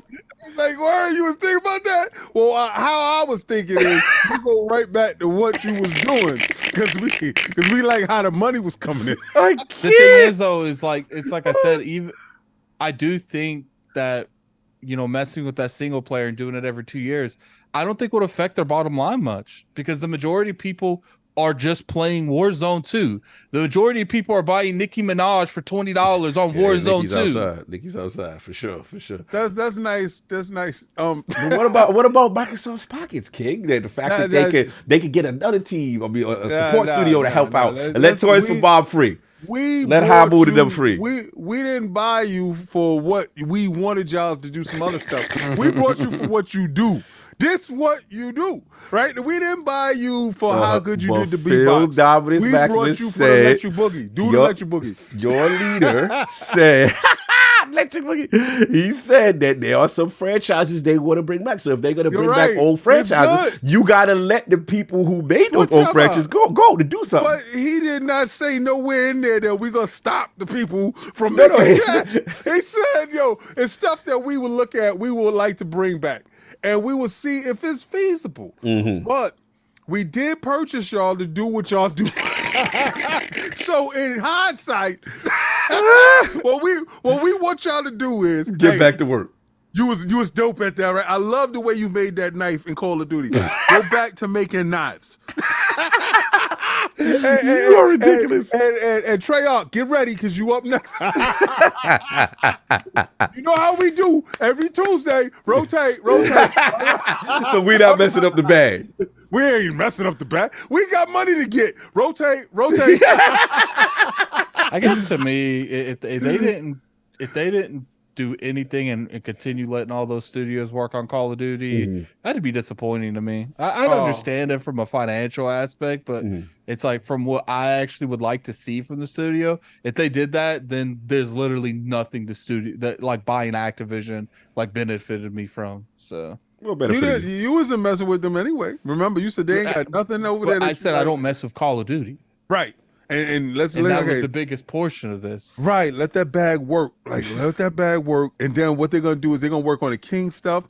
And then once they get that down pat, let them get it down pat first before they start switching up, right? Let them make it work. And then they say, okay, we do have a window open. Hey, Bob. Yeah? Hey, Bob. You like banjo? Yeah. All right, let's take a couple of y'all. Let's get some concepts together and we can see if y'all got something worked out. Other than that, get back to making knives. You're messy. I can't with you. Anyway. Did y'all see this? That they put Lilith in Call of Duty? Yeah, I heard about that's gonna be crazy. It's in Overwatch 2 right now. I will say that the promotional stuff they could do with COD is crazy and Microsoft IPs and stuff. But to the Patreon real quick, I pretty much agree.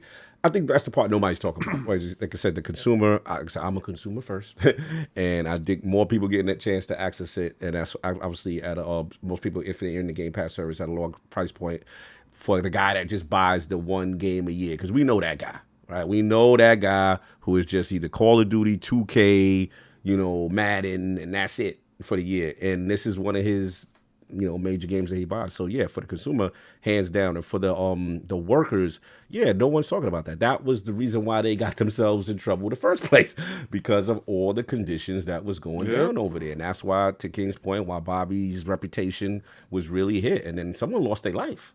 Remember, someone lost their life. Someone committed suicide. Yeah, this was serious business. Like, Unalive they self. Yeah, straight up. So it's like at the end of the day, the conditions were not good. So like Sav, you always say, like, I always look at, well, what's the alternative?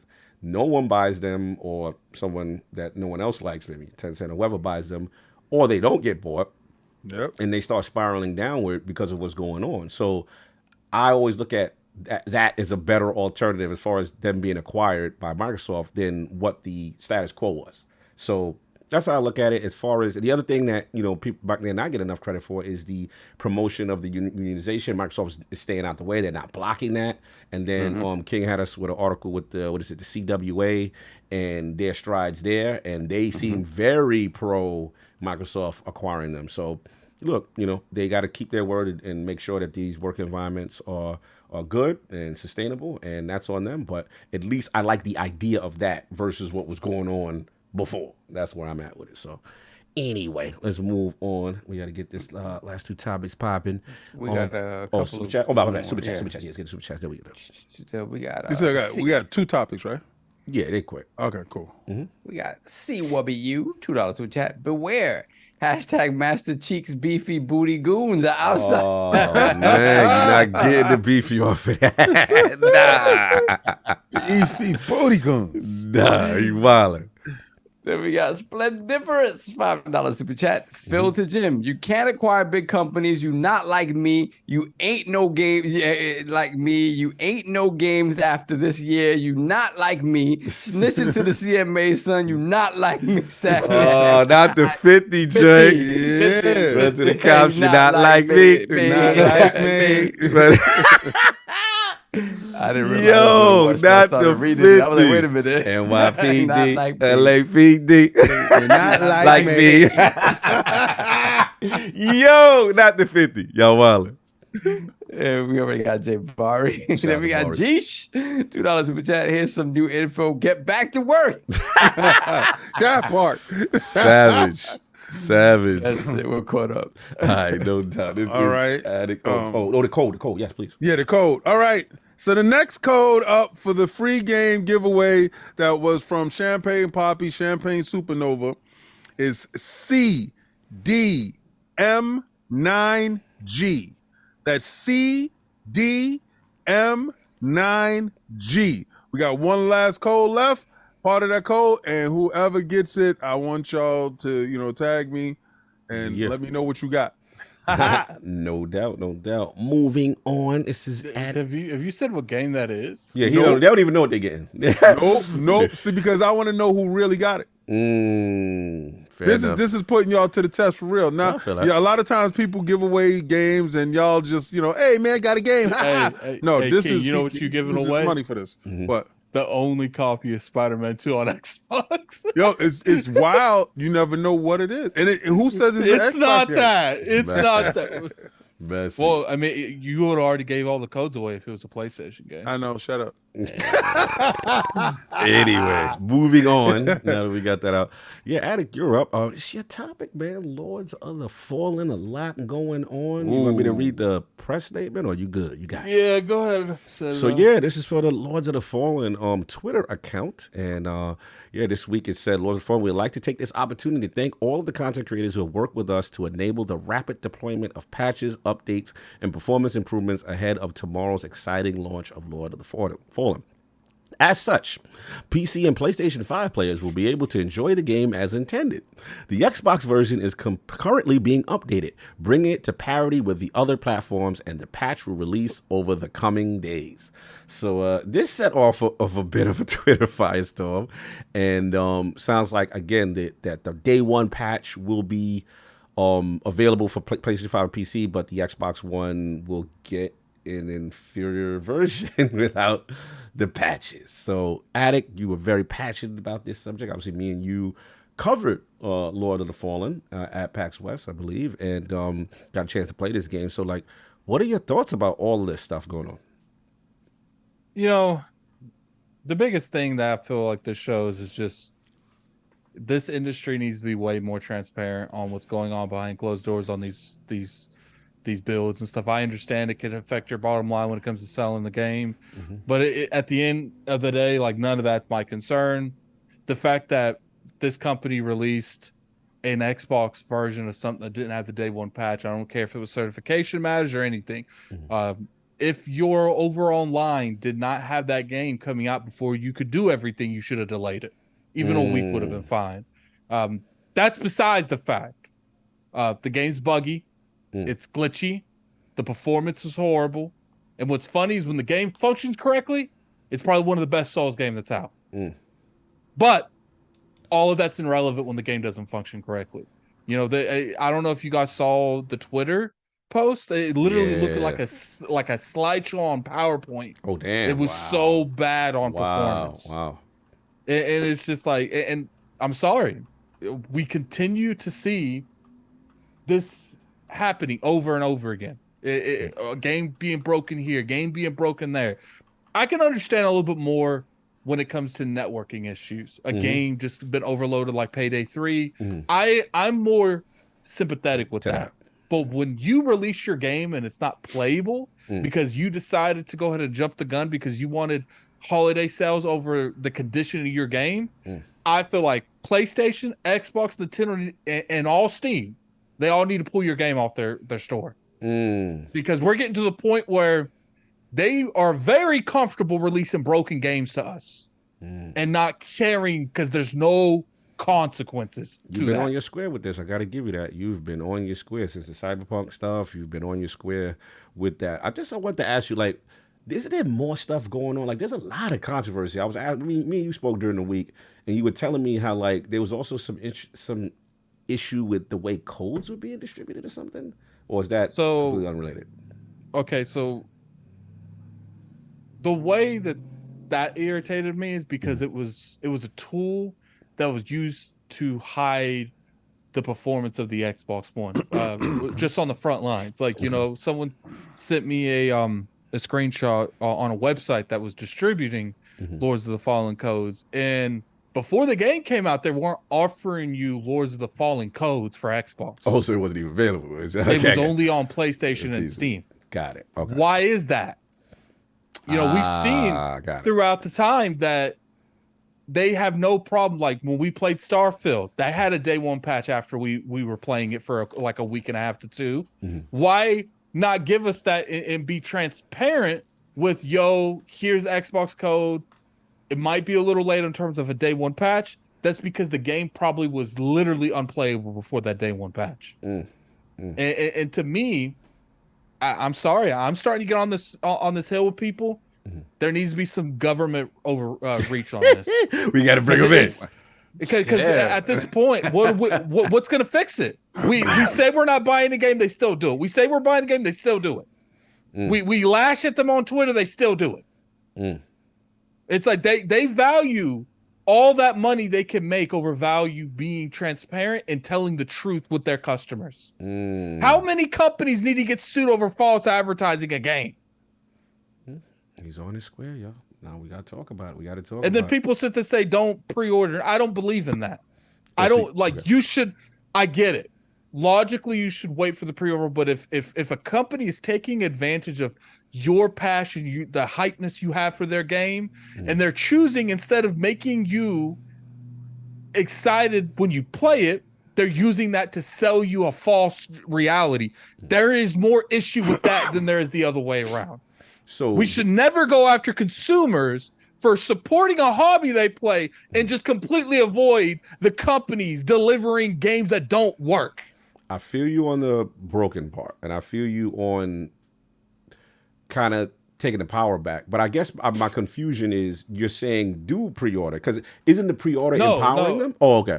I just want to be clear what you're saying. I was saying I understand where people are coming from, but I don't like the standpoint people blame the people pre-ordering. The problem is the developers and publishers themselves that's releasing it in that condition. Okay. I don't care if 10 million people pre-order a game. We should never blame the consumer for just purchasing a game. It's always on the people delivering the game. Interesting. I want to get solved next on this. This is a good discussion. I'm dying to get his thoughts on it. Obviously the Lords of the Fallen, the codes. Obviously they put out the statement that the PC version and the PlayStation version is going to have the day one patch. Oh, real quick, let me address someone said in the comment section. They said, "Stop buying the games. This is the way our economy runs." I get that. But that's the reason they implement these shady marketing tactics and shady PR tactics where you can't play a game for this. They restrict you from saying that. There's so many incidences where what was the Kojima game, the one that Death Stranding? The last one, the Metal Gear Solid 5. I don't know which one it was. Would you guys remember the testing solution they came out with that? Pretty much lock you in a room. And there are so many shady tactics that these companies are using to sell you a dream. I don't blame the people for thinking the game works. So it's like you can't really go off of that, telling people not to buy or telling people not to commit on a problem, because they're literally using some of the shadiest tactics that's in the industry. But part of it, I got to push back a little. I mean, part of it is, if we are still enabling the pre-order because of our hype, they're preying on our hype, which I agree with you. But if we are still buying it, the pre-order, then we're part of the problem. Like, part of it shouldn't be like, we're not going to buy nothing from you until we see that your product works, kind of thing. Don't you think, like, some people should just hold off? Because we're emotional. Like, as gamers, like, we see something, we want the statue, we want the extra map. You know what I'm saying? I feel you on that. But then there's companies that say you can't talk about this game till the day it comes out or the day after it comes out, or you can't talk about this particular part until this particular part of the embargo. There, for every scenario where, you know, we have power to take it away from that, they can easily just rewrite that and just take it right back from us. It's at the end of the day, I've said it. The majority of the biggest W's that this internet has ever won on companies was before that stuff even launched. Star Wars Battlefront 2. Game wasn't even out. We had them reversing those policies. Xbox Live Gold price increase. Didn't even happen. We had them reversing those policies. Your wallet, there's too many people that don't pay attention to what's going on behind. They don't keep their ear to the ground. They're not on YouTube and Twitter all day long. They're going to buy the game. There's probably 15 of them to one of us. There's not enough information cycling around the casual market to stop people from buying a game like that.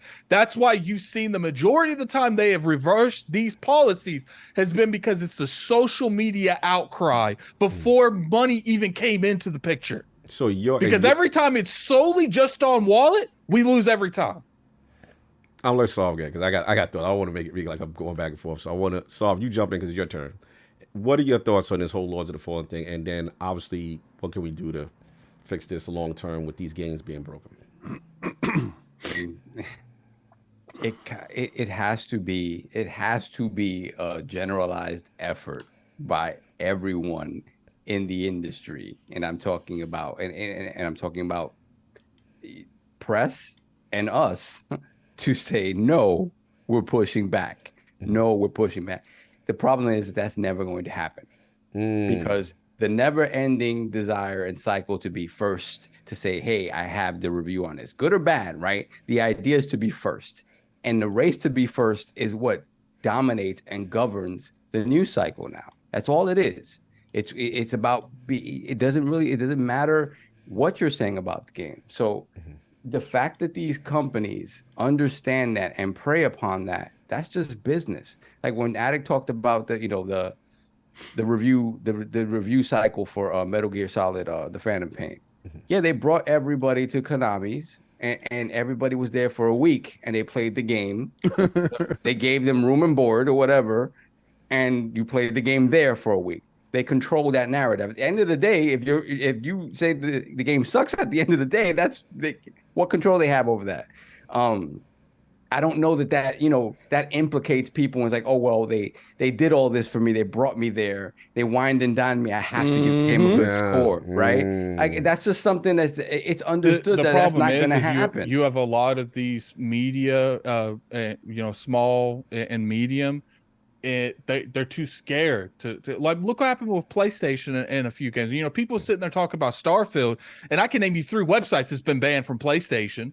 So it's just like, it's just there's too much cherry picking going around, and there's not enough people actually being honest with opinions. It feels like every time something is a negative output in gaming these days, someone has to follow it right up with something that's positive to diminish the negative part. Yeah, I mean, I guess that's just the nature of the Sorry, beast I'm distracted. today. They just told me the 49ers lost. I'm so distracted. I'm like, if I've not been engaging, I've been looking at the highlight. Everybody's like, we're sorry, Cognito. The rookie kicker missed the field goal. He messed it up. Sorry, I'm distraught. I'm looking at the highlights, distraught. All right, the Browns beat us. This is terrible. Sorry, I'm back to gaming now. Okay, I'm back. I'm focused. Continue. So I mean, I don't know, man. Like I don't know the answer to this. It's just it's a messy business. It really is. And us just having kind of dipped our toe in it and just seeing it from the other side, you see how messy it is. Because it's like, we get a certain code and we're like, oh, we're in. That's it. We're there. We've made it.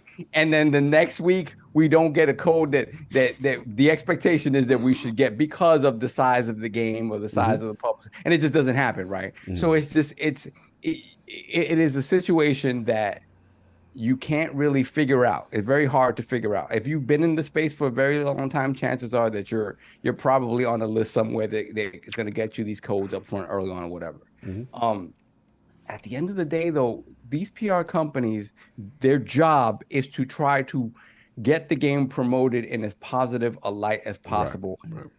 at the end of once the game is in people's hands, right? It's first getting the game in people's hands, right? They need to talk about it and review it, and then it's presenting the game in as positive a light as possible. Once they give those people that code, like you're gonna get the response to the game that you're gonna get, and then you deal with the fallout of that afterwards. How you try to manipulate that beforehand, it's just business. It isn't fair. It is shiesty though. It isn't fair. It isn't right. It is shiesty, but it is until they give you that code. That is their prerogative to do that, right? And to try to control that narrative as much as possible. It isn't their job to be objective. It's our job to try to be as objective as possible. I feel you on that, but we've been doing this since 2014. I have, and we've been doing the podcast since 2017. Nothing's changed. We keep getting more and more broken games every year. I feel like Cyberpunk was a huge example that seemed to self-correct some of the industry to a degree. But now it feels like, right? For a little while. Yeah, but now it feels like, okay, we got to get out by January. Oh, but this game's broken. Can we fix it by March? Yeah, we can fix it by March. We're releasing in January. And then the next part of that is just the reality of the economics of the industry is that we always talked about that the effects of the business side of gaming on the creative side of gaming, and the fact that the business side tends to supersede the needs of the creative side. If the creative side is telling you, I need 6 more months to put this game in a place where it needs to be. There you go. And if the numbers are saying otherwise, or we have to get out by this quarter, this fiscal year, that's what it whatever is. the case may be, that supersedes the need for the game to be the game to come out in a proper state. Because again, as you say, the world we live in is a world where that can be fixed post-launch, and that's just the reality. Unless that world changes, and it's like no games have to come out in X state. And to Addict's point about having government intervention on this, like I don't know about that part. Yeah, but I don't know if I want the government in games, bro. We gonna keep buying broken games. Yeah, but stop pre-order it. I got to go. I'm tired. But so let me real quick. So that's why, and I think Microsoft has learned a lesson from this, right? The Redfall lesson, right? And they've learned from other things. When you look at an Activision, Blizzard, and a Microsoft, purchase, they've seen the problem with doing this, right? They have the means to say, okay, how much time do you need? You look at Starfield. And then when you think about when Starfield was supposed to launch and what that game probably would have looked like if it had launched at that time and how it launched this year, that is a perfect example of why, and the business part should never supersede the need for the art to be good, because at the end of the day, the art is going to have to suffer at launch, and it's going to have to suffer. The gamers, the people that are passionate about this, are going to run them through the dirt if they do this to them. But at the end of the day, another issue that it falls on us, we are very forgiving. We always want to see the comeback story, and we're willing to be there for that, and that's fair. And sometimes we'll run the devs through the mud, and no dev wants their game to come out in that bad state. It's a business decision. So I can't even say I have an answer for it. Just completely stop buying them when they come out, and that's not going to happen. I have an answer. Good. Let's go. No, it's just the fact of the matter is that, okay, so Attic and I was going to review this game. Okay. And we put in the code for the Xbox. Just send us the Xbox joint. We're going to review the game. So they hemmed and they hawed and they heed and they hold. And then they hit him with the, you want the PlayStation code? And he was like, no, we put in for Xbox codes. Yo, what's up with the Xbox mode? After that. Well, we'll get right back to you. Then they didn't say anything. So now Attic is realizing the game is getting ready to come out, and I'm like, yo, do we have to hit up the Iron Bank? He is like, no, King, it's more nefarious than that. I said, what happened? He said the game is broken on Xbox. They just didn't want us to know, and they was giving us the PlayStation code or the PC code. I said, are you serious?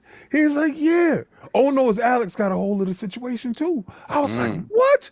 And so I go and I check Oh No, It's Alex video. I'm like, oh man, these dudes is dirty.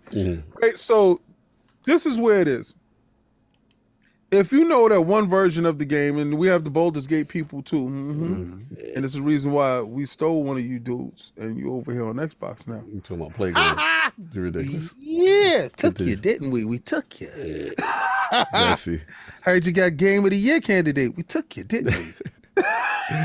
Messy.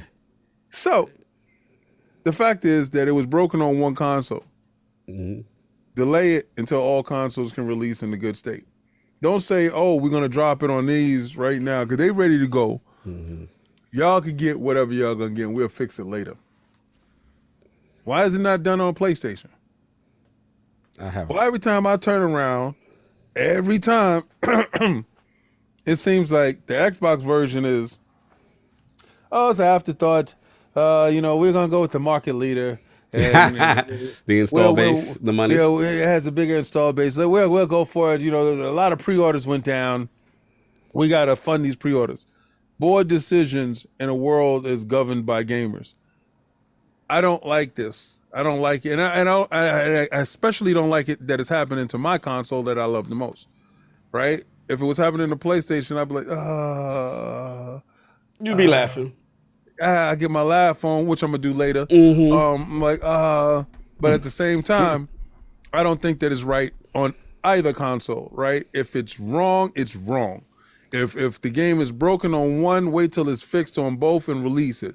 Don't release it on one and talk about, oh, we'll fix the other one down the line. That's not good business practices. I feel that. Right? I don't like that. And the fact that you're trying to keep up with the board. Listen, this month was a crazy month for games. Anyway, your game didn't have to come out this month. There was no reason that your game had to meet some invisible deadline that you wanted to put out so it can go against Mario or Mushrooms or Sonic All-Stars or Spider-Man or anything else for that matter in this month. So your game could have slipped to November. Oh, you didn't want to put it up against the Call of Duty. Well, then put it in December. Get the game right that is released on all platforms. Because what I did here, that all platforms has some form of problems with said game. This game was in such high demand that it needed to come out. Like, I know that y'all have your baby in high regard, but read the room, look at the landscape, and put your game in the best position for it to win.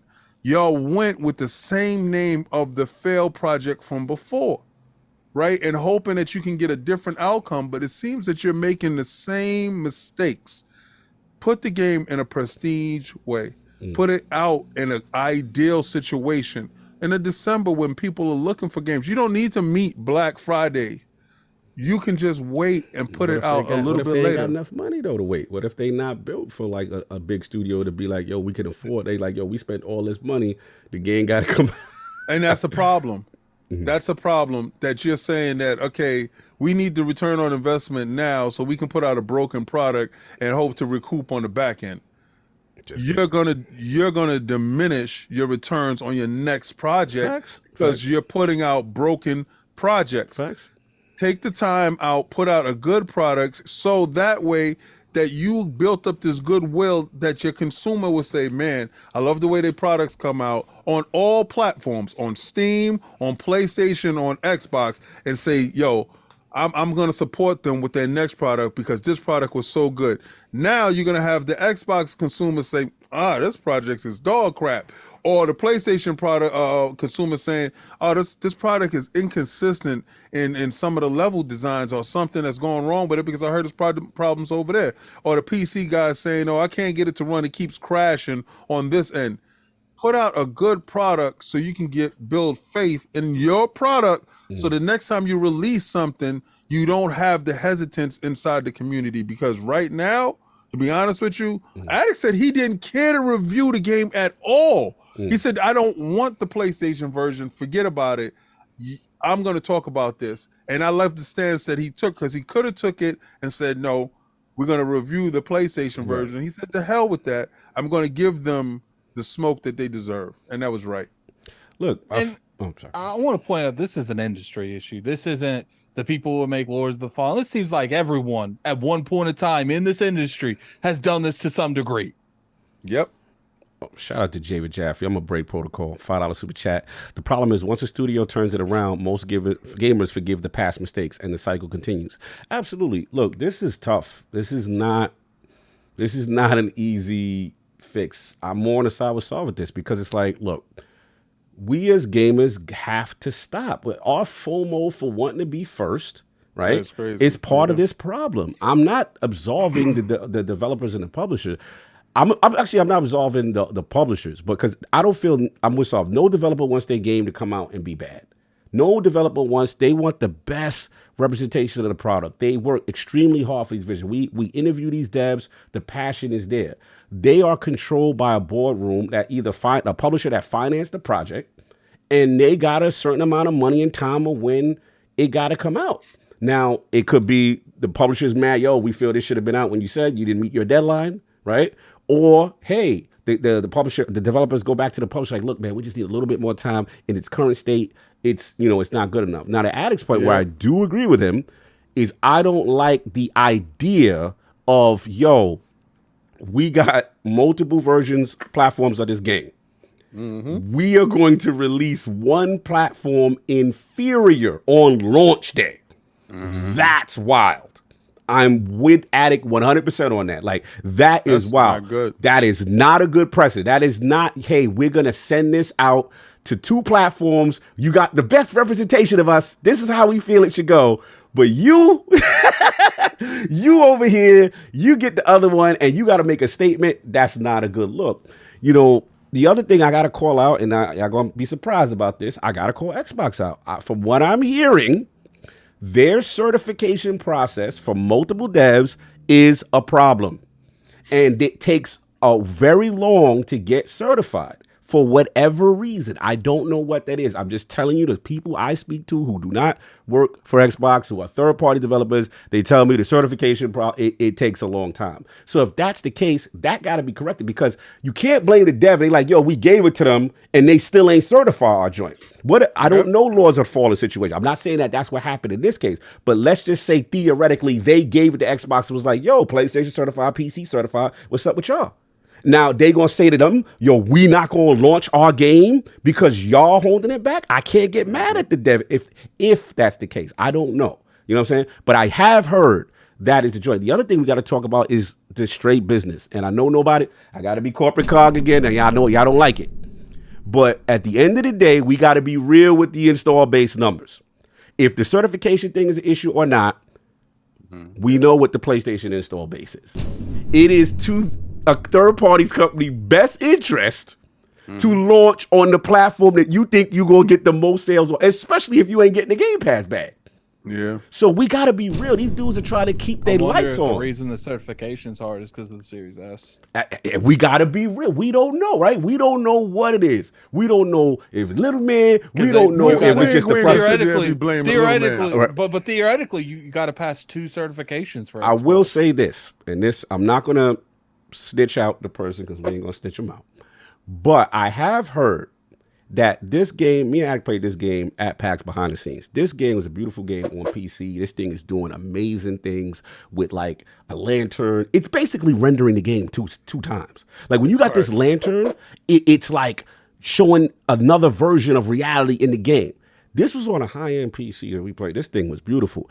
I was told that even some regular PCs, you better show your build because this joint is running not good on PC, other PCs, right? So we must have been playing on the This game doesn't run good on anything. Exactly. So all I'm saying is the scope of this game, how intense it is, seems to contribute as well. But look, I'm with y'all on broken games. I'm with y'all on the practice that the industry, we got to stop, supporting it. And it's a cycle. I agree with Jaffe that keeps on continuing.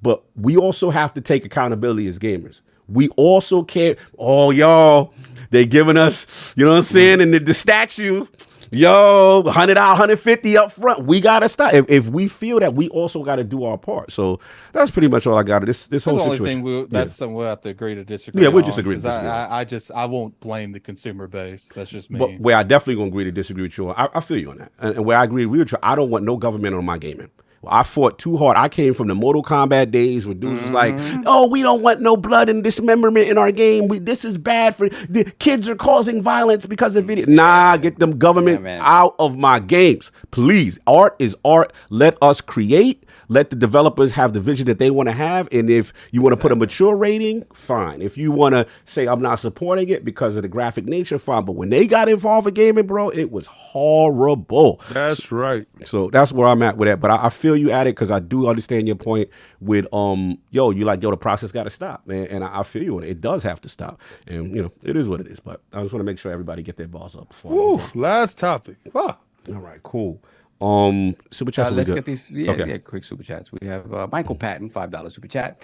Industry unionization raises the cost of production for Sony too, while Microsoft leads in worker rights. Sony can't keep up; they will retrench. This guy. There we got Ryan with the £1 super chat. Thank you so much. Appreciate it. Then we got John Wolf, $2 super chat. Guess the macroeconomics were on the side of Xbox.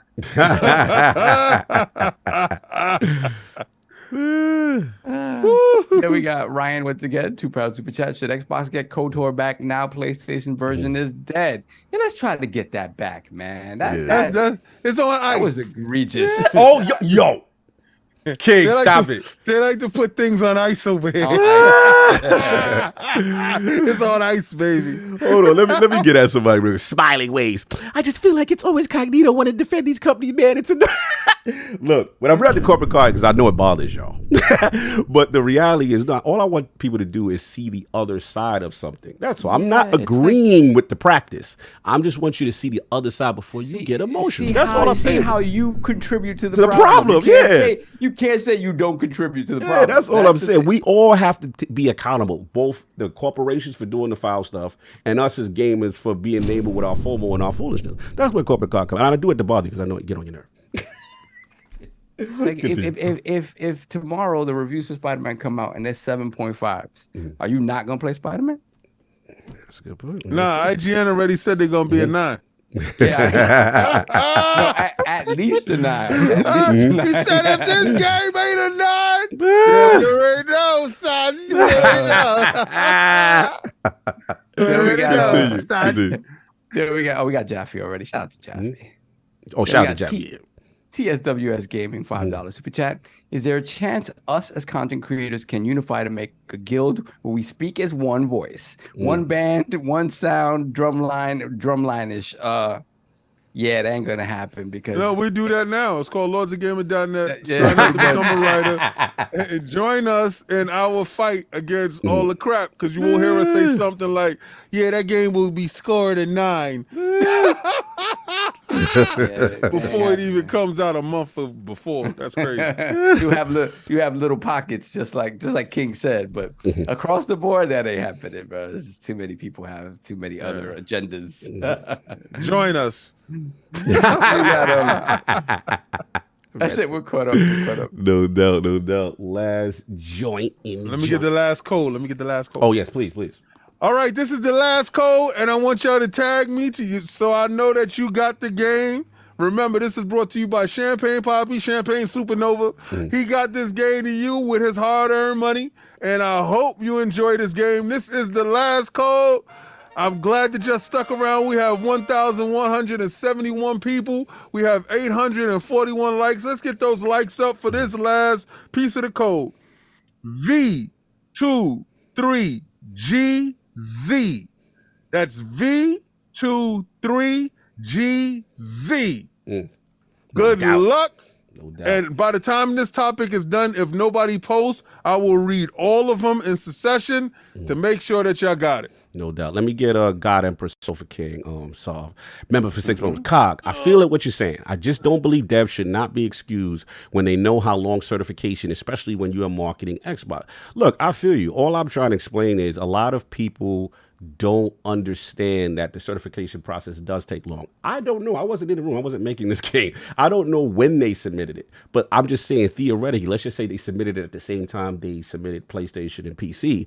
And if the Xbox One is taking long, then yeah, you know what I'm saying? So it's like, we have to look at it again from all sides. I'm not saying they're not at fault, and I'm not saying they are at fault. I'm just saying that these are things that I'm hearing from other developers. And then, from other people as far as the, oh, shout out to Smiley, because Smiley's still talking. Now I'll talk to you, brother. Here's the thing. I am pro-consumer first. number one. I always care about me. That Game Pass stuff, I think, is the best deal in gaming. But at the end of the day, brother, if you are that upset, all I'm trying to say is you have to look at all the factors as to why something is the way it is. That's all I'm saying. I'm not seeing you do that. You're just projecting, and that's cool. You know what I'm saying? But I just want you to see all the factors. That's all I'm coming at. Continue. I think that's it. We're caught up. All right, cool. Last one. We are up, and yeah, this is King's topic. Straight from KNN News affiliate Dexter Toe. Roblox. How we pronounce it? Roblox. Roblox. Hold up, man. We're not talking about the new consoles. That's what I thought. This is King's topic. I thought we'd talk about the PS5 Slim and the PS. I thought we could roll this up into it because this is a PS5 topic. Okay. You know, we could talk about them Slims. Yeah, Slim came out. I thought that was for sure going to be on the. That's what I thought. So he said Roblox fans are furious with the state of PlayStation release. It is so bad, quote. So this is coming from on a post on the official PlayStation subreddit. And again, this is about Roblox that came to now PlayStation 5. One user posted his opinions as a first-time player, saying the entire experience is horrible. Oof. They put zero effort into localizing this to PlayStation. The UI is basically an identical copy and paste from PC, complete with Xbox button indicators. The avatar customized purchase screens don't load items, don't appear to quickly equip things purchased, and just is not fun to navigate. So yeah, another user from, I guess, the same Reddit as far as the criticism, Roblox refuses to open, Roblox, I keep butchering the name, refuses to open and crashes every time. Why? I've waited so many years. This seemingly lack of compatibility is yet to be addressed by the developer. So yeah, this seems to be a frustration regarding their version on a PlayStation. King, this is your topic. You wanted to talk about this. So your thoughts, sir, on this? Well, in light of what's going on in the industry lately, I've noticed that now that the shoe is on the other foot, and it happened with one of the biggest titles, Roblox actually sells tremendously. And it is a wonderful game, and it gets everybody involved, but you can't get involved when the devs doesn't give you a fair shake. Now we have Roblox here, and it is in a disarray. And I just wanted to ask, how did y'all feel about getting this Roblox? Did y'all get a chance to play Roblox? Because I was anticipating it. Me and my son was anticipating it. And when we downloaded it on the PlayStation 5, oh man, it just wasn't in great shape. So I just wanted to know how y'all felt about it before we talk about the new consoles. Attic, your thoughts on this situation with Roblox on PlayStation? I don't care. Okay, but you care when it's Lords of the Fallen. Yeah, see, right? We got to call Attic out on that. We can't be with you don't care, you can't. It's broken. This is your joint. You was Lord broken. You was Lord. Nah, I gotta get at you. I gotta get at you. One sentence and you interrupted me before. I interrupted. Okay. Silence on the set. He's muted. No, I'm just. Yeah, he mad at me. I guess my thing is, bro. Like you interrupt all the time, and then the one time I interrupt, you go thrash me. Like damn. I didn't thrash anyone. Yeah, like you thrashing me. I'll just be funny. I was saying, how is someone gonna attack me over something I haven't even been able to say yet? You literally just said that you not talking about. I said I don't care, and then I was about to follow up with something, and then I just got attacked. All right, my bad. Go ahead. All right, sorry. Look, at the end of the day, Roblox is a very popular title, and the developers should have made sure that game ran on PlayStation. So it does show that, to some degree, these companies don't care what the main install base is. They're still going to give you a half-ass product. So it is what it is at that point. I guess it's the certification issues. I guess PlayStation didn't make sure that game. I actually think the certification should be a little bit more structured. I've been told it just pretty much make sure the Xbox and PlayStation doesn't break from it. Like they don't really test to make sure anything like the game functions or anything. It's just that's what I said.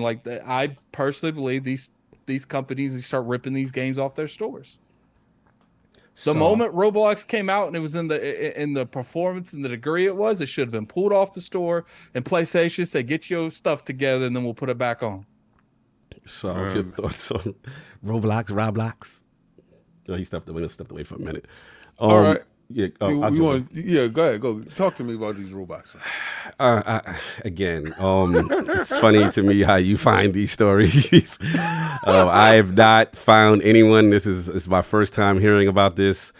Look, it's unacceptable if that's the case, right? If the Reddit subpost saying that it's all busted. I just don't like the fact it's a copy and paste UI. I think that's lazy. Like if there's a copy and paste UI and you see the red B button on the Xbox, or if I got a place, if I see the red B button on the Xbox in the UI, then that's lazy. But this is a big game though. I mean, even though I clearly don't care about it because I don't play it, I keep mispronouncing it. This game isn't as big as Minecraft, but it's close. Yeah, this game is huge. You're absolutely right.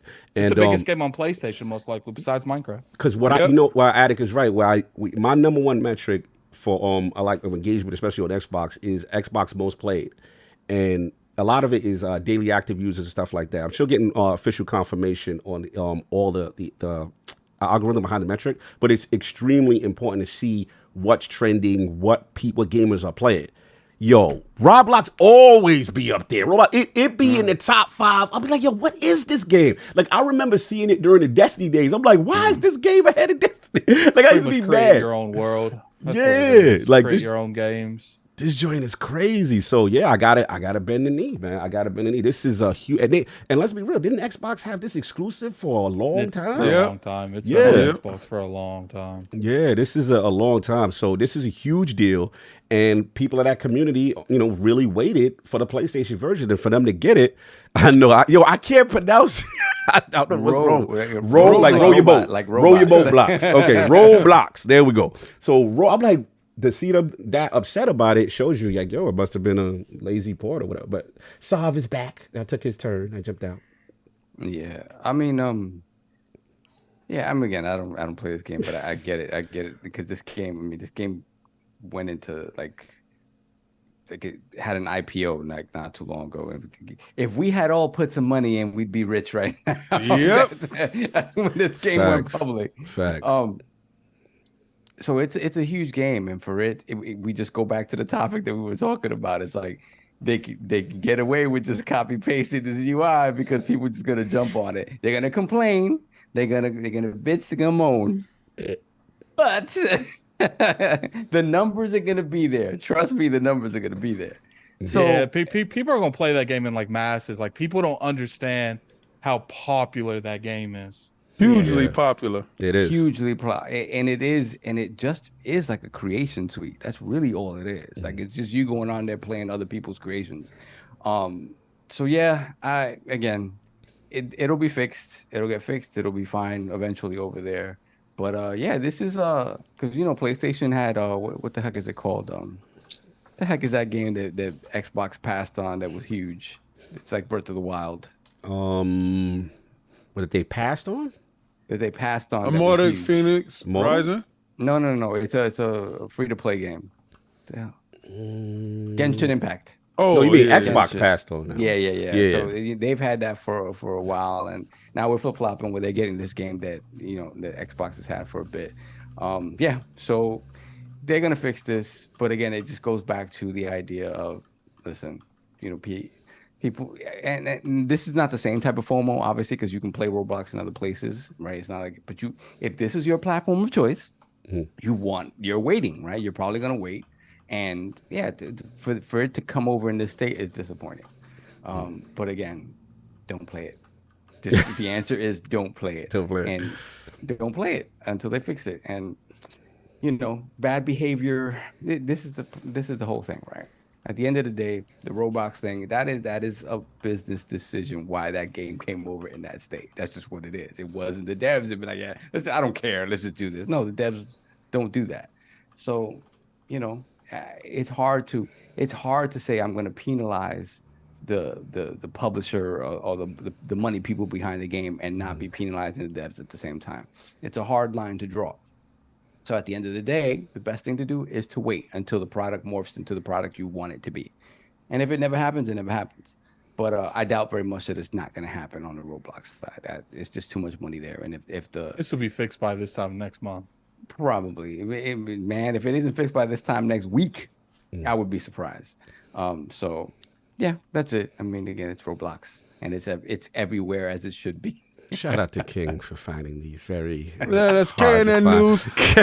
News. News. We work hard at KNN News to bring you the best in PlayStation slander. So, well, before we check out, let's talk about these consoles. Yeah, let's talk about the real time we thought we should have been talking about. Yeah, let's talk about these consoles. PS5 Slims. Yeah, we got the announcements. Who was it Tom Warren who initially talked about No, Henderson. that? Henderson. It was Tom Henderson. Yeah. Sorry.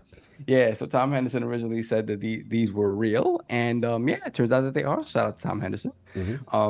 Yeah, so we got 2 new SKUs once again of PlayStation. We have a PS5. Are they calling them Slims? Is that what they're calling them? No, because it'll be the new PlayStation 5.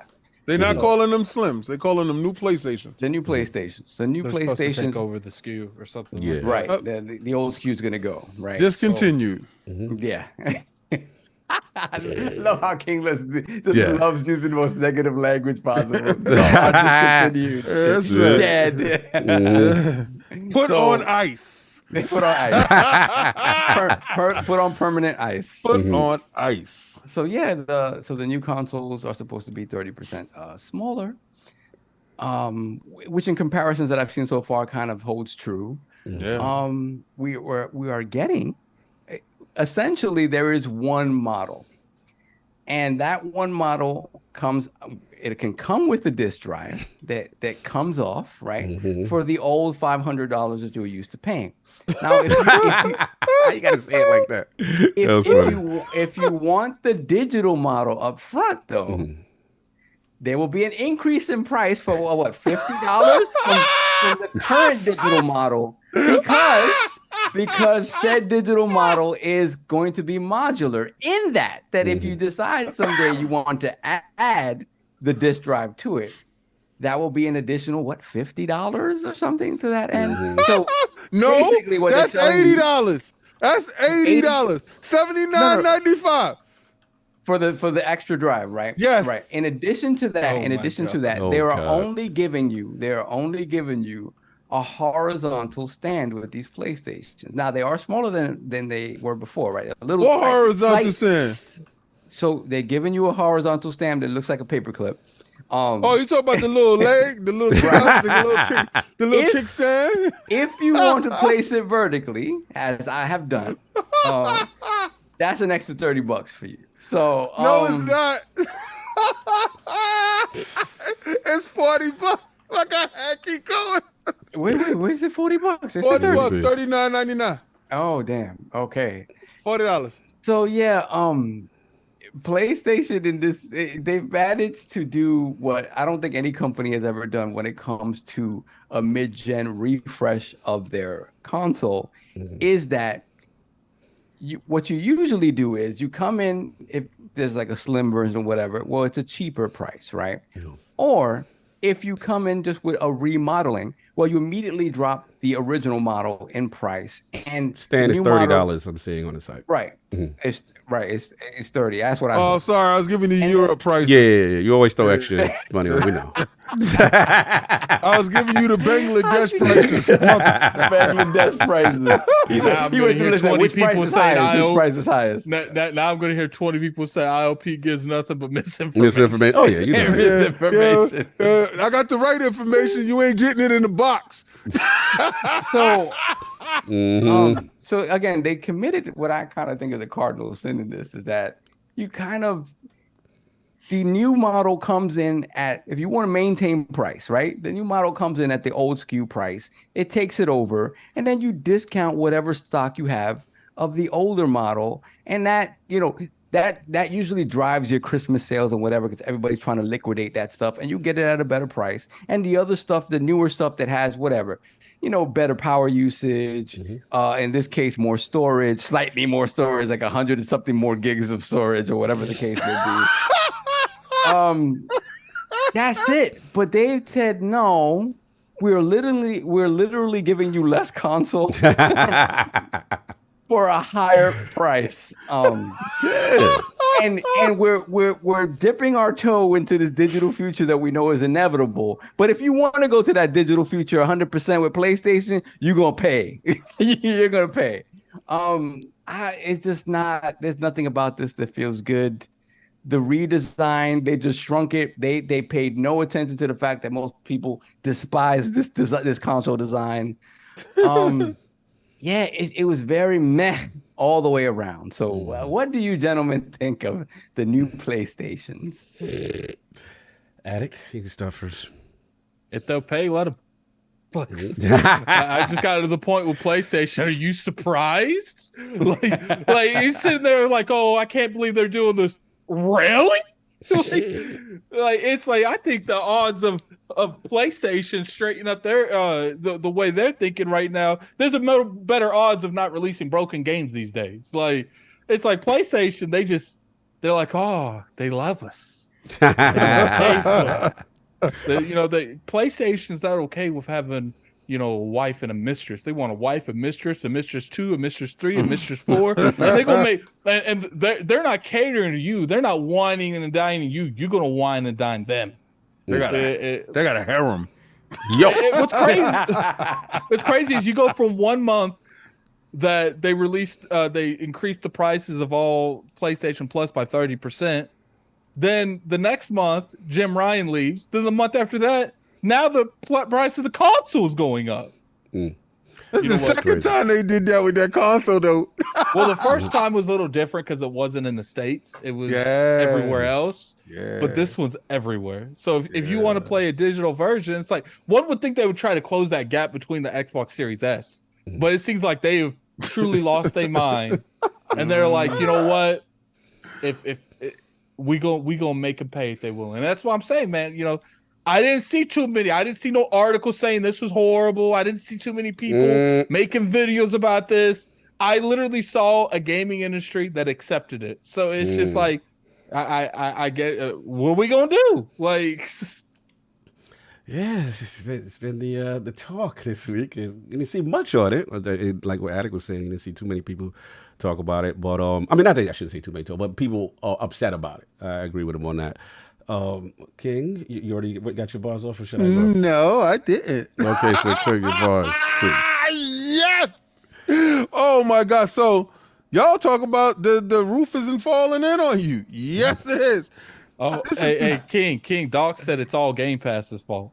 Yeah, and I believe so. They're gonna get y'all any way they're gonna get y'all. They said we're gonna lose. Jim said, "Here's my parting gift to you, dudes." How the hell?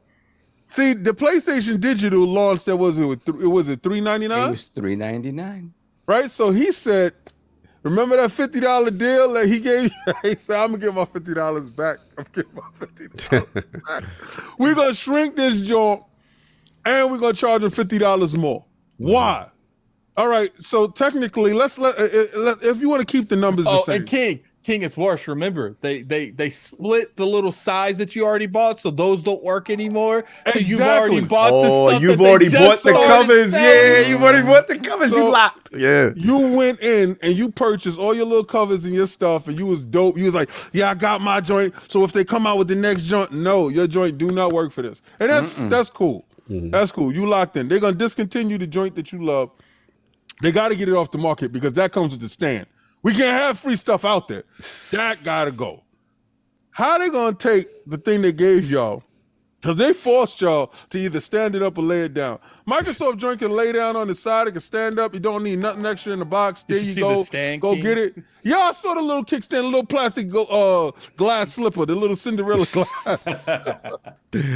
Yo, then they going to penalize you. This little $12 disk drive that they getting out in the Philippines that they're putting in the box, they're charging you $80. This is not the best top of the line HD drive, Blu-ray drive that they're putting on the side. How is your cheaper version actually going to cost more than your base version that comes with everything? This is the most egregious stuff. They're raising everything across the boards.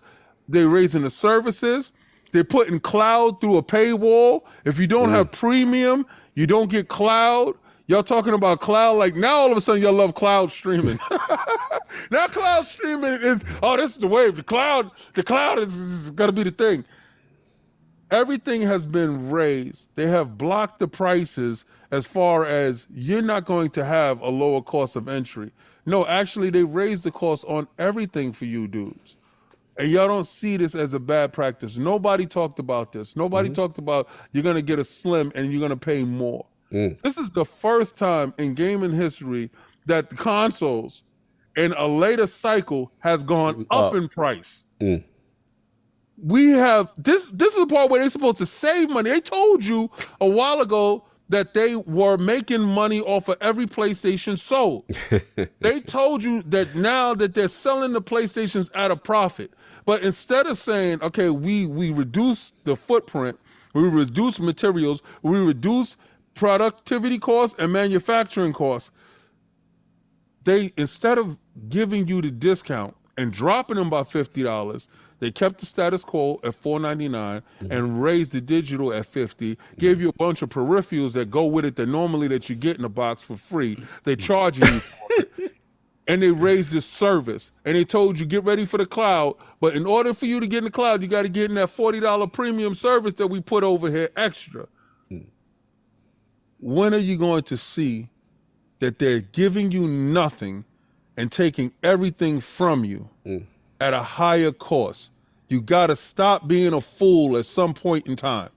But y'all ain't say nothing about this, Slim. So I can't wait for it to come out, but I'm going to keep my fat PlayStation in the back because she comes with a stand. And I like her like that. I like a little, little bit big. She comes with everything.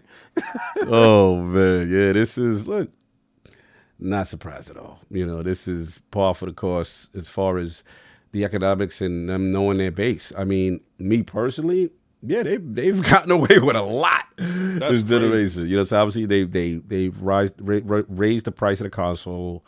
You know, obviously $70 games was something they introduced initially. You know what I mean? Was one of the ones they were pioneering. You know how I feel about the nickel and diamond, you know, with the past generation upgrades and, you know, instead of there being a smart delivery, it's like, oh, pay this to get the features. I don't like the idea of the remasters all the time. That's just me personally. It's just way too many. But all of it doesn't matter what I think.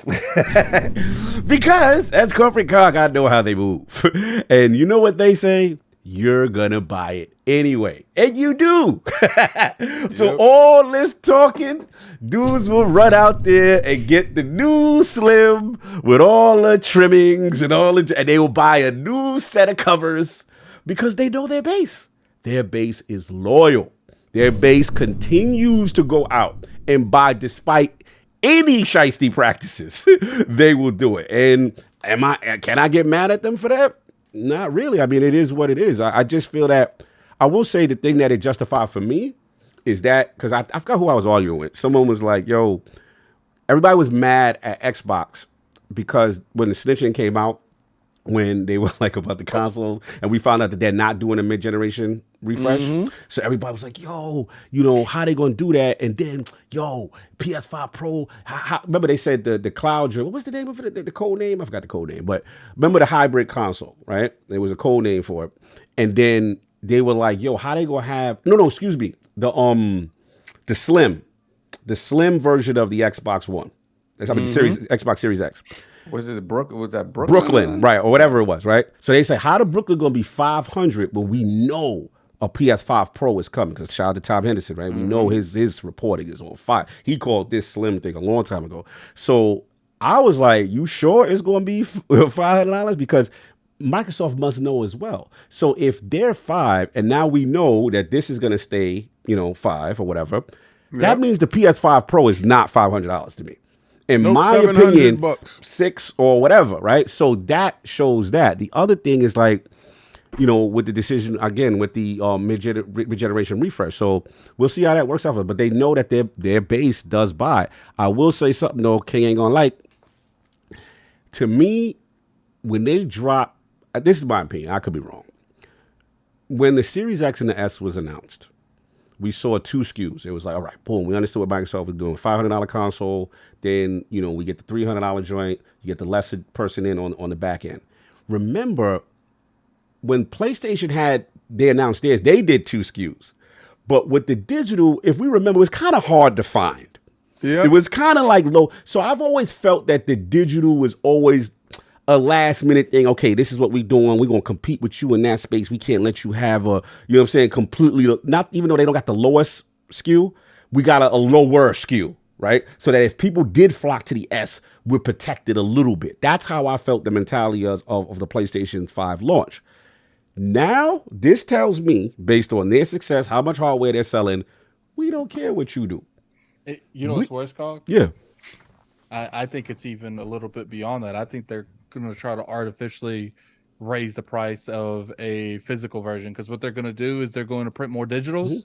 And if you, well, obviously they're going to get more digital. And when you want that hard drive, you have to buy the individual piece in now. Like, so Right. they're going to be like, okay, here's the digital for 400 or 450. Now we want 80 on top of that 450 if you want a physical version, because it used to be 5, you would get the physical. But now you got to pay $550 to get a physical. Look, at the end of the day, I think they look at themselves in a category of their own. They are the elite performance brand, and we don't compete with you. To me, that it's a click. You're not even worried about what the S is doing. Now, to King's point, this could be a critical mistake because of what's going on with ABK in the future, you know, whatever. But the mentality of what they're telling me right now by this action is you are not on our level. We do what we want to do. And our base is going to be our base. And we just got to see how it plays out. But in their defense, everything to this point, their base has bought and is not fought back. That's not true. They have not brought the PlayStation VR. All right, true. They did not buy the PS5. And we don't know what the portal going to look like as far as that go. Right. I think that their base is finally understanding that they're being gouged. I think this is it. I think they're making a turn. The worm has turned. But will they take a stand though? Like, I don't see it. When the new Spider-Man come out, and dudes gonna forget. To me, Sony's one trailer away from everybody forgetting all of this. When they see Wolverine and they see Spidey, they see whatever. Yo, we forgot that we paid on this. They're gonna take a stance when they see what happens to Game Pass. It's really what they do. They like to pocket watch. That team likes to look over and see what you're doing, what you're eating, what's going on, what you brought to lunch, and stuff like that. So their team is not really forward thinking. Yeah, they'll play Spider-Man for 5 hours and that'll go away, and then they'll be on to the next, looking into your pocket again, trying to figure out what's going on over there. So once they see a consistent flow of games inside Game Pass, they're gonna leave that area over there in droves. It's just seeing what's going on the other side of the fence. That's all. And to be honest with you, I don't think it's anything that Sony's going to do as far as keep them there. Right. They're not going to be stuck there. And it's not going to be those one-player, single-player games. It has to be games that's going to keep them consistently playing. And I don't see any of those games on the horizon. Actually, I don't see anything on the horizon. I mean, we got to see. They still got the brand recognition. They still got the name power. You know, we'll see. That's all I got to say. But yeah, definitely I'm glad we did it, again, talk about it, because it was something that broke this week. But that's all I got. Unless I got anything else. Oh, I want to give a shout out to Jay. Is Jonty2992. He got the game.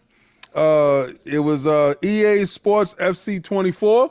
Oh, okay. And it was a complete version of that. So have a great time playing that. And I'm so happy that you got a chance to get it. And I'm so happy that you watched the whole show in order to get the code. And I would like to give codes away in that manner, so that way we know that you watched the show, you was there for every topic, and you stuck around, and only the one got it, as opposed to dudes copying and pasting and see who's the fastest to get it down. The fastest copy and paster. I'm happy that you got the game. No doubt. You want me to get the poll, or you want to get the super chats? Yeah, these are the last few super chats real quick. Okay. NC Ghost of Low Road, $5 super chat. Good evening, Lords. I'm in late watching on replay right now. Y'all are the best and your vibe is contagious. Advance the line. Blessings. Hold on. Man, thank you. Tracy Brothers. Is that the Tracy Brothers from Cyberpunks? The turn base? Shout out them out if that's y'all in the chat. Like those developers. Nice. Then we got Hargi Chani, $10 super chat. The $50 increases to handle the kickstand that PlayStation graciously includes with the console, so you can put it on its side. PlayStation president should appreciate the quality of the Microsoft Clippy stand. Yes, it is the Microsoft Clippy stand, included with every PlayStation. Then we got John Wolf. $2 super chat. Don't worry, PlayStation Nation. Clippy holding it up for you. Oh man, messy. Very messy. That's it. Oh, it is. Hold on. It is Trees Brothers. Hey, it's us 2 days until Cyber Knight's Flashpoint launches. No doubt. Salute to the Trees Brothers. Addict, those are our turn-based brothers. We covered that game. The robbing game, or it was the heist game. It was Cyber Knight turn-based heist game. Cyber Knight's Flashpoint turn-based how to heist joint. We got a chance to get some codes early. We give it our thoughts. I have their little pamphlet here for like the longest time. Oh, you still got it from back then? Let me see. We gonna shout out the homies. This turn-based game. All right, see, there we go. We play these games, y'all. We go to these shows. We play these games. Shout out to Cyber Knight's Flashpoint. Go check that out. Should be 2 days before release. Your game caught my attention if I kept anything from it. Yeah, if Addict kept it, I'm going to tell you right now. If Addict kept it, it means something. I've moved twice since then. He moved twice since then, so yeah. Yo, he said, holy ish, y'all still got it? Yes, we are turn-based for real. We do this. Salute to that, man. Cyber Knight's on Flashpoint. Going to be out there in store. He's giving you a standing ovation, by the way, Addict. I just want to shout you out.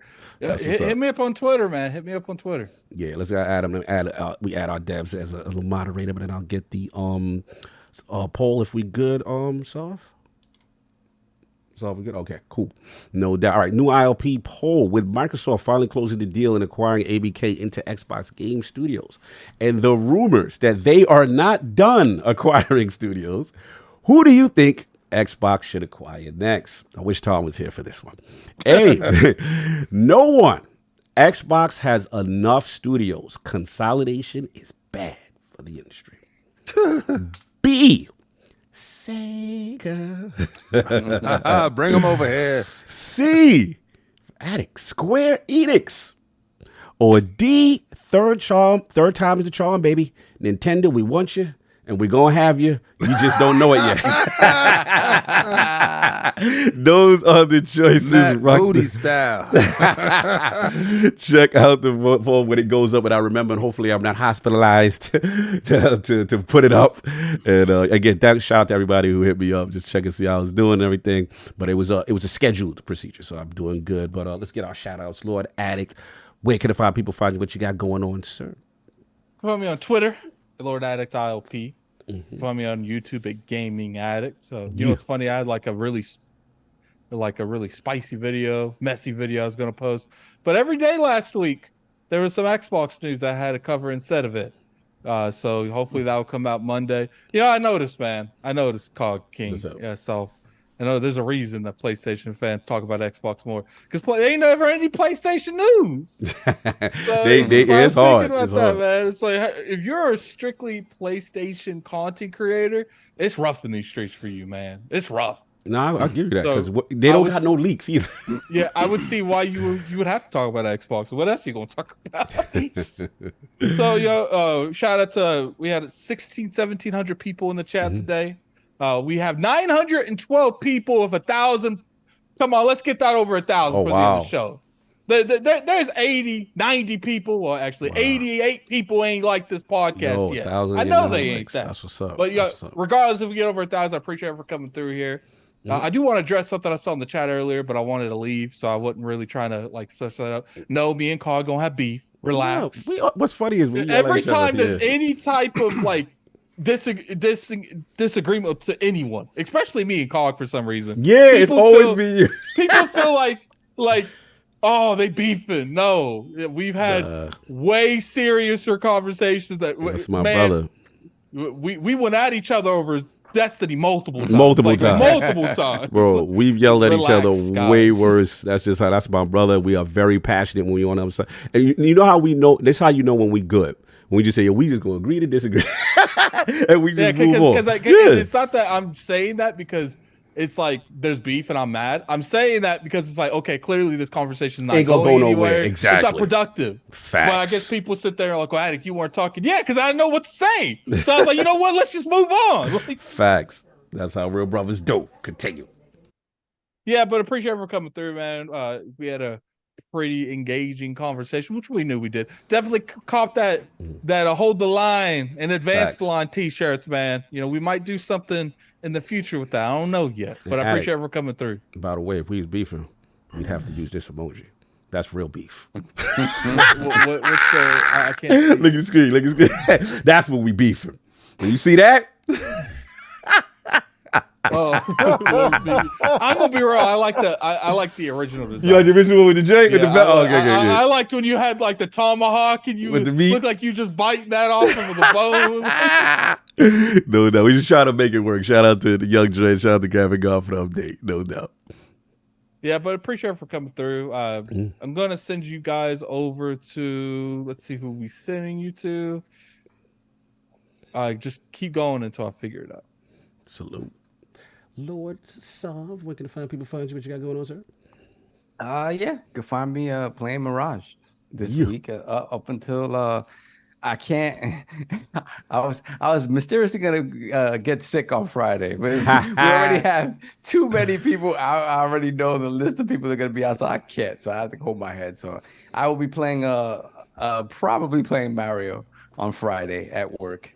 Yeah, it sounds so bad. I'm gonna be playing Mario at work. I'm doing that. Gonna be playing with Mario at work. Yeah, exactly. I'm playing with Mario at work. No. And that's it. Yeah, but shout out to everybody for coming through. Shout out to Tom Warren. Shout out to Tom Warren. Salute. Yeah, and Jez, for those that asked, Jez couldn't make it. Something did come up last minute. He feels bad. We're gonna see if we can try to get him on next week. But he has something that came up. So shout out to Jez Corden, Windows Central. No doubt. And we got two super chats. Let me just read them quickly. Okay, before the intro. Kid got to get we got Jason with the $30.99 Australian dollar super chat. Let's go, champ. Big love from Australia. Just tuned in. Shout out to you, sir. Salute. Aussie in the building. Void Lock member for 21 months. Lord Bronze. Buy Team Ninja, WB, and Sega. Bungie is Xbox Trojan horse for Sony. Putting games on ice. Yo. No, we caught up? Yes, sir. And salute to the Advance the Line movement on Friday the 13th. You know, we didn't get the general, but we got a whole bunch of characters. Salute to King David's assortment of villains, Friday 13th villains, Jason, and now Michael Myers. Where can the five people find you, sir? You can find me behind every Sony dude. Pause. I'll be hunting you for the evening. For the rest of this month, you're on the menu. Bessie. I'm gonna eat you up with some fava beans and a little bit of canty. Ridiculous. Yo, you can catch me on Twitter acting the fool. Don't you do? I'm gonna do what I do to you. I can't be stopped. Just like these wild characters that I brought out. Michael Myers can't be stopped. Jason can't be stopped. I don't know, man. I don't know, King. Michael Myers got some work. What was that dude? That dude who showed up there, whooped him, took his mask, and left that cave. But it'll definitely be another movie. Mm-hmm. So I like to say, thank you for the ABK deal. Thank y'all for holding the line. Thank y'all for advancing the line. Make sure y'all pick up those shirts. It's gonna be a moment in time again. Until next time, try to stay in the daylight. No doubt. LordCognito here for this momentous occasion. I knew y'all was waiting for the messiness. I knew it was coming. Salute to King Falls Best. Again, salute to Tom Warren for coming through, dropping us the information. Obviously, Dropping it like it's hot. Dropping it like it's hot. All the greatest information. This man was ahead of it. We here, man. Finally, who this day, a lot of people didn't think it would happen. It ended up happening. And now we see what happened. Another monumental day in gaming. And look, there are a group that is excited about what's to see what the future is going forward. And I thought it was cool. I thought it was cool that, like I said, he came through. And then again, shout out to Jez. We'll try to get him next week. Shout out to everybody that pulled up. A lot of y'all, 1,000+. The love is felt, is tremendous. Really respect it. And thanks for listening to all sides of opinions, even when we disagree. So I still respect y'all. But that's all I got. Solve anything else before we get up out of here? Anybody else? Let me see. We got Spartan 661, $5 super chat. The new PS5 is required to have a fire extinguisher nearby. Don't leave it on using the PS Portable. Port is not PS Portable. The Portal, unless you're close by, aka local. Wow, that's all the way through. That's all I got. Everybody else, Attic, we good? Yeah, I think I'm going to send you guys over to Legendary Drops. They're like the only people. I can send you to Fonz, but he don't go live for 25 minutes. So it's like, I can't send you guys somewhere that ain't live. But I appreciate it for coming through. Definitely go in there, put ILP raid. I'm going to go in there. I'm going to watch you guys. I want ILP raid all in that chat. And then hit that like button. No doubt. Everybody enjoy your Sunday. We about here. Bye. You're ridiculous.